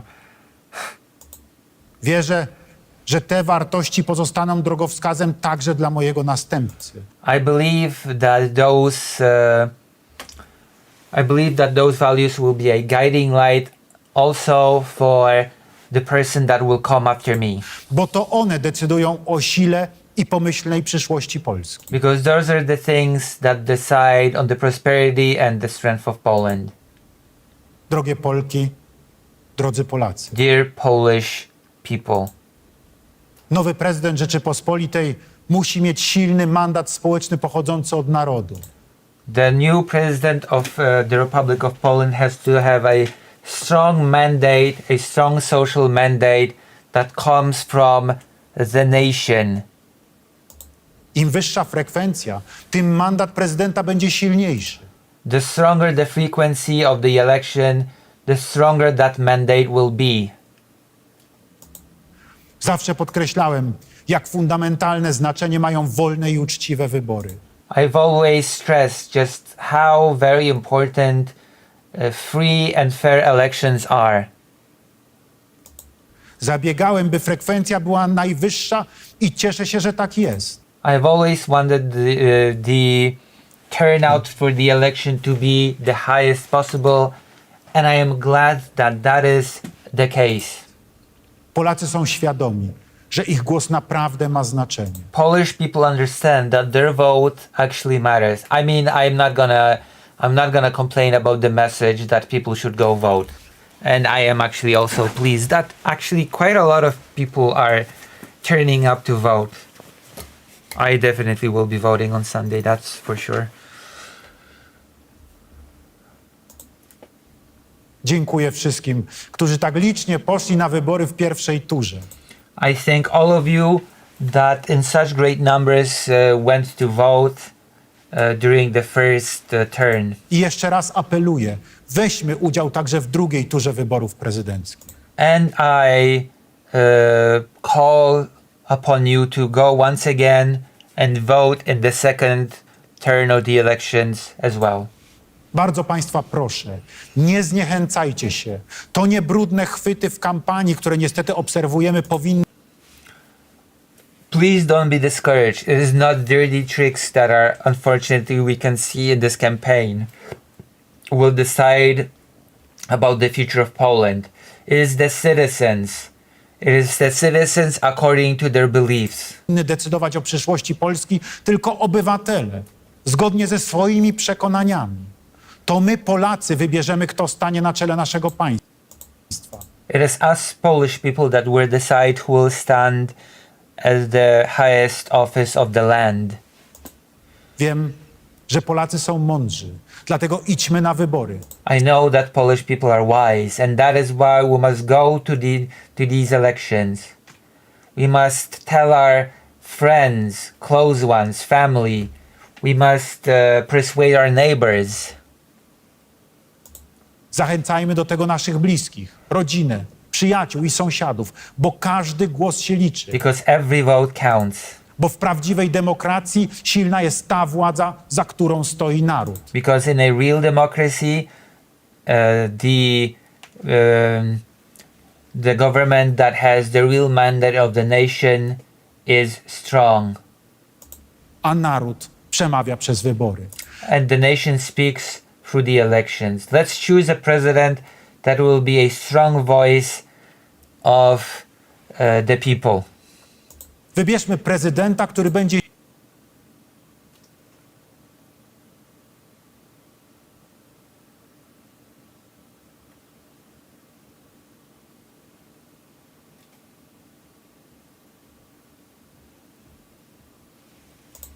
silny głosem swoich rodaków. Niech żyje Polska. Long live Poland. And that is basically the Duda's address to the people. Like, I still think that there were many things that he said in that were basically a nod for people to say, you know what? Nawrocki is the one that is the better candidate. Okay, the nod to the patriotism, the nod to the ideals, to the beliefs. Let's see what has been happening in the chat. How long does it usually take to vote there? Usually it takes just one day. Also, you're not voting on ideas, laws. You vote for politicians. Yeah, you vote for the representatives. Much of this I'd be willing to discuss debate live. It's a big ocean topic, my friend. I'm enjoying a plate of ribs right now. Apologies. Politicians might hold a certain ideals. YouTube teleported me here for the record. Write me an email, okay? My email should be either in the description of my channel, or my email should be in the description of the streams. You can write me an email and I'll decide if I'm gonna debate you. I'm not sure what you'd be debating me on, but well, I have no clue what you want to debate me on.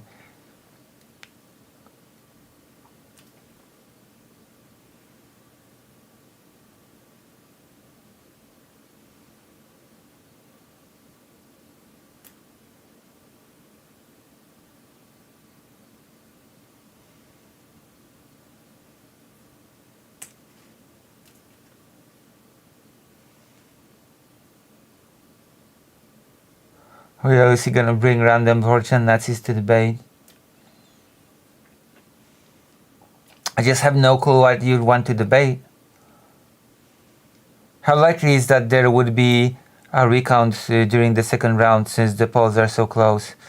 There's probably not gonna be a recount. It's probably gonna be decided during the first count. You might think that, but my brain contains the brains of all 4chan users. I'm not, you don't know what you are, bro. It's always like that. They feign civility up until they scream the N-word repeatedly. I've been pretty chill, spoke about my general thoughts through no assumptions. Okay, then I'm gonna ask you then, what would you want to debate? Because you said that you'd be willing to discuss debate live. So what do you want to debate? Sure, bro.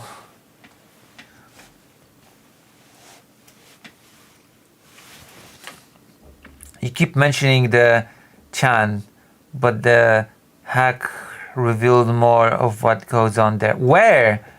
What does that mean, goes on there? Also like the stream.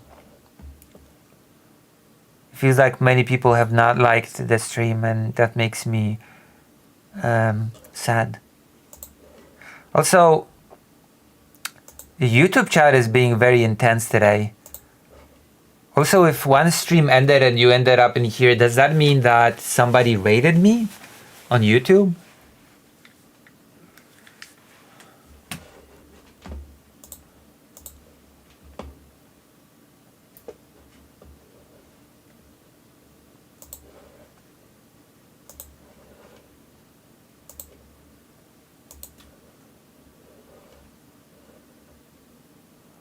Or some of the admin heads with that .gov email, which is really funny.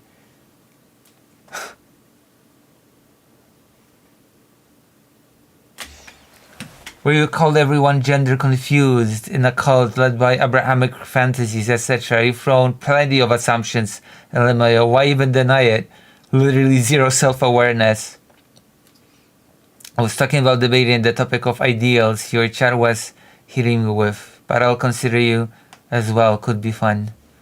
So what do you want to debate? Whatever, write the email. I will read it. I did, and I meant it.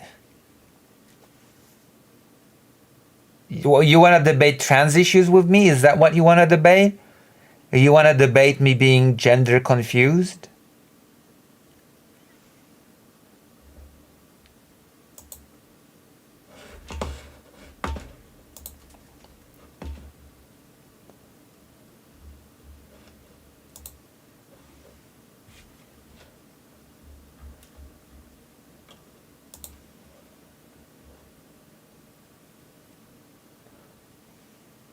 I thought you didn't throw assumptions. Which is it? I mean, there were a few assumptions. No, I didn't even formally say I wanted to debate you yet. Well then, you said that you wanted to debate live. Who did you want to debate live? Like, I'm the only person that is live right now on this stream.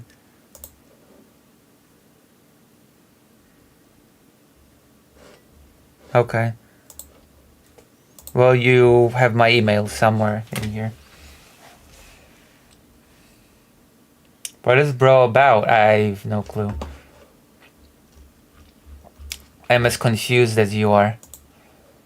To be quite honest with you.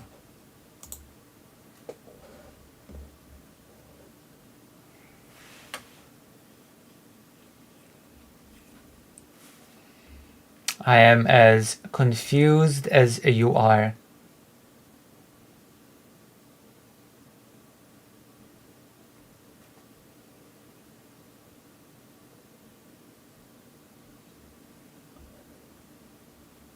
Oh, I love it. Apparently, the United States warned EU of election interference in Poland, then backs country's right-wing candidate. I love how the United States basically said, hey, there might be intervention in the Polish elections, and then just proceeded to interfere in the Polish elections.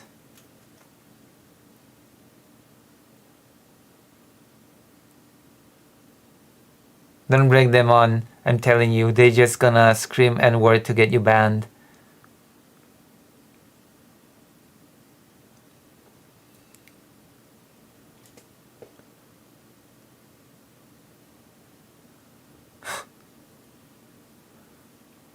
Interesting.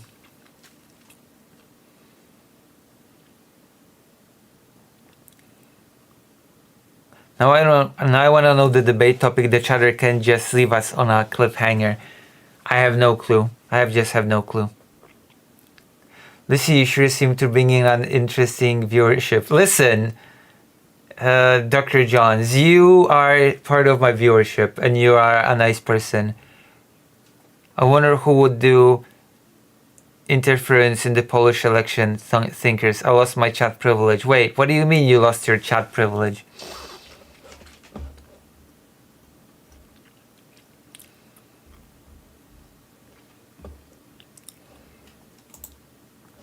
What do you mean?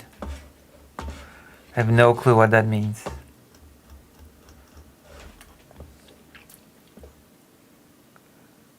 If by they you mean they, nah, we couldn't have that discussion on YouTube anyhow.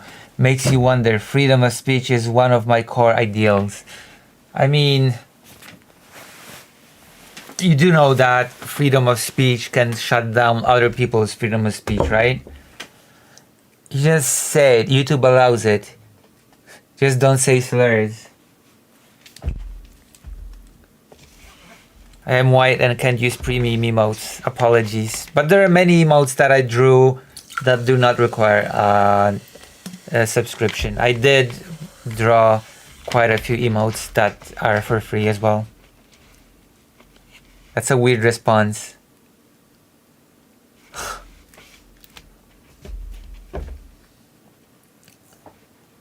Just say it, one word. Who are they? They are them. They are them. I'm American, bro. Those ideals built everything we use right now. Good and bad.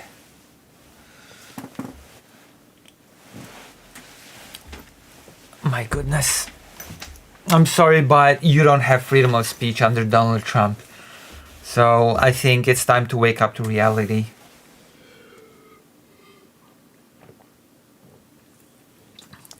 The freedom of speech is the last thing that you have under Daddy Trump.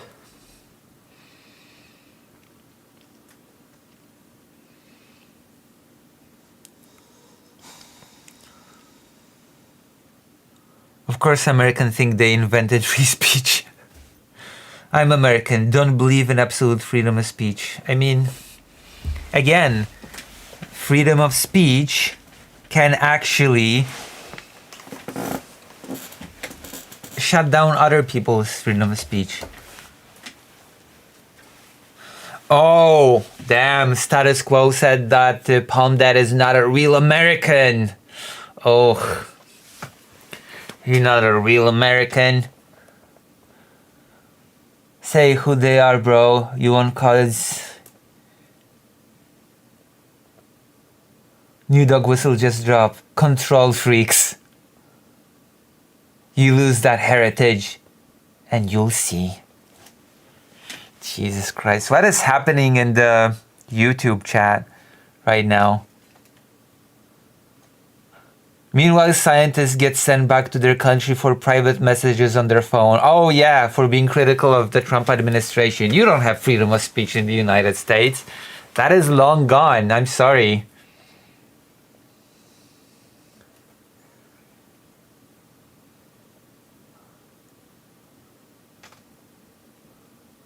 What kind of American are you?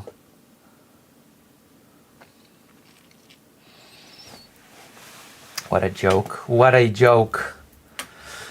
On the same day, US lawmakers accused the European Commission of failing to act on alleged foreign interference in Poland's presidential election.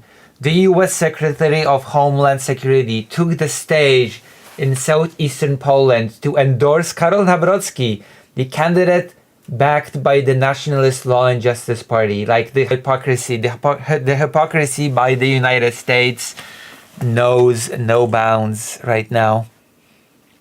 Be careful of meddling. Oh, by the way, we'll allow ourselves to meddle. The contradiction could not have been clearer. In Washington, Republican members of Congress wrote to Brussels warning that Poland's electoral process was being skewed in favor of liberal candidate Rafał Trzaskowski. What a joke. In Jasionka at the Conservative Political Action Conference, Kristi Noem told Polish voters they would be blessed with Trump's friendship if they elected Nawrocki, while calling Trzaskowski a hopeless leader who would rule through fear, which is again ironic that the Homeland Security chief said that Trzaskowski would rule through fear while threatening to take away US military presence if Trzaskowski wins. Lucy, you always complain about not having an audience and you finally get one. Are you happy now? Yes. Yes, I am happy. I am happier than I've ever been. This is really funny that it's basically the opposite. The opposite would be reality. Yeah, that is pretty funny and also terrifying. The fact that that Kristi Noem alludes to some sort of ruling through fear while basically threatening Poland, okay? That it cannot be called any other way. She tied future military support to the outcome, which is... I don't know if you could go any more blatant than just doing that. Both moves came within hours of each other.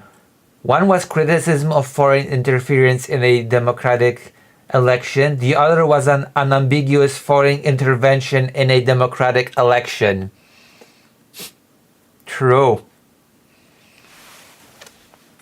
The letter to Brussels. In Washington, the letter to European Commission President Ursula von der Leyen came from Brian Must, chair of the House Foreign Affairs Committee. It accused the EU of failing to respond to alleged election violations in Poland, chiefly a Facebook ad campaign set to favor Rafał Trzaskowski, and the delayed release of public campaign funds to Law and Justice. The funds were frozen following a ruling by the Polish Electorate Commission that Law and Justice had improperly used public money during the 2023 parliamentary campaign, a ruling later overturned by a chamber of the Supreme Court whose legitimacy is disputed by the government and the EU. Yes, because Law and Justice has stacked the courts, and now, I told you, Law and Justice has been hard at work to undo democracy in the country. The letter claimed this amounted to selective enforcement of democratic norms and warned that the EU's silence could undermine the integrity of Poland's democratic process. The letter suggested that NGOs with connections to democratic operatives may have backed the Facebook ad campaign and accused Brussels of a double standard by tolerating such interference under a liberal government while having previously frozen funds under Law and Justice. The Trzaskowski ad campaign. I see that the United States is very interested in the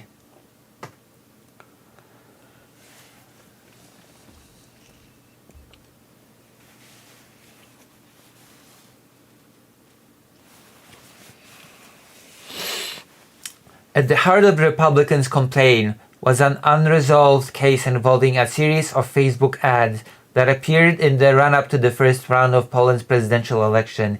The ads promoted Rafał Trzaskowski and attacked his rivals from the first round, including Karol Nawrocki and far-right candidate Sławomir Mencen. I'm surprised it didn't target Grzegorz Braun. Poland's state disinformation watchdog, NASK, flagged the campaign, saying it showed signs of foreign funding, but could not determine who paid for it. Meta later said the ads had already expired by the time it was asked to intervene. Nawrocki used the ads to accuse Trzaskowski of taking money from Germany and George Soros, a line of attack that sparked threats of legal action from Trzaskowski. Republican lawmakers saw the episode as evidence of foreign interference, but the facts remain murky. As of now, the formal source has been identified and Polish authorities have yet to draw conclusions. The CPAC endorsement. At CPAC in Jasionka near Rzeszów in southern Poland, Kristi Noem made no effort to appear neutral. The US Secretary of Homeland Security told the crowd that Karol Nawrocki must become president and warned that a Trzaskowski victory would mean Poland facing the same hell Americans endured under Joe Biden. Oh yes, the Americans endured such hell under Joe Biden. You know what the two countries most hurt by Trump are said to be? In order, Ukraine and the United States. The two countries that are most hurt by Donald Trump's second term are, I will repeat, in that order, Ukraine and then the United States.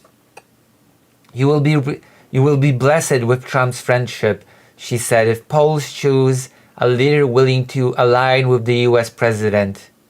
So basically, translation, we will keep US troops in Poland if you choose a president that will be loyal. Align with the US president.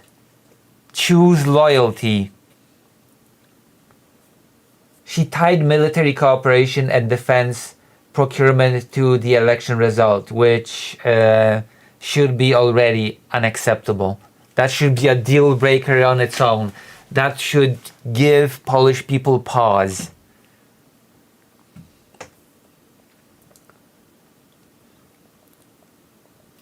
Making clear that Washington's support would depend on political loyalty. There you go. There is the word, loyalty. So they are doing what they said they would on the leaked Signal chat. I mean, yeah.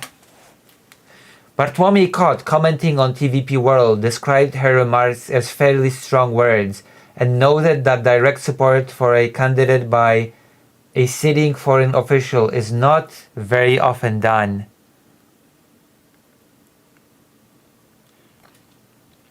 Threaten Europe by withdrawing their military. Yeah.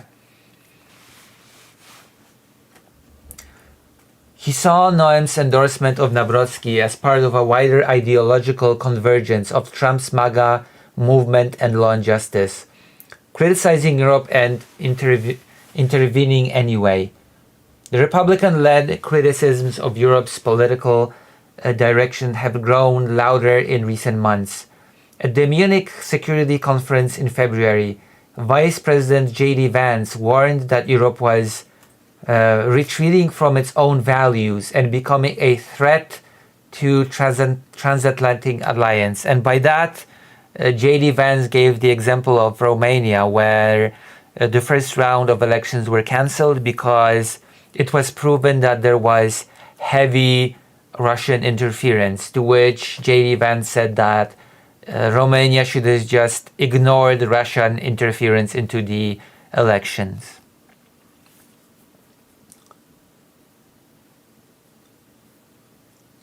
That theme was expanded in a recent State Department essay on Substack by senior advisor Samuel Sampson. It claimed that governments have weaponized political institutions against their own citizens. France was cited for banning presidential contender Marine Le Pen over corruption charges, Romania for annulling an election following Russian interference allegations, and Germany for labeling the far-right Alternative for Deutschland as an extremist group. All good things, by the way. All these things I consider to be positive, by the way. U.S. Secretary of State Marco Rubio himself warned that this could lead to the AfD's exclusion from the democratic process. Good! I'm sorry, but a neo-Nazi party pardoned by extremism and a lack of a free speech principle, but I actually believe that a neo-Nazi party should indeed be excluded from the democratic process, okay? Maybe it's me just being an extremist, control freak, I guess, as somebody in the chat would call me. I'm perfectly fine with that. Arkael, hello. Hello, Arkael.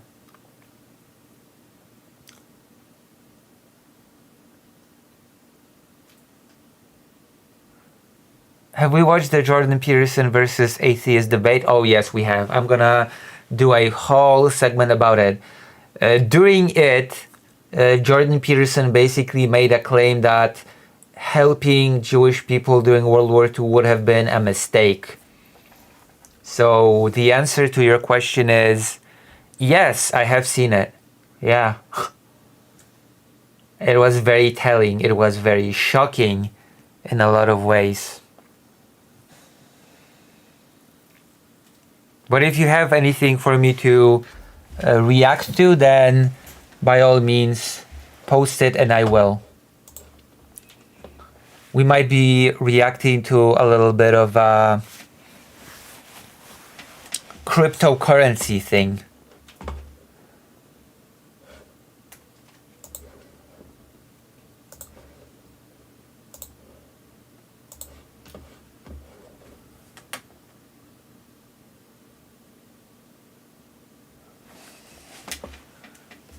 The Spire is all. So if you have anything cool for me to watch on stream and react, Arkael, then, you know, push it my way. The EU's Digital Services Act was described by Elon Musk as censorship tool and efforts to regulate speech, framed as an attack on Western civilization. Yet while American officials warn against censorship and electoral manipulation, they are increasingly engaged in political intervention themselves. US Republicans have defended Hungary's nationalist Fidesz party, criticized Romania's judiciary, and met with AfD politicians in Berlin. In Poland, US President Donald Trump invited Karol Nawrocki to the Oval Office just weeks before the first round of voting. Also, I'm not even gonna... I probably should do a whole segment about Donald Trump's unhinged attack on the Harvard University, right?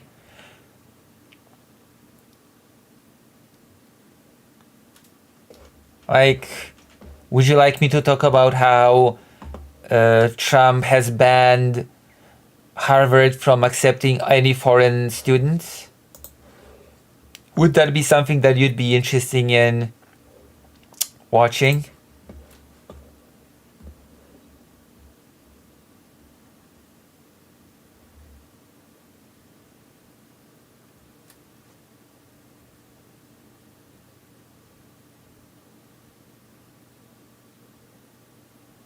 Le Pen is not even the first presidential candidate in recent history in France that were banned from running for the exact same reason. I mean, yeah, I like it when people are banned for corruption. I like it when a country makes sure that foreign interference is curbed. I like it when hate speech is actually fought against.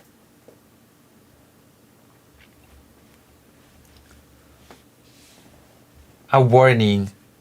For observers of US-EU elections, the events of the 27th May suggested not just a campaign tactic, but a shift in how parts of the American political establishment now view European democracy. German-based analyst and journalist Noah Barkin called the State Department's message disturbing, especially the claim that Europe's regulatory approach to free speech threatens American security and economic ties. His reading was blunt: embrace MAGA values or you will be seen as an adversary. Also, there's been this weird thing where the US demanded that countries that that do contracts with the United States have to officially pledge to reject diversity and inclusion. That was actually a thing. Poles will vote on Sunday, June 1st, in a presidential runoff between Rafał Trzaskowski, the Liberal mayor of Warsaw, backed by the Civic Coalition, and Karol Nawrocki, who is supported by the right-wing Law and Justice Party.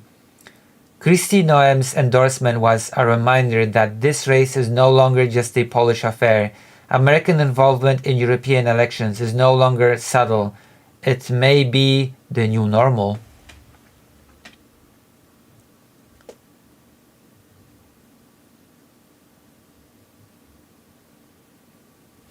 Yep. I might as well, I might even look it up. The whole thing about diversity and inclusion.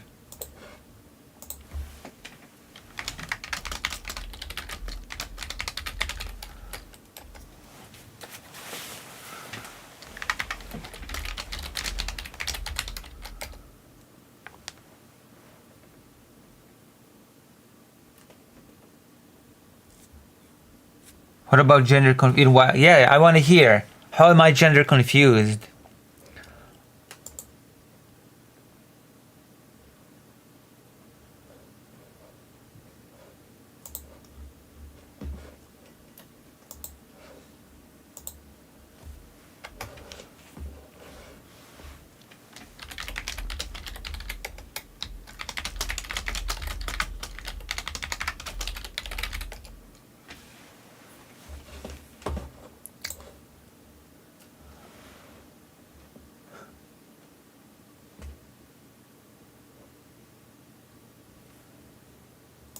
My goodness.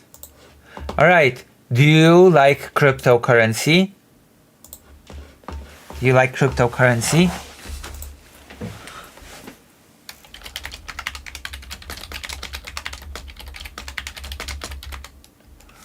Well, I've got good news for you, okay? I do have good news for you if you're a big fan of cryptocurrency.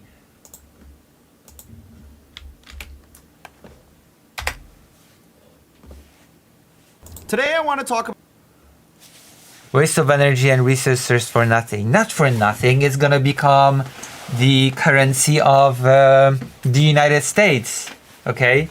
Let's listen to Wojtyla talk about cryptocurrency.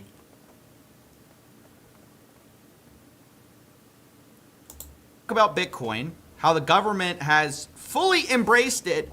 And what's ironic is that the Bitcoin people who they started as anti-government, anti-central control have that is the weirdest thing. That is the craziest thing, that cryptocurrency, at least on paper, wasn't cryptocurrency supposed to be this super independent type of currency that is separate from governmental control, that is separate from what is deemed traditional currency. And now all the crypto bros are basically begging for the US to make cryptocurrency into a regular currency. What is that all about? What is it? Wasn't it supposed to be this underground alternative to official currency? Now started to fully embrace it, and you've got a bunch of billionaires and oligarchs that sort of control Bitcoin's community in a weird way. And I want to flag it. I want to flag the rise of Bitcoin strategic reserves, which are not strategies, and the weird direction. Like a Bitcoin strategic reserve, that sounds like such a bizarre concept to me. This is going. It's just ironic because of what Bitcoin sort of started out as a. How to know cryptocurrency was always a scam? Simple. Look at who owns a building full of multiple servers. It's not the poor. Let's put it that way. Way to get around the government, get around censorship, things like that. But now that you have government starting to accumulate this stuff, you've got the increase of rich and powerful people starting to accumulate this stuff. The question is, what is it doing anymore? Is it even trying to achieve the same goals, or is it just about the price going up? So I first started thinking about I think Bitcoin is basically just about a bunch of people trying to, I'm pretty sure that cryptocurrency is just a get rich quick scheme for scammers. Quickest way for it to become a regulated security is when the US Treasury gets rug pulled. Oh.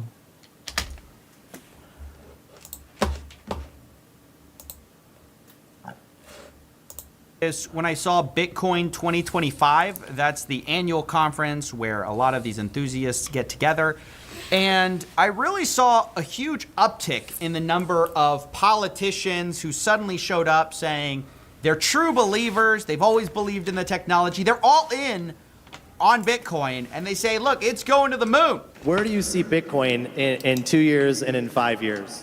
I think I sort of alluded to it earlier, but I think we're going to the moon, guys. I have no idea what that means. We're going to the moon. Like the value of it? And it's going to be awesome. Just stay in, stay strong. We're like I said, what does that mean? All these different ways, whether it's Truth Social, whether it's what we're doing with American Bitcoin on the mining side, World Liberty Financial, on the DeFi platform stuff. We're true believers. That's right, guys. True believers. They've been true believers for months now. True believers. Okay? They're hardcore. Listen, with the obvious focus here of this whole conference was a lot, unfortunately, about price, numbers, to the moon.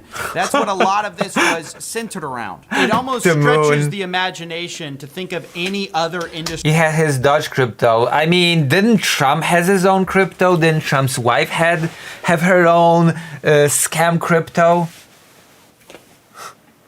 Unironically saying we're going to the moon. Like, hey, where do you see computers in 5 years? To the moon. Where do you see AI? To the moon, bro. We're on the moon. You can't imagine. It doesn't make sense in any. I know. It just sounds so stupid if you would ask about anything else, right? Their context. Trump has multiple. Also has NFTs. Of course. Of course, Trump has NFTs.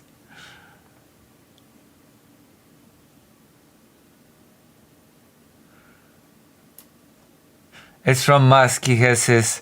I'm saying that's where the phrase "to the moon" is from. Isn't the saying "to the moon" from that old TV show Honeymooners, when the husband would threaten to punch his wife, boom, straight to the moon? Isn't that where that comes from? And then the Flintstones were created and they were based on that. See, I know pretty old stuff. I know pretty old American media.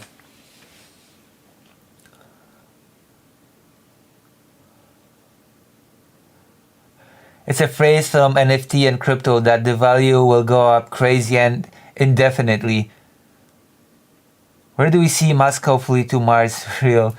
Dogecoin was created as a meme to make fun of Bitcoin, but people bought into the meme way too hard, and Elon co-opted it because he wanted in on the meme. Of course.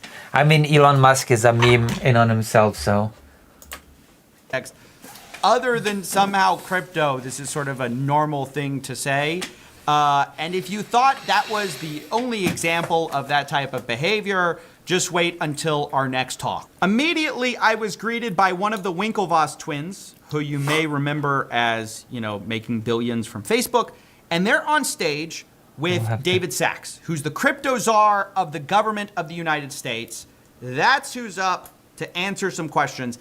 And they sort of have to ask David an important question. This is the crypto czar. What do they ask? Something about capital gains tax. No. I think it'd be great if the U.S. government started proactively acquiring Bitcoin. What do you guys think about that? That's about as big a rise as Fire Gary Gensler getting last summer. So the question and the big applause break is, hey, can the government pump my bags? It's kind of what it comes down to. I mean, Can the government pump my bags? By the way, Trump considers the VAT tax to be a form of tariff, just so you know, because Trump is that sort of person. Trump unironically believes that the VAT tax is a form of tariff. Really care if the American government has a bunch of Bitcoin or not? No, they care because that will generate price movement in the upward direction. So it's just such a departure. It's such a strange thing to beg Daddy Warbucks, who you've been saying this entire time you don't need them, you don't need the government, you hate the government. Now the big applause break, the big thing that the two billionaire twins asked. Yeah, the cryptocurrency is doing this weird race to become regular currency. Like soon enough, it's not gonna be cryptocurrency anymore. It's just gonna be currency. Crypto czar is. Can you please buy my internet beans from me? The other strange implication I found weird about my internet beans. This whole thing is you have the Trump sons there as well. They have huge Bitcoin businesses now, a Bitcoin mining business. Then you have Trump Media Group raising $2.5 billion worth of And yes, of course, there's also the topic of Bitcoin mining and the whole environmental effect. But I don't think Trump cares about that. Cryptocurrency doesn't work as currency and never will. It's a scam, so of course it won't. But I just find this shift that the crypto bros are doing from, hey, we're doing this super alternative currency to the regular currency, and it's so independent and it's so underground, to, hey, can the government buy cryptocurrency and make it into a Federal Reserve thing or whatever? It's crazy. Coin. Buy my internet beans. It's a little strange. The only thing I can relate it to is there's a famous example of Jimmy Carter. He put his peanut farm into a blind trust so he wouldn't enrich himself. But imagine if Jimmy Carter then established a strategic peanut reserve to then pump the price of his farm's peanuts. Strategic peanut reserve. Oh my goodness. I'm not saying that's why the government established a strategic Bitcoin reserve. Well, most of the crypto bros moved to AI now after the crash. I'm saying that one effect of having first you buy a bunch of Bitcoin, right? And you get a bunch of Bitcoin businesses, and then you just have the government buy a bunch of Bitcoin. You're pumping your own bags with the taxpayer money. That's kind of weird. Now, I have to be clear that David Sachs maintained that the only way the government would buy Bitcoin for this Bitcoin reserve is if they did it in like a revenue neutral way where it wouldn't increase the debt. But I also have to be clear that you still are buying it. This revenue neutral way is just finding money that would have gone somewhere else, could have gone to anything. Right. Like you could have bought Nvidia stock in a revenue neutral way. You could have bought the S&P 500 in a revenue neutral way, just funnel it from one thing to another. So this whole thing is more about optics than it really is about the actual effect. It's just so people won't freak out thinking their taxpayer money is going to buy Bitcoin, even though that's sort of what's going on if you really pay attention. We have 10 on Twitch now. So if we can convince Howard Lutnick, who's the Commerce Secretary, or Scott Bessent, who's the Treasury Secretary, to buy some, and they can figure out how to fund it, without a new tax or without adding to the debt, then maybe find the money from some other program that's not using it, then we could potentially acquire more Bitcoin. Yeah, cool, I guess. Again, the question is like, why Bitcoin over any other commodity other than price go up? I guess that's what everyone's just thinking. Like, look at the price of Bitcoin. It's always gone up, so it's always going to go up forever. That's how these things work. And this is where I want to pivot to the Michael Saylor talk. You should watch, where he sort of explicitly addresses this question of why. You should watch Folding Ideas documentary. Line goes up on NFTs. We probably could, but not tonight. Bitcoin over anything else. And he says, well, Bitcoin has outperformed the S&P 500. Bitcoin. What gives you such strong conviction in that choice? Well, Bitcoin's the only digital commodity, and if you're going to be a public company, then you need to be capitalized on a commodity. And Bitcoin is the first commodity in the history of the world that outperforms the S&P index on a consistent basis. So if you are a public company, it's a very simple choice. There's one best asset, and there is no second best asset, right? Woo, woo, woo. Hey, look, it's the guy selling a second best asset. If you don't know, Michael Saylor, who's famous for saying there is no second best asset, has gotten super rich from selling his company, Strategy, which uses Bitcoin and like wraps itself as sort of a Bitcoin vehicle, but with extra fees and other problems.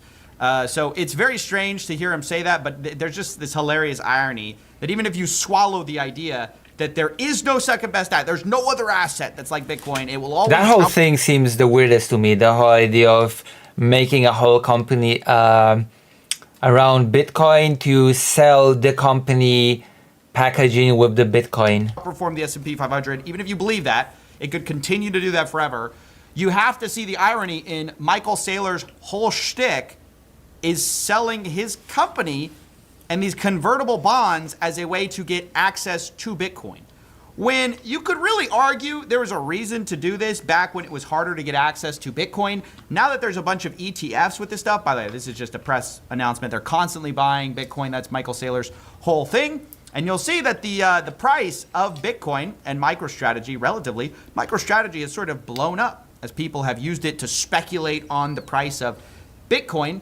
But what people don't know is that while Michael Saylor gets incredibly rich, all of these companies who've done this thing where like they make themselves like Bitcoin, but just a company that holds Bitcoin, like they're not doing much anymore. Michael Saylor's software just business sell does Bitcoin? Very little compared to the amount of Bitcoin they're hoarding up, right? So they're really a Bitcoin wrapper. There's multiple companies trying to do this now to make themselves attractive in that way. The problem is you could just buy Bitcoin, or you could buy their thing where you have a bunch of CEOs getting paid, a bunch of workers getting paid, a bunch of dilution, other compensation, and you're just missing out. It's just a strange thing. So it's funny that they're like, there's no second best asset. Here's another people who did the Bitcoin strategic announced strategy. That's the whole thing with Trump media as well. It's just impossible to justify these things as anything but worse than the commodity itself if what you think is actually great about the thing is the commodity. It's like buying a company that hoards gold instead of just buying the gold yourself. Now you're taking fees because the guy... Yeah, that would be very weird to buy. That was really very weird to buy a company that hoards gold to get the gold instead of just buying gold, yeah. Have to get paid.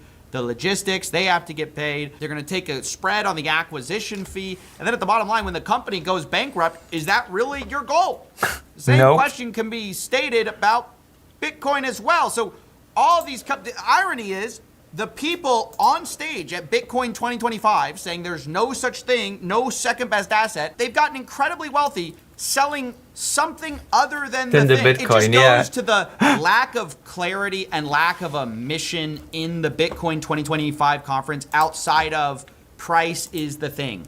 It will outperform the S&P To the moon. 500 as long as the government can keep buying it, as long as we can get new buyers in this thing. It's so strange and departed from the sort of original thing, which I guess, you know, the original buyers, I guess by definition, were sort of more in it for the technology, the philosophy of it. And it has just become a shell game of like, how much higher can we pump the price? Now, that being said, I want to be clear, unlike some people who prognosticate on the imminent collapse of Bitcoin to $0, I'm not going to do that. I'm not even going to tell you that the price isn't going to go up. I don't know what the price is going to do. In fact, the government might be buying. Pyramid scheme is an umbrella term. Yeah. Should watch the Crypto Land trailer and make us all suffer. Oh my god, I remember Crypto Land. Wasn't that luxurious island or whatever? Where people were like, oh my gosh, you're gonna be here among the elite. Oh god, I remember that. It's about getting new buyers who can sustain the big guys. I mean, the new big buyers, apparently the US government doing the Federal Reserve of Bitcoin. Bitcoin. I don't know, right? I don't know what you should do with your money. I know you shouldn't give it to these guys, right? Anybody wearing an orange hat with a company, beware. I also know that we're not in the first inning. This is something that people in crypto like to say is like, we're literally so early. The government's talking about. We should be watching that trailer of Crypto Land, From the River to the Sea. Says Tom Cracks. I have no clue what context are you writing this in. Tom Cracks, but welcome to the stream.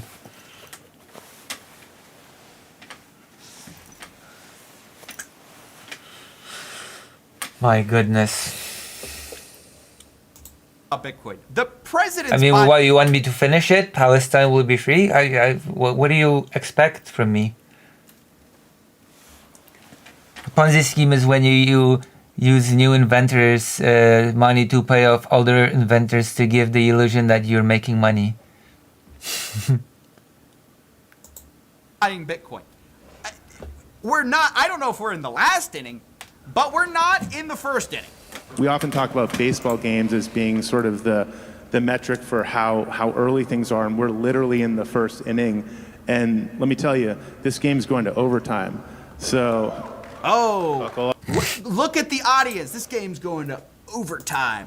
Listen, do you guys actually, does anybody believe this stuff? I don't know if he even believes it. I don't know. That's the weird part for me as well. Or is that just something the company, you have to say as a guy with a company attached to crypto? But what would it take to get in the second inning? Okay, if the president buying Bitcoin didn't get you in the second inning, what will? This is such a stupid comment on so many levels. Rank gold, Microsoft, Nvidia, Apple, Amazon, Bitcoin. Oh my gosh, higher than Google. You can actually look at the market cap of all of the world's assets and you can see gold's number 1. Bitcoin is number 6. It's only behind by a factor of 10, which if it keeps improving at the current rate, like how much higher do you guys think this stuff can go? It's already worth more than Google, Thank you, Silver, Zoshilix. Vanguard, We'll watch it then. Meta, and only trailing behind some of the most valuable companies mankind has ever created. And gold itself. I mean, it's just so insane to be like, yeah, we're in the first inning. You're definitely not. And what's funny about this whole exchange is even David Sachs seems to realize that it's kind of a stupid analogy. So he says, you know, I don't really want to think about this in terms of price or something like this. I want to measure this in terms of innovation. But then immediately gives a nod, which is, again, about the price. You know, I don't want to measure, you know... I know it's old, but it was glorious. I didn't get it, by the way. Socialix? We accomplish exactly through price levels. I guess I want to measure it through innovation levels, but I will say that I did notice that Bitcoin just hit a new all-time high the other day, and that was great to see. Yeah. Pause for applause. Like, come on, man. Pause for. This is not an anti-Bitcoin video. This is a, hey, grifters are invading you guys, and it's all about, like, the businesses, the guys on I am pretty anti-Bitcoin, by the way. stage own that are going to benefit from the government, different people getting involved, and just hyping this forever, right? The people on stage, almost you. all of them, have Bitcoin investments somewhere. I am pretty anti-crypto. This is an anti-crypto stream. It works, yeah. Thank you, Socialix. David Sachs may be the only person who says he divested from all his crypto, but the Winklevoss twins, Michael Saylor, the Trumps, like all of these guys will hugely be benefited by the price going up forever and your taxpayer money being spent to pump prices. When, to be clear, that was never the point of crypto in the first place, is so governments could hoard it. So it's all nonsensical and antithetical to the original mission of this stuff in the first place, which I think is what makes it so incoherent and fascinating to watch. It's bizarre the way it's become sort of cultish. I mean, crypto has been a scheme from the get-go, so... And look, I don't even blame the OG crypto guys for this. I think a lot of times they probably feel their own movement has been co-opted, as most things do when you have kind of crazy price runs like this. Yeah, People it's just always been become an obsessed investment with scheme. The price. But it's just a very strange thing, and I want to It warn just you guys. took a different against direction. These announcements of these Bitcoin reserves. Oh, Tesla, Clurl, Rumble, everybody's doing a Bitcoin reserve because it seems cool. Guys, it's not a strategy, right? To just say price go up, right? You have to have an idea of what you're going to do with it. It's not clear what these companies are. You know, there's ways to hedge for inflation. Even the people who are like, we're just hedging for inflation. There are ways to do that aren't sexy. You could buy some tips, okay? Right. Look it up. They're not going to do that because there's no headline in it, right? They're selling you something, and you have to be aware of this. Anyways, yeah, I just wanted to talk about that because I thought this speech was just insane to be like, hey, could you buy my Bitcoin, please? Please, Dad? Please, please, government, the guys we fought against forever, please, can you buy my please buy my Bitcoin? Weird and cringe. And I think that's not... One moment. Someone just interrupted with my lighting.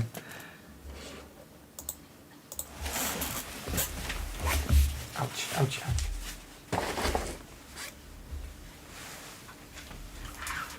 Światło jest specjalnie włączone, by mieć lepsze światło na streamie.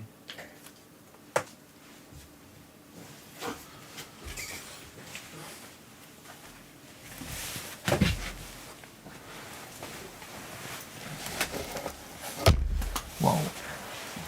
I'm back. Chodź, Fido, chodź. Oh no, my brother decided to turn off my light. To ruin my lighting.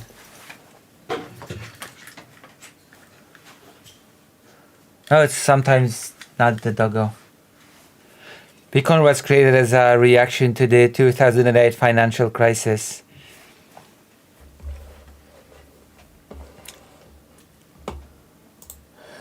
Indictment of everyone who owns Bitcoin, but certainly the people who are, you know, applauding as Michael Saylor, the guy Rude. selling you the best second best asset, is telling you there's only one best asset. Guys, there's some... It's a sales pitch. That's all I'm gonna say. Well, we've watched it, but hold on. What is this? Hold on, we're watching the crypto land thing. That was the craziest thing. Not as crazy as the Trump land in Gaza, but you know. Hi, this is me, Christopher, a crypto degen with a crush for crypto kids. Oh my god. Oh boy. I know this is old, but it's glorious, so I don't mind going back to it. I was only beaten by the crazy Trump Gaza AI video made for the advertisement of ethnic cleansing to people of Gaza.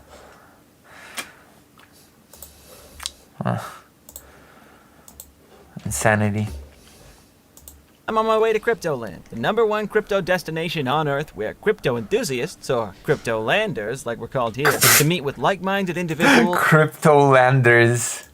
in real life. And when Connie, the founder, told me that visionary investors could own a piece of this unique island, I smash bought one of the 60 exclusive parcels on the blockchain hills. You know what this is? This is on the same level as people apparently used to buy real estate in heaven. Are you familiar with that? Did you know that people used to buy real estate in heaven, and there was planning? People would plan their real estate to be neighbors with one type of people, but to avoid being neighbors with other types of people. That was apparently a whole thing, and I'm pretty sure people paid real money for it to reserve places in heaven. That's how I became a king crypto lander. And there it is.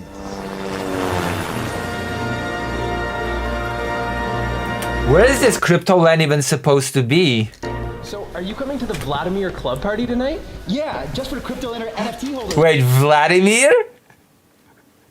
What is the implication here? What do you mean Vladimir? Lucy's trying to take my heaven property. Oh yeah. Right? Yeah, man. Have a nice day, sir. What the fuck is this? Thank you. Connie? Have a nice day, sir. Thank you. What is this bizarre laugh? And what is this weird vacant look? This Connie? Christopher! Come here, buddy! Oh, it's been a while. Yeah, 50,000 blocks at least. the animation is so bad.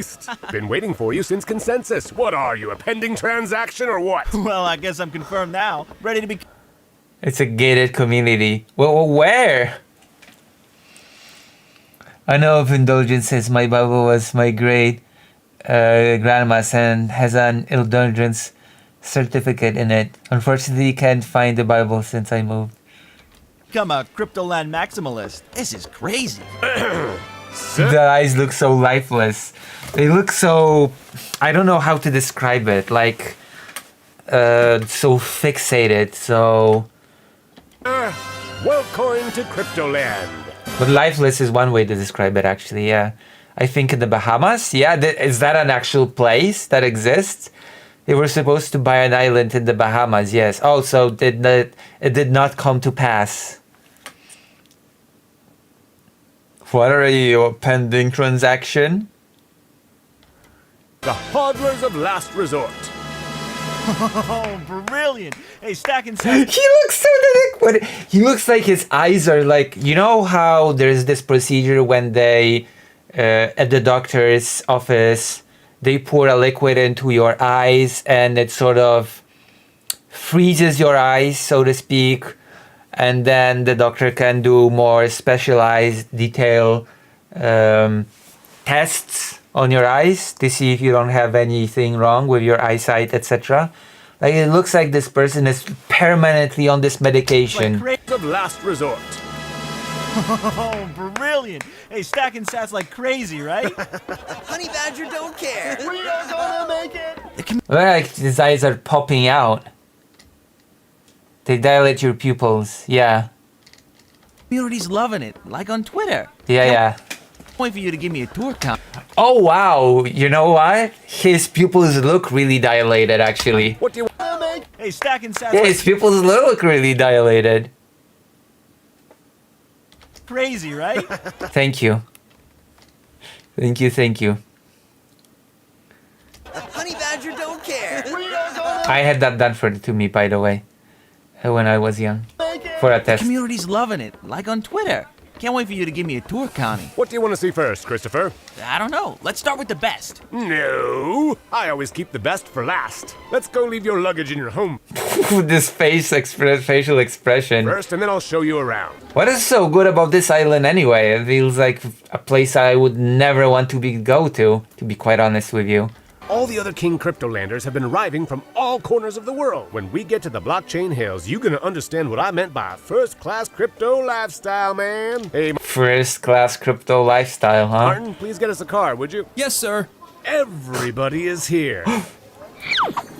Carolyn, here he is. Hi. Hi, Mr. Adams. Nice to see you, sir. This is the same animation as those religious videos that would teach you a lesson that being gay is a sin, etc. about a family.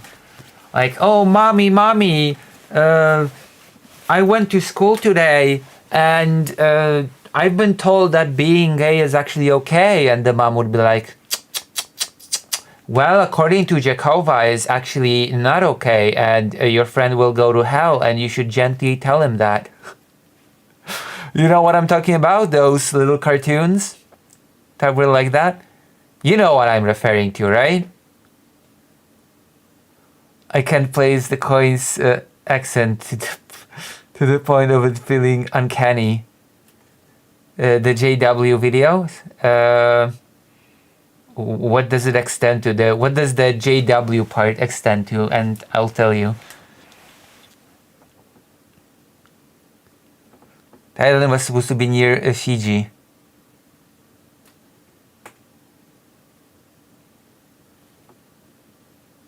Caleb and Sophia. Ah, yes, I think so, yeah. Jehovah, yeah. Caleb and Sophia. Yeah, that's what I'm talking about. This animation style reminds me of it a lot.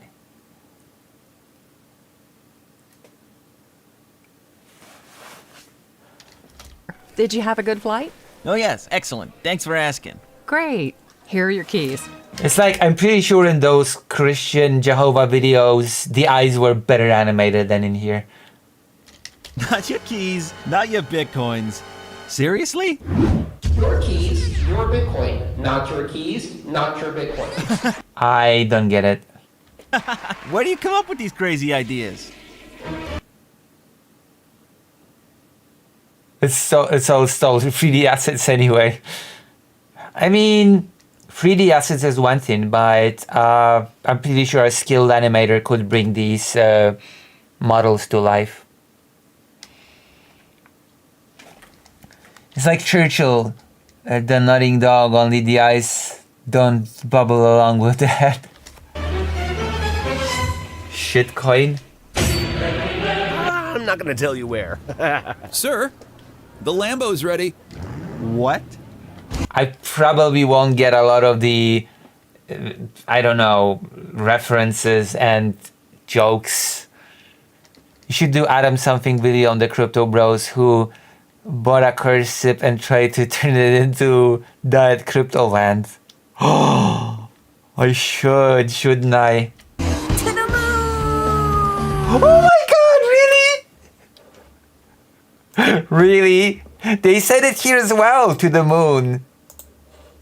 They said it already here. Wait, was Musk doing the cryptocurrency already when this was a thing? To the moon? You should listen to the Behind the Bastards episode about the ship. Oh my god, I should watch something about that ship. Sounds fascinating. To the room, not the moon. Entering the... The jokes are so flat. The jokes are so bad. The hell? Am I supposed to find that funny? Blockchain Hills. Hey, Who is this made for, by the way? Who is this video made for? Like, who is supposed to be the target audience of this? I hate that I know most of these references because everything I learned about this was against my will. What's that? The Vladimir Club. Cryptolanders members only club. We are prepared. The Vladimir Club. Is this related to Putin in some way? other crypto bros. I mean, isn't this sort of island supposed to be for people that are actually rich? Preparing everything for tonight. We are throwing the most epic crypto party ever. I wonder who your plus one is going to be. Here we are, King Crypto Lender's territory. Wow! And here you have the 60 parcels. I can't wait to get to mine. Ta-da! Oh my... Wow! Wow! Make other people think that other people will invest in that crypto and crypto bros will invest. This is, by the way, this is so unimpressive. Like, I would not want to go there. There are so many nicer and cheaper places to go to. Do I have to call in and explain all this to you? Yes, actually. Yes, actually, please, yes. Oh God, yes. Yes, you do. Hold on. It'll elevate the material of this wonderful stream. Yes, you do. Get in there, get in the voice, and we're gonna do this. We're in it now. Brooks could explain this so much better than me. I mean, if Brooks wants to call in as well, then I'm always game. What? What happened, Dr. Johns? Don't be so unhappy. Okay, okay, let's go. Welcome. Hello. Okay, explain it to me.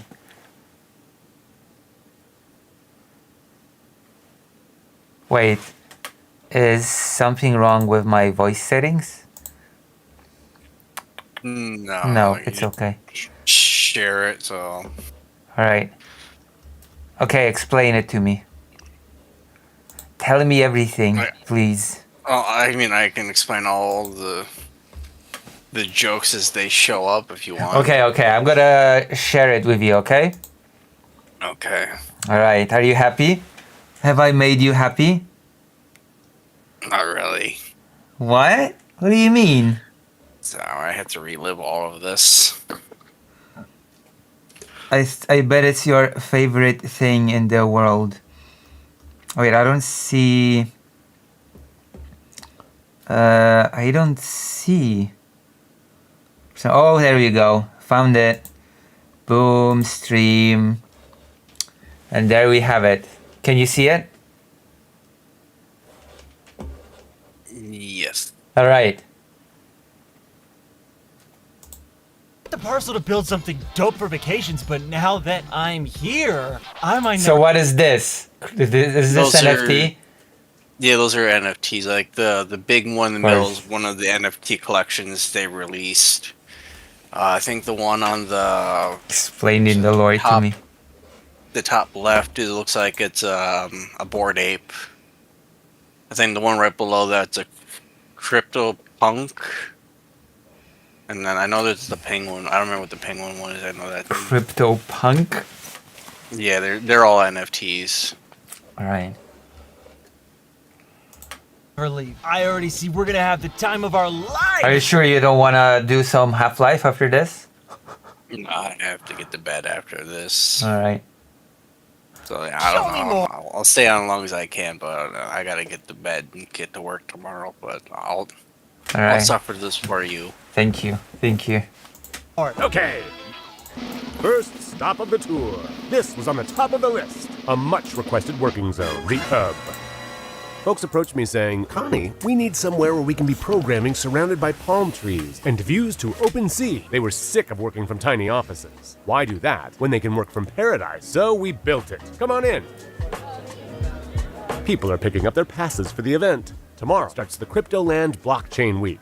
We organize a number of different crypto conferences and meetups year-round. Lots of crypto VIPs coming tomorrow. You can feel the entrepreneurial spirit here. You can work, get coffee, and when you get stressed, you can hit up the de-stress room. The de-stress room? Yeah, the de-stress room. Okay, be honest with me, okay? Level with me, okay, Dr. John? Yeah. Would you actually want to go there? Because it feels like such an unappealing place to me.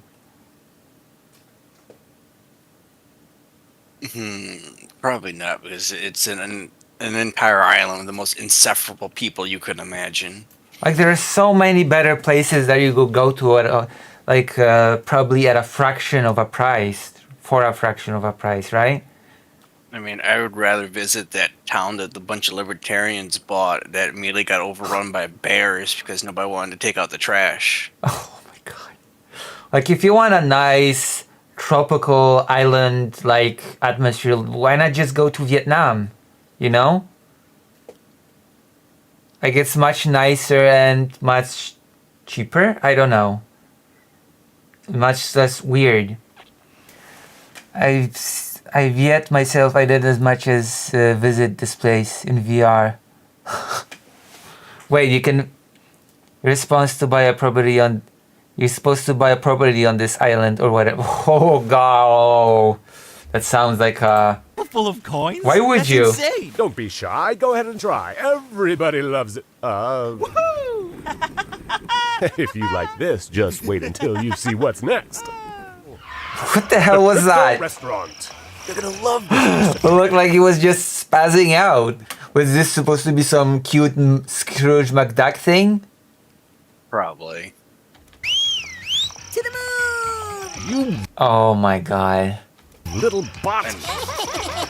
Those Any tables Ferraris available? live in like most people's nightmares. Jesus Christ, Those alright. are like, I swear to God, that's somebody's sleep paralysis demon right there. Does people actually find that funny? The animation is so awful as well. It's so uncanny. Should be noted, the farthest people have gone and practiced is Liberland. They're lucky that there are no bears on the Danube. Jesus. Available? Well, we can set up the 12 if you want. Alrighty, here we go. Monsieur the And this laugh is so unsettling. Like, I swear to God, like, I don't think Connie's voice actor's that bad, but you can tell he's kind of really over trying to like emulate Robin Williams, and it's Yeah, but kind of sad. I don't know. Combined with this stiff, weird animation, the laugh comes off as so weirdly unsettling. Audio book. For startups, I would suggest the 10K Bitcoin pizza. The atomic swap lemonade. Freshly Thanks. Where's my fork? Oh, and of course, Where'd the table There go? they are. Why is he asking about a fork? Flash Crash Soda. The Lightning Network juice. Oh, I'm sorry. No, please, go ahead. I'm not a fan of forks, you know? Oh yeah, there's a whole like love Romance subplot subplot. in this romance subplot. Oh my god. Oh my goodness. Oy, oy, oy, oy, oy. That is my reaction, actually. The coin is a pervert. Robin Williams was wholesome. And yes, that includes his stand-up about being on coke. Classic. Thanks. Enjoy your meal. Classic? What do you mean classic? What the hell does that mean? Did you catch that? See you around. I'm not a fan of. I'm not a fan of forks. Haha, classic. Yeah, it's well, I guess it's technically a crypto thing. Is it? Okay, now you have to explain it to me. Yeah, a fork is what's the best way? Like, Oh my gosh. I did not know that was a crypto thing. yeah, I just kind of dawned on me on just now. It's Like, coming back to you like a bad I'm trying to dream. think best way to explain it. Like, there's technically like two bitcoins, because I think like around like 20, somewhere in, I think in the 20 teens or something, there's like a big massive hack in Bitcoin, and a bunch of people lost money. So then they forked the blockchain to where you have Bitcoin now, where that never happened, and there's like Bitcoin original where the hack did happen, but nobody uses Bitcoin original. because all the whales went to the one where they didn't lose all their money. That is so weird. Imagine paying so much for a property on a luxury island and I have to bring the utensils myself. Any restaurant places cutlery on the table for you. Why does Tom Crags from the Twitch chat keep riding from the river to the sea? I don't know. They're Like, trying to do they want me to finish it or what? Sorry, what? Maybe they're trying to just spite Twitch or something. Like And they come into, maybe. I don't know, maybe they heard you're Jewish and expecting you to go on like a Zionist rant or something. Am I supposed to finish it? Palestine will be free. What am I supposed to do? Am I supposed to do something? I have no idea.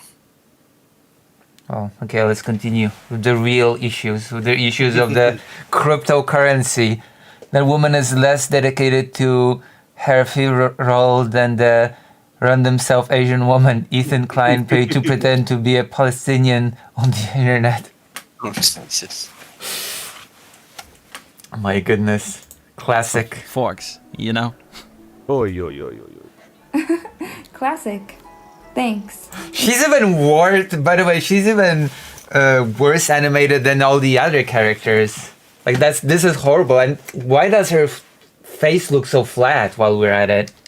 Probably because they just lifted a bunch of models from like an asset store. Like, she looks flat. She looks like a... I know for sure the I'll get to it, but like the seagull is definitely a stolen asset. Oh. Someone came out and said, I'll point it out when we get to it. I think it's coming up. She looks like a cardboard cutout. I mean, her voice actor sounds like she's trying to channel a cardboard cutout. You can even hear she has like a laptop microphone, and the track was denoised. Isn't it supposed to be on a budget, on a good budget, because crypto bros are rich and successful and all that stuff? No, you see, like they had to make this so they could actually get the money to do all the stuff. All right. This was supposed to hype everybody up into the crypto project. yeah, I'm hyped. But they ended up panning it up to like the lowest bid animator. I am so and then gave hyped him watching like this. a week to make this or something. I'm so hyped. You wouldn't believe. Classic. Thanks. Enjoy your meal. See you around. How is he supposed to enjoy his meal if he doesn't have a fork? He doesn't like pork, so. Well, I mean, he could order Use a pizza. spoon. He could order pizza. You don't need a fork for pizza. Is this supposed to be like, a Golden Corral buffet or something where you gotta grab all of the utensils yourself? I know. But they give you a menu, like I weren't thinking too much into this. But they give you only one fork, and it's supposed to be Battle Royale for the fork. Busy doing There's only your one impression. fork because there's nobody wants to do the dishes in this libertarian paradise. There's only one fork because nobody knew how to copy the graphics for the fork. So they needed to animate. They needed to animate a whole plot about there being only one fork because they didn't know how to duplicate it. So they had to write up a whole romance subplot around this. Yeah.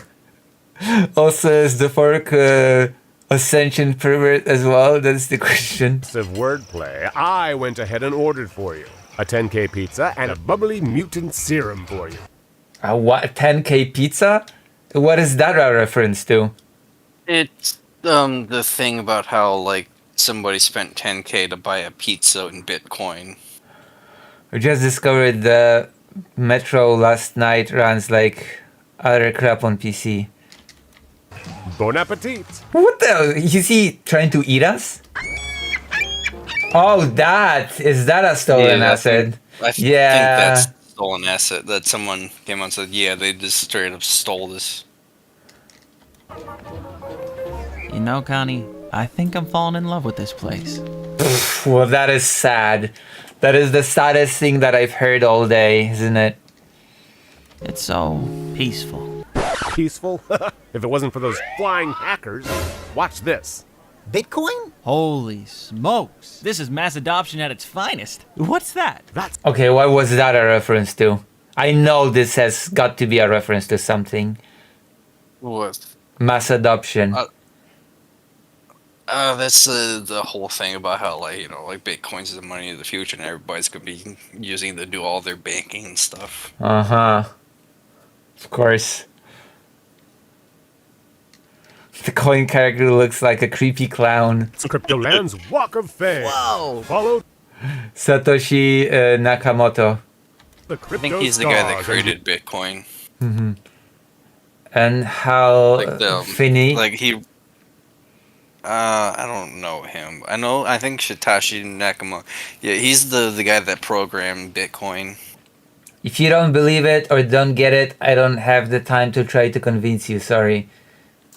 You'll get to the moon. That was fun. Boy, I'm we are guessing in that was crypto probably in his beat. white paper or something. Sorry, what? I'm guessing like that quote's probably from like his white paper or something. Oh. And fun is the norm here. There's a Oh, whole you nother invest- video that the Cryptoland made that they explain all like the bits and stuff, and Oh, there's another video. Oh my gosh. yeah, A like behind the scenes video? No, it's not even that. It's basically doing what I'm doing for you right now. Oh. where So we don't have to watch it, thank explain- God. So you don't even need me. Then there's a whole separate video you can watch. Well, no, I where they I don't want to. Study the best. And what do we say when investors make the test? Let's make a deep dive so we can survive. You don't want to end like my Mount Gox friend, but enough of swim, let's go to the proof of work gym. You can work out, make the ladies pass out. Lift the A6, like you I guess for that proof of work, there's two different systems in cryptocurrency, really. There's proof Oh, of work boy. and proof of stake. So proof of work is basically where the reason why like nobody could buy graphic cards for like the longest time, Oh my God. because basically what happens is you have a computer that does like a whole complex mathematical equation, And everybody bought it out. and then whichever computer completes it first gets like 0.01 of a Bitcoin. Jesus Christ almighty. And Or then proof of stake, I think, is just they just mint like there's just like 1 million like Bitcoin, and then it's just whoever has the most, like Mm-hmm. Of course. controls like the ledger essentially, or Yeah. or something like that. I know for sure that yeah, proof of work is basically like a reason why nobody could buy a graphics card, and then when Ethereum switched over from proof of work to proof of stake, then they started dumping like burnt out graphic cards onto the open market, tanking the price. Oh boy. Well, see, the Bitcoin is making all things better. Thanks to Bitmain, sweet friend of mine. But not everything is pretending. If you want a happy ending, you will need to combine body and mind. Got the key. Oof, this is beautiful. What beautiful music, what beautiful singing. Of my wallet, where I hold Cryptoland tokens. This is horrible. This singing is horrible. I'm pretty sure it's out of tune as well. They just did this all in one take. Do they even care? At least a little bit? I mean, The creators of Kanye's this. voice actor probably gave half a shit because like he was just there for a paycheck.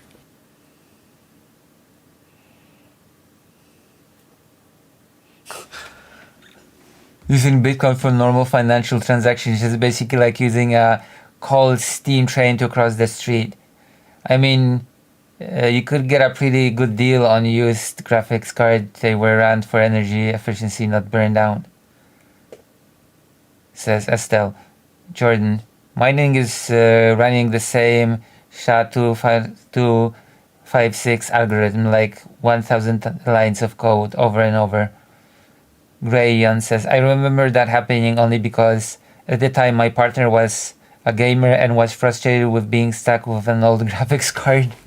Yeah, you cannot find, I think, a, was Yeah, that 1090? I remember actually. Like to save your life. Chainized. Get familiar. It's like when the, like, I don't know, it's weird. I don't wanna leave. I feel like it all. Oh my god. Crypto is in my chromosome. That's the place to look. Crypto is in my chromosome? He looks like he's missing a few chromosomes. Crypto is my chromosome. Oh my god. What is this? I don't even want to speculate what that is supposed to mean.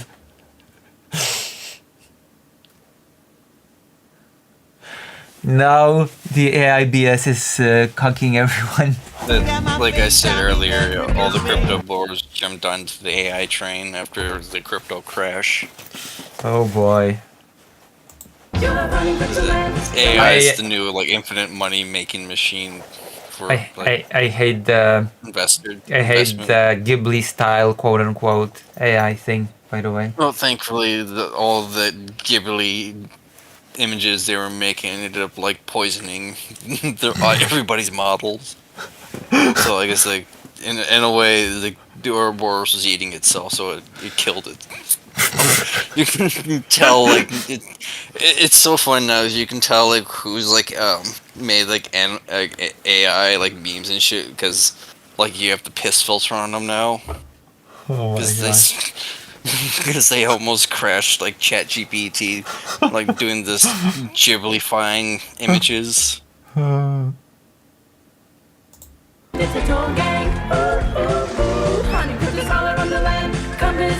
This is horrible! This is horrible music! Remember a while back when I was talking about how like I tried animating in Gmod? Yeah, you probably did a much better job than this. Well, no, not really, because I was animating it at too high a frame rate, so everything was kind of stuttering. Yeah, but even if animations... It's the same vibe as this. Like, the problem here is not stuttering. There are deeper problems with this animation. If Incub was here, we could probably get there in like, you know, input into like what the problems with the animation are. But it's just, the problems here are about very basic, it's not about technology, okay? It's about very basic rules of animation that are just being ignored, broken, or missing. You know? It's it's not good animation. It's not animated well. I don't believe that those models could not have been animated better by a skillful animator. This is like the demo footage you'd see for like a work in progress footage. Yeah, something like that, yeah. Like you got those, usually when you do an animation, you usually do this sort of mock animation with models that are sort of stand-ins for what is going to be used, and the animation is very bare bones, etc. Right?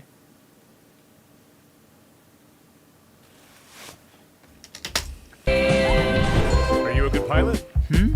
One of my favorite attractions here in Crypto Beach, the micronation of cryptocurrency. Which coin? ETH. I'll go with BTC. I'm lightning fast. Rigging. 3, 2, 1, go! No, I'm talking about a step before. I'm talking about like you know those stand-in models that you use in place of the real models that are gonna be put in later. Yeah, like the Michelin Man model. Like there's a term for this. I don't remember what it is.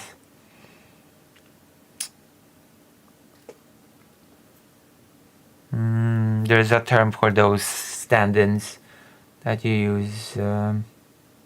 Yeah, it'll come to you in like an hour from now. True.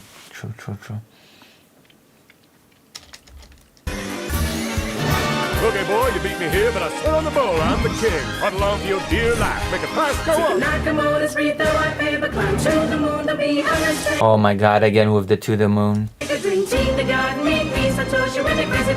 had more time, we should have just gone like frame by frame through this. Really? This is crazy. If we get 50 concurrent viewers, then we'll do that. We'll go frame by frame through everything and just tear this to pieces. I mean, I'm pretty sure I've had 50 viewers at one point of this stream. You know? 50 concurrent on YouTube, so... Okay. We reached near 40 at some point. Did you know? I think I saw you cap out at 39 for like a minute. Right. And then it kind of bounces me back and forth because I think there were people going through ad breaks and stuff, but I think you were sitting at like 36 ad average, which is pretty Perfect. good. Very nice day. Yeah, I left you a little meme in the Discord on that. Really? It probably got buried by now. I'm exhausted. Cheers, Cryptopher. Cryptopher? The hell is that? Cryptopher. I think his name is Christopher. Also, like, why is Connie like blowing out like the lighting? Because like he's a reflective surface and it's just like flashbanging the screen. You're right. I think your meme has been. Oh wait, no. I see your meme. Oh wow, yeah, that is a nice meme. How do you like the thumbnail, by the way? I think the new little thumbnail is pretty nice. I might, get some people in. Yeah, it's gonna be a different one every day. I mean, that's what you said last time. You said you're gonna do something like that. Listen, I'm gonna keep at it. I'm gonna do my best. Alright, let's continue. I do my best, okay? To keep at it. We're almost free. I'm still amazed by the success of the Cryptolanders NFT collection. What a great idea. It's the visionary What is community this of lip sync? Cryptolanders that support... It's non-existent. There's no lip sync. It's just like moving their mouths while they speak. Yes. It. Those are the real OGs. They quickly understood how powerful creating a physical representation of the metaverse would be. But in retrospect, it was inevitable. He looks so weirdly fascinated by everything. He's just like me for real. That? You finally So built the happy to pyramid? be here.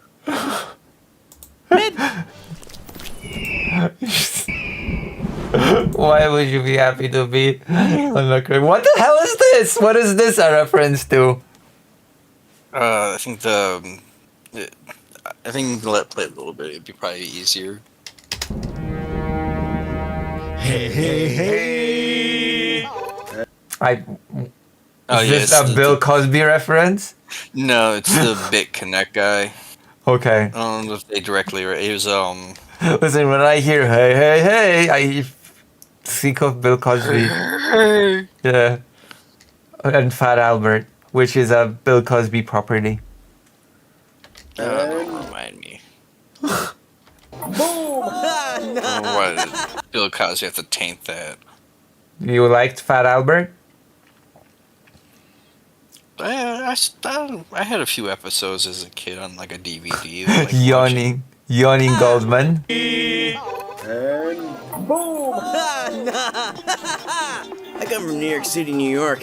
I came here to connect a little bit, and have fun. Plus, no kids.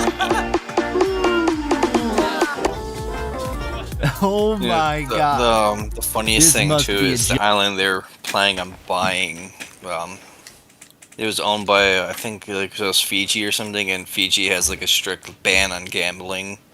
Well, too bad. Although you know how countries sort of move around the ban on gambling stuff, right? You know what Japan does, yeah? Yeah, like you get You get little give, chocolates. and like or ball bearings that you have to redeem for actual Yeah, money. yeah. That's how they go around it. Yo. Hey, Christopher, check that out. I bet you haven't seen a pinball better than this one in your entire life. The world is not anymore like it used to be. No. Oh, look at all these details. What the hell is that laughter? It was also so detached from the... An account. Deposit your money. Lock it up. Become rich. Involve family and friends. Check your balance. Okay, involve family and friends. That was just... that... Involve Do your I have family to and say friends, it? so Do I have to say how... they can extra hate you when the... How much of the a... Do I have to say just how much of a scam that makes it sound like involve your family and friends? I love these games. Well, if you like these games, then you might want to try Carlos in New York and Ponzi Connect. Ponzi Connect?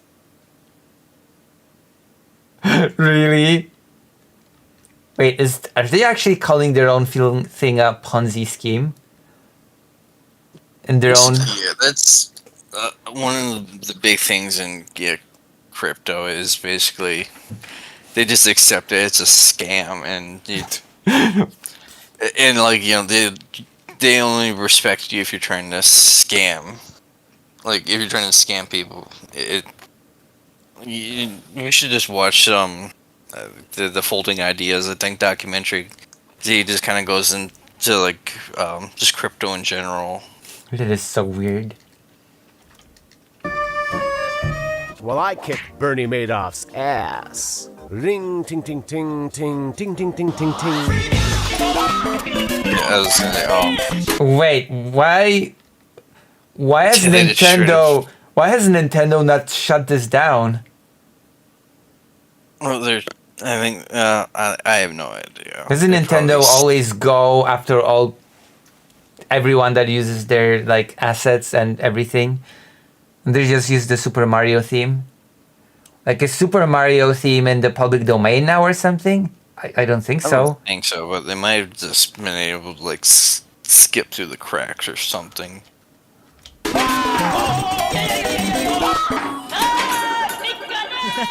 Why even use that theme here? Yeah, exactly, an Entropy fan. Why even use that music here? The Disneyland of cryptos. The what? The Disneyland of cryptos? Yeah, instead of Disney dollars, you have Bitcoin or whatever. Oh no! Give me my wallet! No! No! My hardware wallet! Are you okay? Yes, but he got my wallet. Enough is enough! I'm gonna get him! Hey, darling! I know where we can get a 20% gain. 20%? Or more! Let's take profits, baby! Before you go on free fall.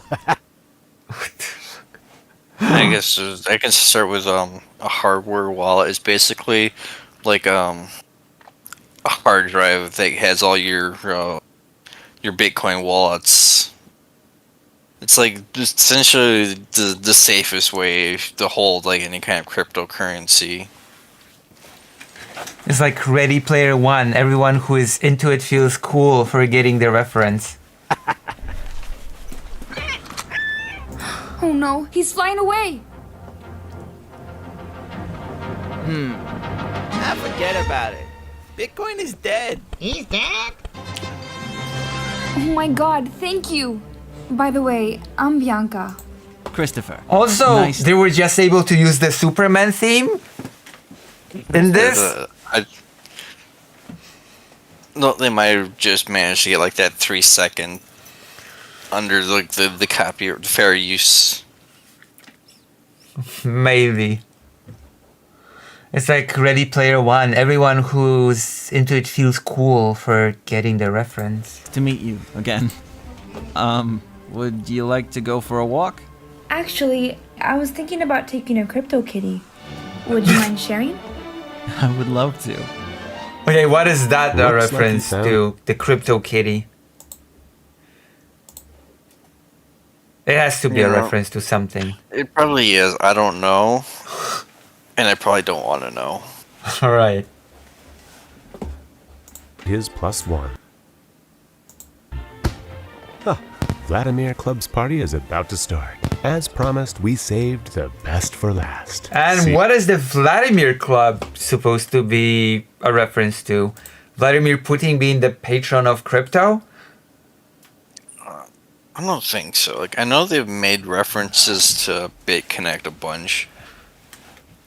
I can't remember off the top. I probably have to see like more of like the Vladimir Club to remember that. It's been a while since I thought of most of this. All right. Like I know they even mentioned Bernie Madoff, like I brought up before, for some reason. Oh, it's over. What a beautiful video. Have you enjoyed yourself?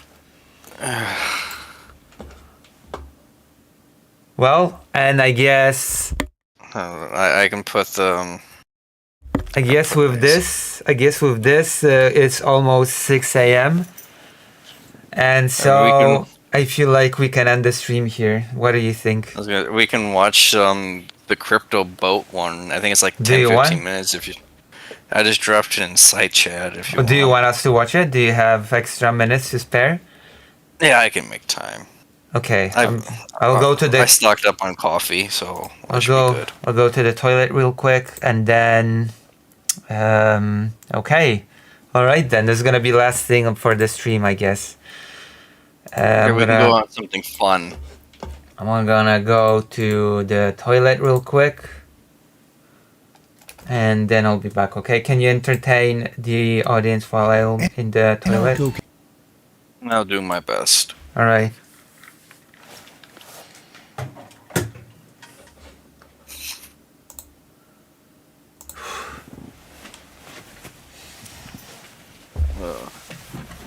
First of all, did she leave me on mute again?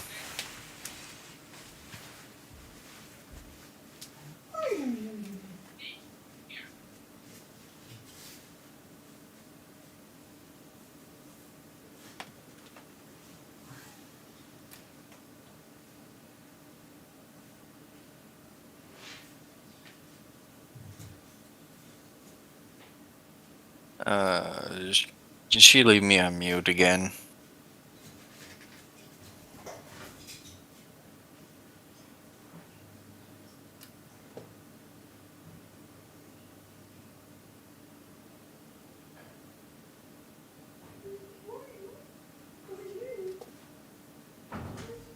There's like 25 people here, and now it's okay. Yeah. Unfortunately, I don't remember much of the crypto land stuff. I think most of my coverage I saw was, I think through it's a YouTube channel called Akira. But I know like the whole project basically fell through because like they lost all the money. I mean, they're still, I think, trying to, but it's kind of gone faded into relevancy at this point. After like their because they had like a whole NFT launch for the main character, and then at the same they were selling the plots of land on the island they didn't own as NFTs also, and they were supposed to use all those proceeds to buy the actual island.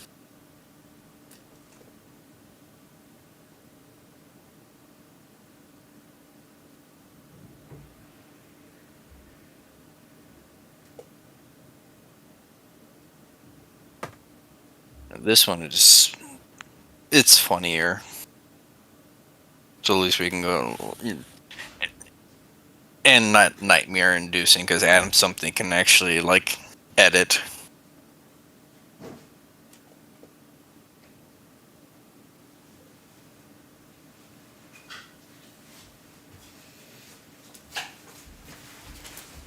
Like the TLDR in this is basically a bunch of crypto. They bought like a clapped out. My back hurt. What was it? Like a cruise ship, and then they plan to turn it into like their own little like. Not on mute. No, I'm not on mute. No. What? I Why was I supposed to mute? I was asking. Yeah, I was asking if I was on mute. Like sometimes, dude, like you entertain chat, but nobody can hear you. Wait, I did mute. What? I didn't mute anybody. What do you mean? Were you able to entertain chat? Well, there's still like 26 people here, so I suppose. Excellent. 36 because there's still 10 on Twitch. Well, I can't see Twitch, so Oh. they don't count. Yeah. And isn't the only person on Twitch is just doing the river to the sea thing? Yeah, that's right. We've been raided on Twitch today. Yeah, I think I heard you say that. I don't know what's his face finally come through. Philip August. Yeah, him. That is their face. Okay. Alright.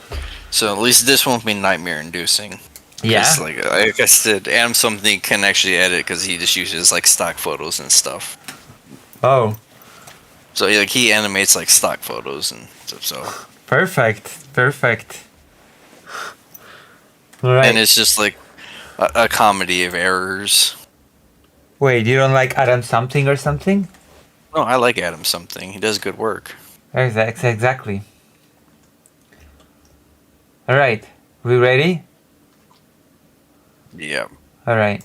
Gotta go out on a high One of the note. ideologies of our time. Its proponents, children aged 12 to 65, advocate for a world with no government and unbridled free market capitalism. ANCAP's believe that Excellent. taxation is Sounds theft cool. and that the only law humans need to coexist on Sounds is the good to me. non-aggression principle. This is an ideology with some very serious thought behind it. But how did we get from government bad to the world's first crypto cruise ship and its consequent failure? Let's find out. On the 7th of December 2010, a libertarian speaking event took Wait, place. hold on. This is President Sunday's theme. What happened?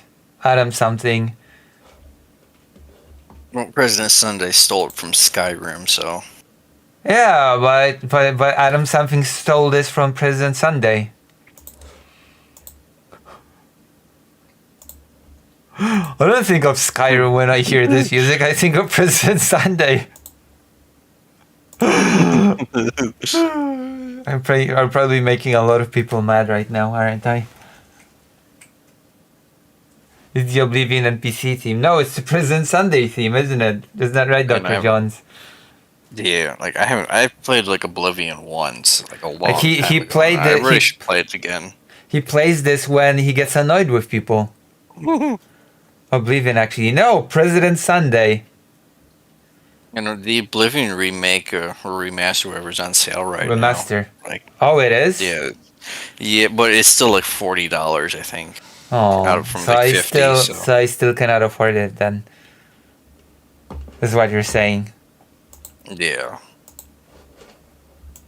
Hosted by the Thiel Foundation, named after its founder, Peter Thiel, a major Republican donor who's so far-right, even Republicans are worried he'll take the party down a completely insane path. At that I mean, I don't know. The MAGAs No, late are... for that. Yeah. fateful speaking I event. mean, I think how old is this video? 11 months. So before Trump, at least Probably, before yeah, he won. Before he won. Petri Friedman, grandson of libertarian alleged thinker Milton Friedman, it's gave a hard to speech believe on it's only been, what, like, or homesteading 5 at months? the high seas. The idea boils down to this. We want still a have libertarian 3 years utopia, left. but governments Yeah. have claimed all the land already, so let's build a country at the sea instead, where we can start... And that's assuming he will not go for a third term. Hey, look, Raft. Oh! That's true. Another game you're never gonna finish. I'm gonna finish it. Well, I'm gonna finish it. I have to bribe you with Expedition whatever just to get you to play Half-Life on stream. That's not true. Listen, Expedition is an excellent, it's an exquisite game, okay? I'm gonna play that on stream, definitely. Okay, let's continue. With a clean slate, without government rules and interference. Floating cities with millions of people pioneering different ways of living together goes their vision. Among the event's viewers was Chad Elbartowski, a former defense contractor. And there's and another one like this where Oh, they're going to build Polish. like Oh no, I sense a Polish surname. Wait, is this the one guy that tried to build like his own little like seastead outside of Singapore and almost? That's another fun. I think if it is, I'll explain that one.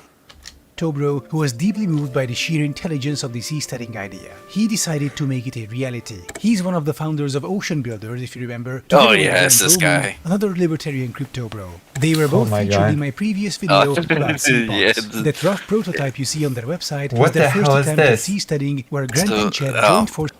Adam something did a video on this too. Basically, they built like imagine like a mobile home, but Yeah. it's just like in the middle of the fucking ocean.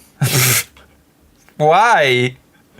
The Singapore that almost got blasted by the Singapore Navy. Yeah, the Singapore Navy ended up impounding it, and then like it sank at dock. Oh my Because god. the best place is to say like you're succeeding from the government is like right in the territorial waters of a military dictatorship that has like an explicit law against saying speaking out against the government. Well, listen, what about the freedom of speech and the freedom of crypto? What about those things? Forces with German Bitcoin millionaire Rüdiger Koch, who funded the construction. It was to be a tiny but groundbreaking instance of a small libertarian utopia free of government rules and taxation. Oh my god. Elbartowski declared it to be a big middle finger to all those out there who want to control other people's lives through force. He said this standing on an illegally erected structure on the shores of Thailand, a military dictatorship. Thailand. With a specific law on the books on, quote, endangering national sovereignty, end of quote, punishable by life in prison or execution. Naturally, the Thai government wasn't too happy about that big middle finger to them, standing tall and proud within their territory. What the fuck is happening? Waters. With the Thai Navy rushing in, Elbartowski had to flee the country in the dead of night with his girlfriend, a Thai influencer. They said they built their prototype home in pursuit of freedom. But now they had gone into hiding before the Royal Thai Navy raided their home last weekend. The Navy said the structure was built within 12 nautical miles from shore, and for that, the couple could face charges of threatening the country's sovereignty. Yeah, I think The Thai Navy seized 20, my God. 20, I think it's like 20 or 25 nautical miles is counted as like territorial ocean, and then after that it's international waters. Right, right. But at the same time, like, for anybody gets an idea, international waters still laws apply. Yeah. Like, I think he'll get to that when he talks about like them, about all the fun stuff about not flying a flag. A shocking act of government aggression against innocent libertarians who merely tried seizing the land of a military dictatorship while also publicly taunting their government. With Thai Marines' jackboots trampling down on the first prototype, the seasteading dream seemed all but dead. Today's Friday, right? Technically, yeah, for you. Okay. Libertarians, now calling themselves Said it makes seasteaders, Friday weren't morning about for to give you. up I just got yet. another By then, hour. the COVID pandemic had just hit, and there was opportunity to be had. Grant, Chad, and Rüdiger decided that instead of giving up, it was time to level up. Using Level Rüdiger's up? Bitcoin profits, they Oh bought an my ocean God. liner on the then collapsed market for 1/10 of its regular price. They christened it the MS Satoshi in honor of Bitcoin's mysterious inventor. Their new plan was as follows: turn the ship into a floating city/crypto hub, and mysterious fill it with inventor. libertarians and crypto bros looking for a fresh Yes, start. Then nobody sail the knows ship like around really the world anything on about international waters free of Bitcoin's government inventor. He just kind of dropped Bitcoin and then disappeared. Oh boy. interference, thereby achieving the anarcho-capitalist seasteading dream. And oh boy, did that plan ever go well. They hired a crew wanting to sail the ship from Cyprus to Panama, which I assume was the only country sympathetic enough to the idea of having a bunch of crypto bros parked perpetually near their shores on a fucking ocean liner. Elbartovsky posted proudly about their venture on Reddit, where, however, people were a bit less enthusiastic about the idea. Questions arose such as, where do you get the power? Water? Food? Toilet paper? Internet? If the ship is on I the shores forgot of Panama, the best part, the lore on Crypto Land about the age of consent. Oh no. and subject to the laws of Panama, why Yeah, not just live on the shore somebody on in like Panama? Twitter asked Well, the Crypto Land Twitter things like, what's the edge of consent going to be on Crypto Land? They're like somebody like along the lines of what was it? Developmental age. That never goes And then well. they had Mental yeah, age. and then they had Mental age of 50. I'll see if I can hunt that down in a sec. But Yes, please. I remember they had to backtrack on that real fast. Mental age. Okay. Important question of all. Where was Will it? there be a crypto- Where was it? Oh no, that's. It's a mental age. Hold on, yeah. Oh yeah. Somebody asked Crypto, what will the age of consent be on Cryptoland? And the Cryptoland Twitter replies, mental maturity should be more than enough. Yeah. Okay. It's okay. casino on board. Brilliant. The answer was yes, obviously. Brilliant. And Chet did his absolute I'll best trying drop to it in answer all the nitpicky questions. This thing. According to him, that would be generated. Providing power, and the ship would be supplied and maintained by an offshore specialized company. Hang on, I thought this was a self. Wait, hold answer on. all the nitpicky questions. According to him, there would be generators providing power, and the ship would be supplied and maintained by an offshore specialized company. Hang on, I thought this was a self-sustaining libertarian utopia. Also, they envisioned residents operating Bitcoin mining rigs in their cabins. Microwaves aren't There, allowed, it's however, an, due to off safety topic. reasons. Makes perfect Thank you. sense. But before the project could even start, our sea-studying heroes began encountering problems. Turns Yeah. out operating a cruise ship full of crypto bros is not so simple. There. Who would have thought? And the idea that international waters are this lawless, aquatic Wild West is more akin to how children envision the world. And also Patrick Friedman, apparently, grandson of one of the foundational thinkers of modern libertarianism. Can you imagine spending your days on the Satoshi at the open sea, surrounded by a bunch of sweaty weirdos? You'd be craving the land after a day. Oh yeah, that good old solid ground. Kinda like good old solid news by ground news. How's that for a segue, huh? These days, misinformation spreads like no. a crypto scam, but it's near impossible Okay, we're to gonna verify, end- especially on social media. Out of context rumors, information bubbles, wacky algorithms. I think it's safe the for me to effectively news skip it, economy designed right? to hold your attention, referring to civilian limited access to news. And so our libertarian I'm pretty sure that ad is already done. Yeah, that contract's probably already ran over. But Ground News not paying you to advertise on their stream. True, that's true. Standing in a Yet. Greek port, we're anxiously Like, you're waiting really for gonna the take arrival of a the, new you know- cruise ship from I'm gonna Cyprus. take off when I debate that status quo you're- person. Yeah, you're really taking money out of just like what 1.6 million subscriber YouTuber. Listen, I'm gonna take off as a creator once the status quo debate happens. Okay. He's gonna send me an email and we're gonna have an amazing conversation. Poor Estelle just came in like right after that. To be sailed further to Panama to make the seasteading dream come true. And that's when it began to dawn on them that the world might not be as simple as they envisioned. Turns out, international waters are not in fact a lawless Wild West, but governed by a plethora of laws and regulations, Oh, which is wow. something they Who could have would have found out known? with a 1-minute It's Google 12 search. nautical Firstly, miles ships need to be is, like, registered in a country, coastal, having like, to find that territorial country's water. flag. Yeah. Consequently, on board the ship, that country's laws will apply. Whew, so much for living free of government. You could just not register your ship, but if you do that, a couple of interesting things will happen to you. For You're a example, pirate. common legal protections will cease to apply to you, effectively Yeah. making you a legal target for piracy, as no nation is really obliged to come to your help should you get attacked. And your massive cruise ship loaded with crypto bros, sporting expensive crypto mining gear and other valuables, is the mother of all targets for any pirate. And Secondly, no unfortunately, port will let you in. A ship's An registration Aegis is class basically missile passport. destroyer is I mean, not they classified it under the Second Amendment, and the Russian Navy doesn't accept Pepsi as payment for naval vessels anymore, so I don't know. I mean, they didn't know about the rules of international waters. So I wish they didn't register.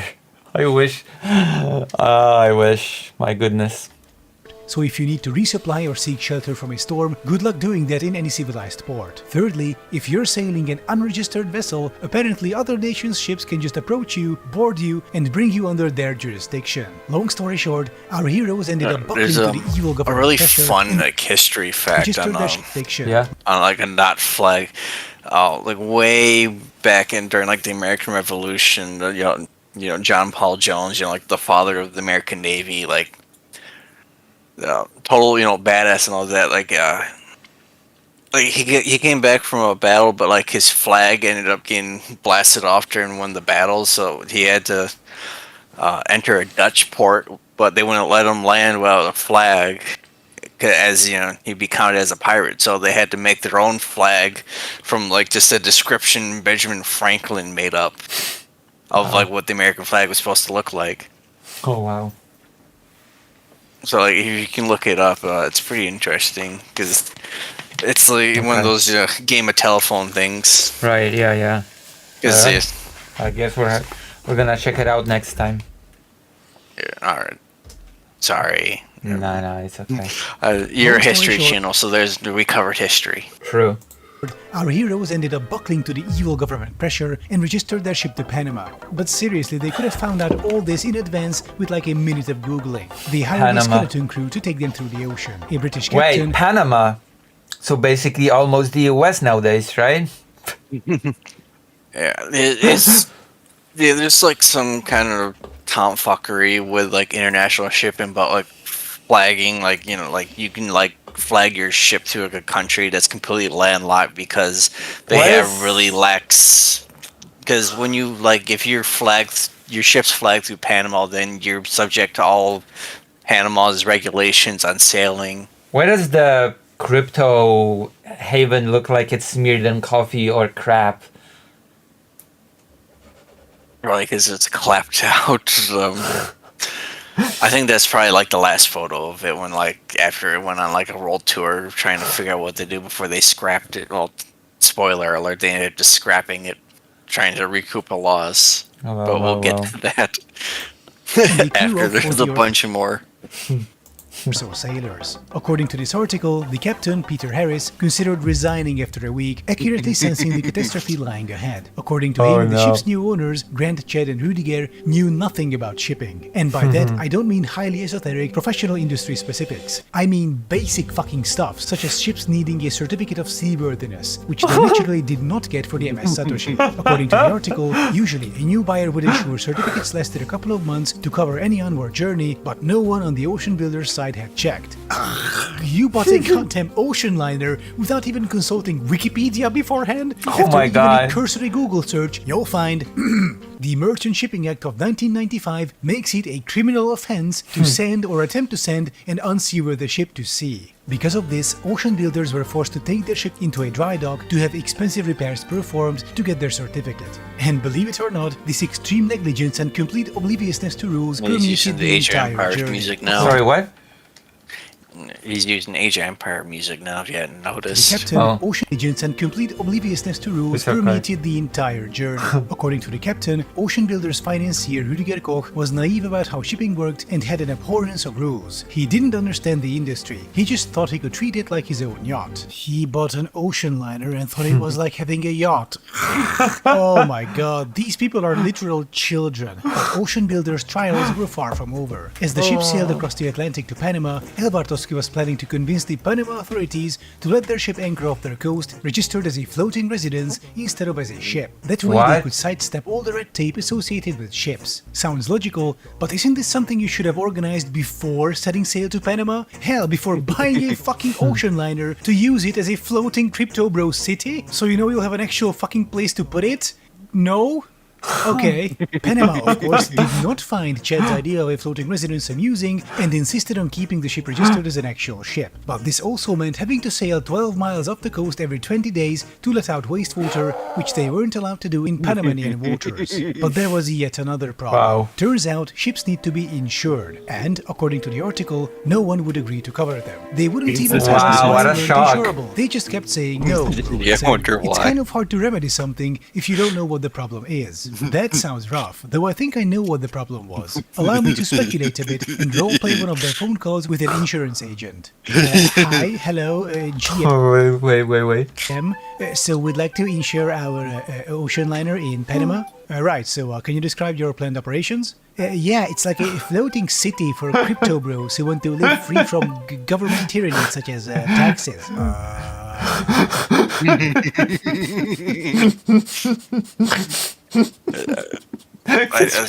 I told you we needed a palate cleanser from the crypto land thing. This is just funny in a good way, not in like crypto land funny in a sad nightmare-inducing way. You know. We don't know anything about ships or the sea, but we'll figure it out, I guess. And what we do know is that every room will have a crypto mining rig, and we'll also have a casino. A crypto mining rig. Look. Hello, are you still there? Hello? After trying multiple insurers and brokers, Romund began to realize that the cruise ship industry was, as he put it, plagued by over-regulation. Oh no! Oh my god!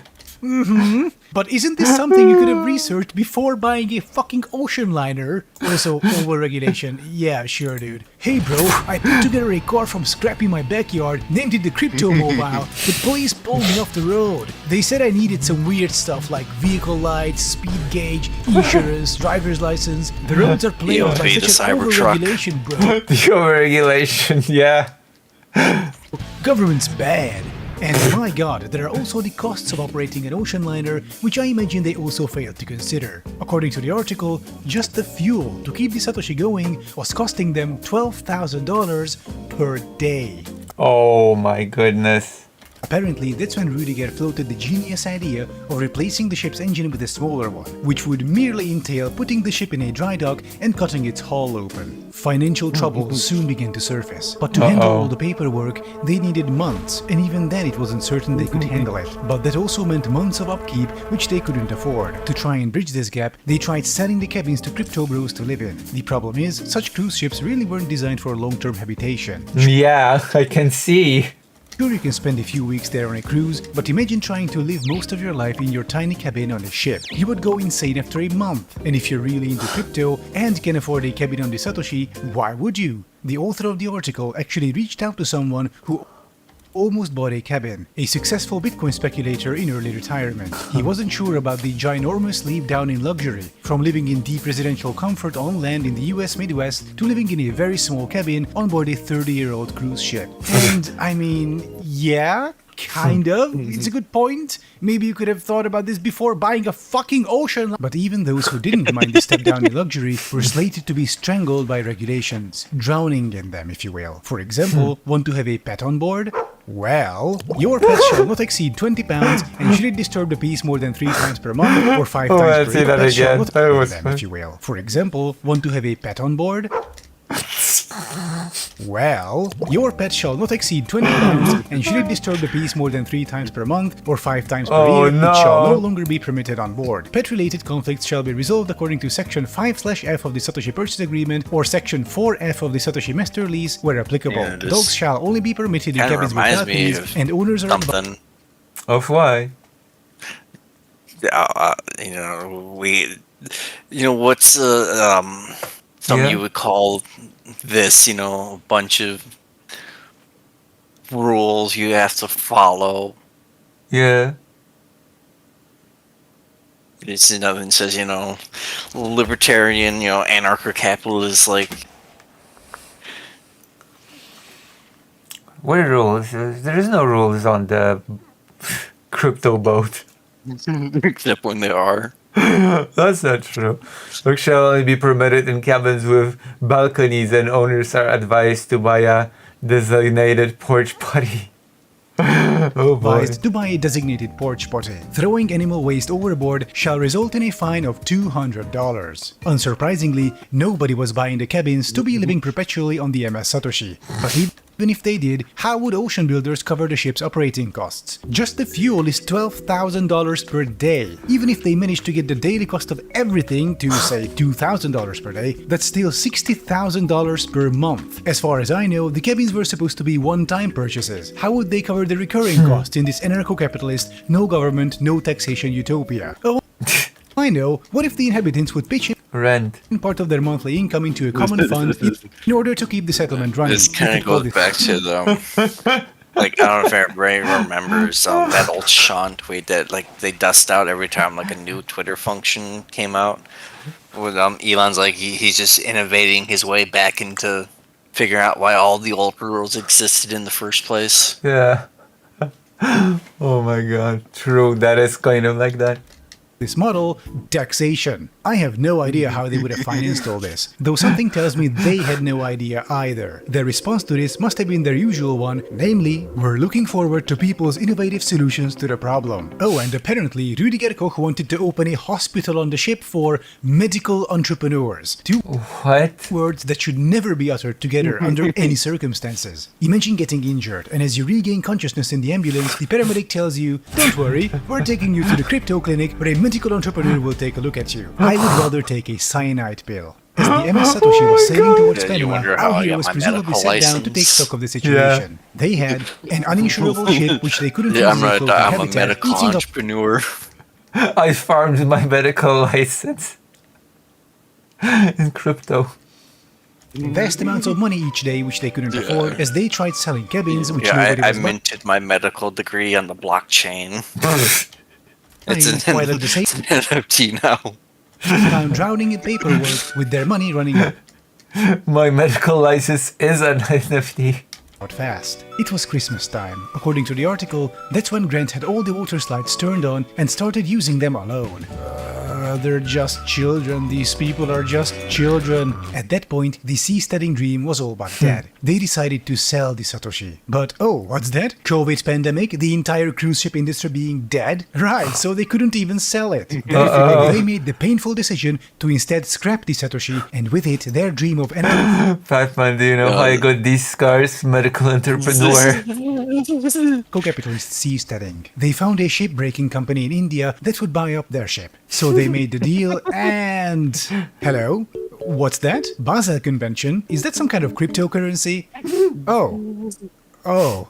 Well, I guess we'll have to innovate our way out of this one. Turns out, if you're disposing of a ship, it qualifies as hazardous waste, which you are not allowed to bring from a country that signed the convention, Panama, to a country that did not, India. Our heroes were once again stuck with their cruise ship, until presumably by some accident, a cruise ship company run by actual adults heard of their situation and bought the Satoshi, renaming it Ambiance. At least those idiots could sell it for a little more than they bought it for, which should have helped them kind of break even. How can anyone be this fucking stupid? I'm genuinely baffled by these people. 99% of their problems could have been fully avoidable through a cursory 5-minute Google search. Instead, they just charged in, zero plans, zero understanding, head empty. Maritime law? That is what true libertarianism is It's about. not even like just libertarian. This is venture capital in a nutshell. Insurance, certificates, whatever, bro. We'll just innovate or something. Government's bad. I remember acting like this when I was an ADHD-ridden 8-year-old child, when I suddenly got the idea in my head that I would build a fortress. So I just began putting together some old wooden planks I could find. I had no plan or conceptualization of what I was doing. All I had was this vague vision of some wooden fort. Needless to say, all I had in the end was a couple of planks stuck in the mud. And these people did what I did, only as fucking adults. And not just with some... I also did stuff like that as a child. Hey, that medical entrepreneur went to the best crypto college in the world, studied with the foremost leaders in crypto medicine, and pioneered the field of maritime crypto medicine. Have respect. True. Don't you have respect, Dr. Johns? You know, one time I was harvesting somebody's kidney, and then they ended up waking up, and then I'm like, hey, While I was rooting around in there, I saw your gallbladder was about to explode, so I took care of that. So thank me. True. And all the bastard could tell me was just put it back. Sure, he went to crypto college for an MBA, but that's still perfectly respectable. Old planks, but with an ocean liner. There is something about being a crypto/tech bro that turns people into children. Or maybe it's the other way around. Maybe it's the crypto tech stuff that draws in all the adults with the brains of children. Sir, the Lambo's ready. What? You see, it's full circle now. True. So this was the saga of the MS Satoshi, a tale of shocking incompetence, of confident negligence, and proud ignorance. By the way, they planned on arranging the shape and additional floating platforms around it in the shape of a Bitcoin logo. Fun trying this into a usable segment. Thank you for watching. If you like my content, please consider becoming a patron on Patreon or a channel member here on YouTube. I guess that's it. Since it's like 6 a.m. and at 7 a.m. Fido will want me to go for a walk with him. So I've got like not a lot of time to rest a little bit. All right. I'll be back later. Can we do Judith Butler next? Judith Butler? Yes. For the Tomorrow. Ethereum meter. Tomorrow we will do Judith Butler. Yeah, if you get $100 for the theory meter, maybe. True. That is true. I need to get $100 for the theory meter to do Butler with Estelle. Okay. I'm gonna see you all tomorrow. We've been streaming for like 6 hours.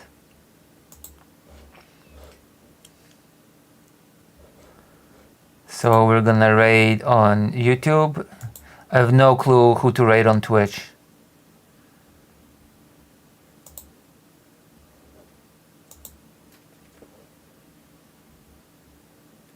Should I raid food shops? Dr. John's? I suppose that's like the only person you ever raid. You want me to raid food shops? Sure.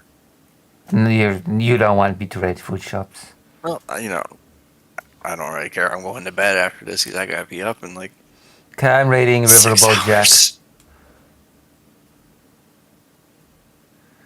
I don't get paid till next week. Oh. Well, thank you in advance. Reading, good night. Why? Why what? You don't want to do Judith Butler tomorrow/today? Oh, you don't want me to raid Riverboat Jack? What's wrong with Riverboat Jack? Dr. Johns? I have no idea unless like something happened. I thought Riverboat Jack was okay. Oh no, I'm not raiding food shops. Okay, we're going to Riverboat Jack. No, that was just a joke. Okay, I'm gonna see you. Yeah, good night. Good night. I have to decide on Twitch who to raid.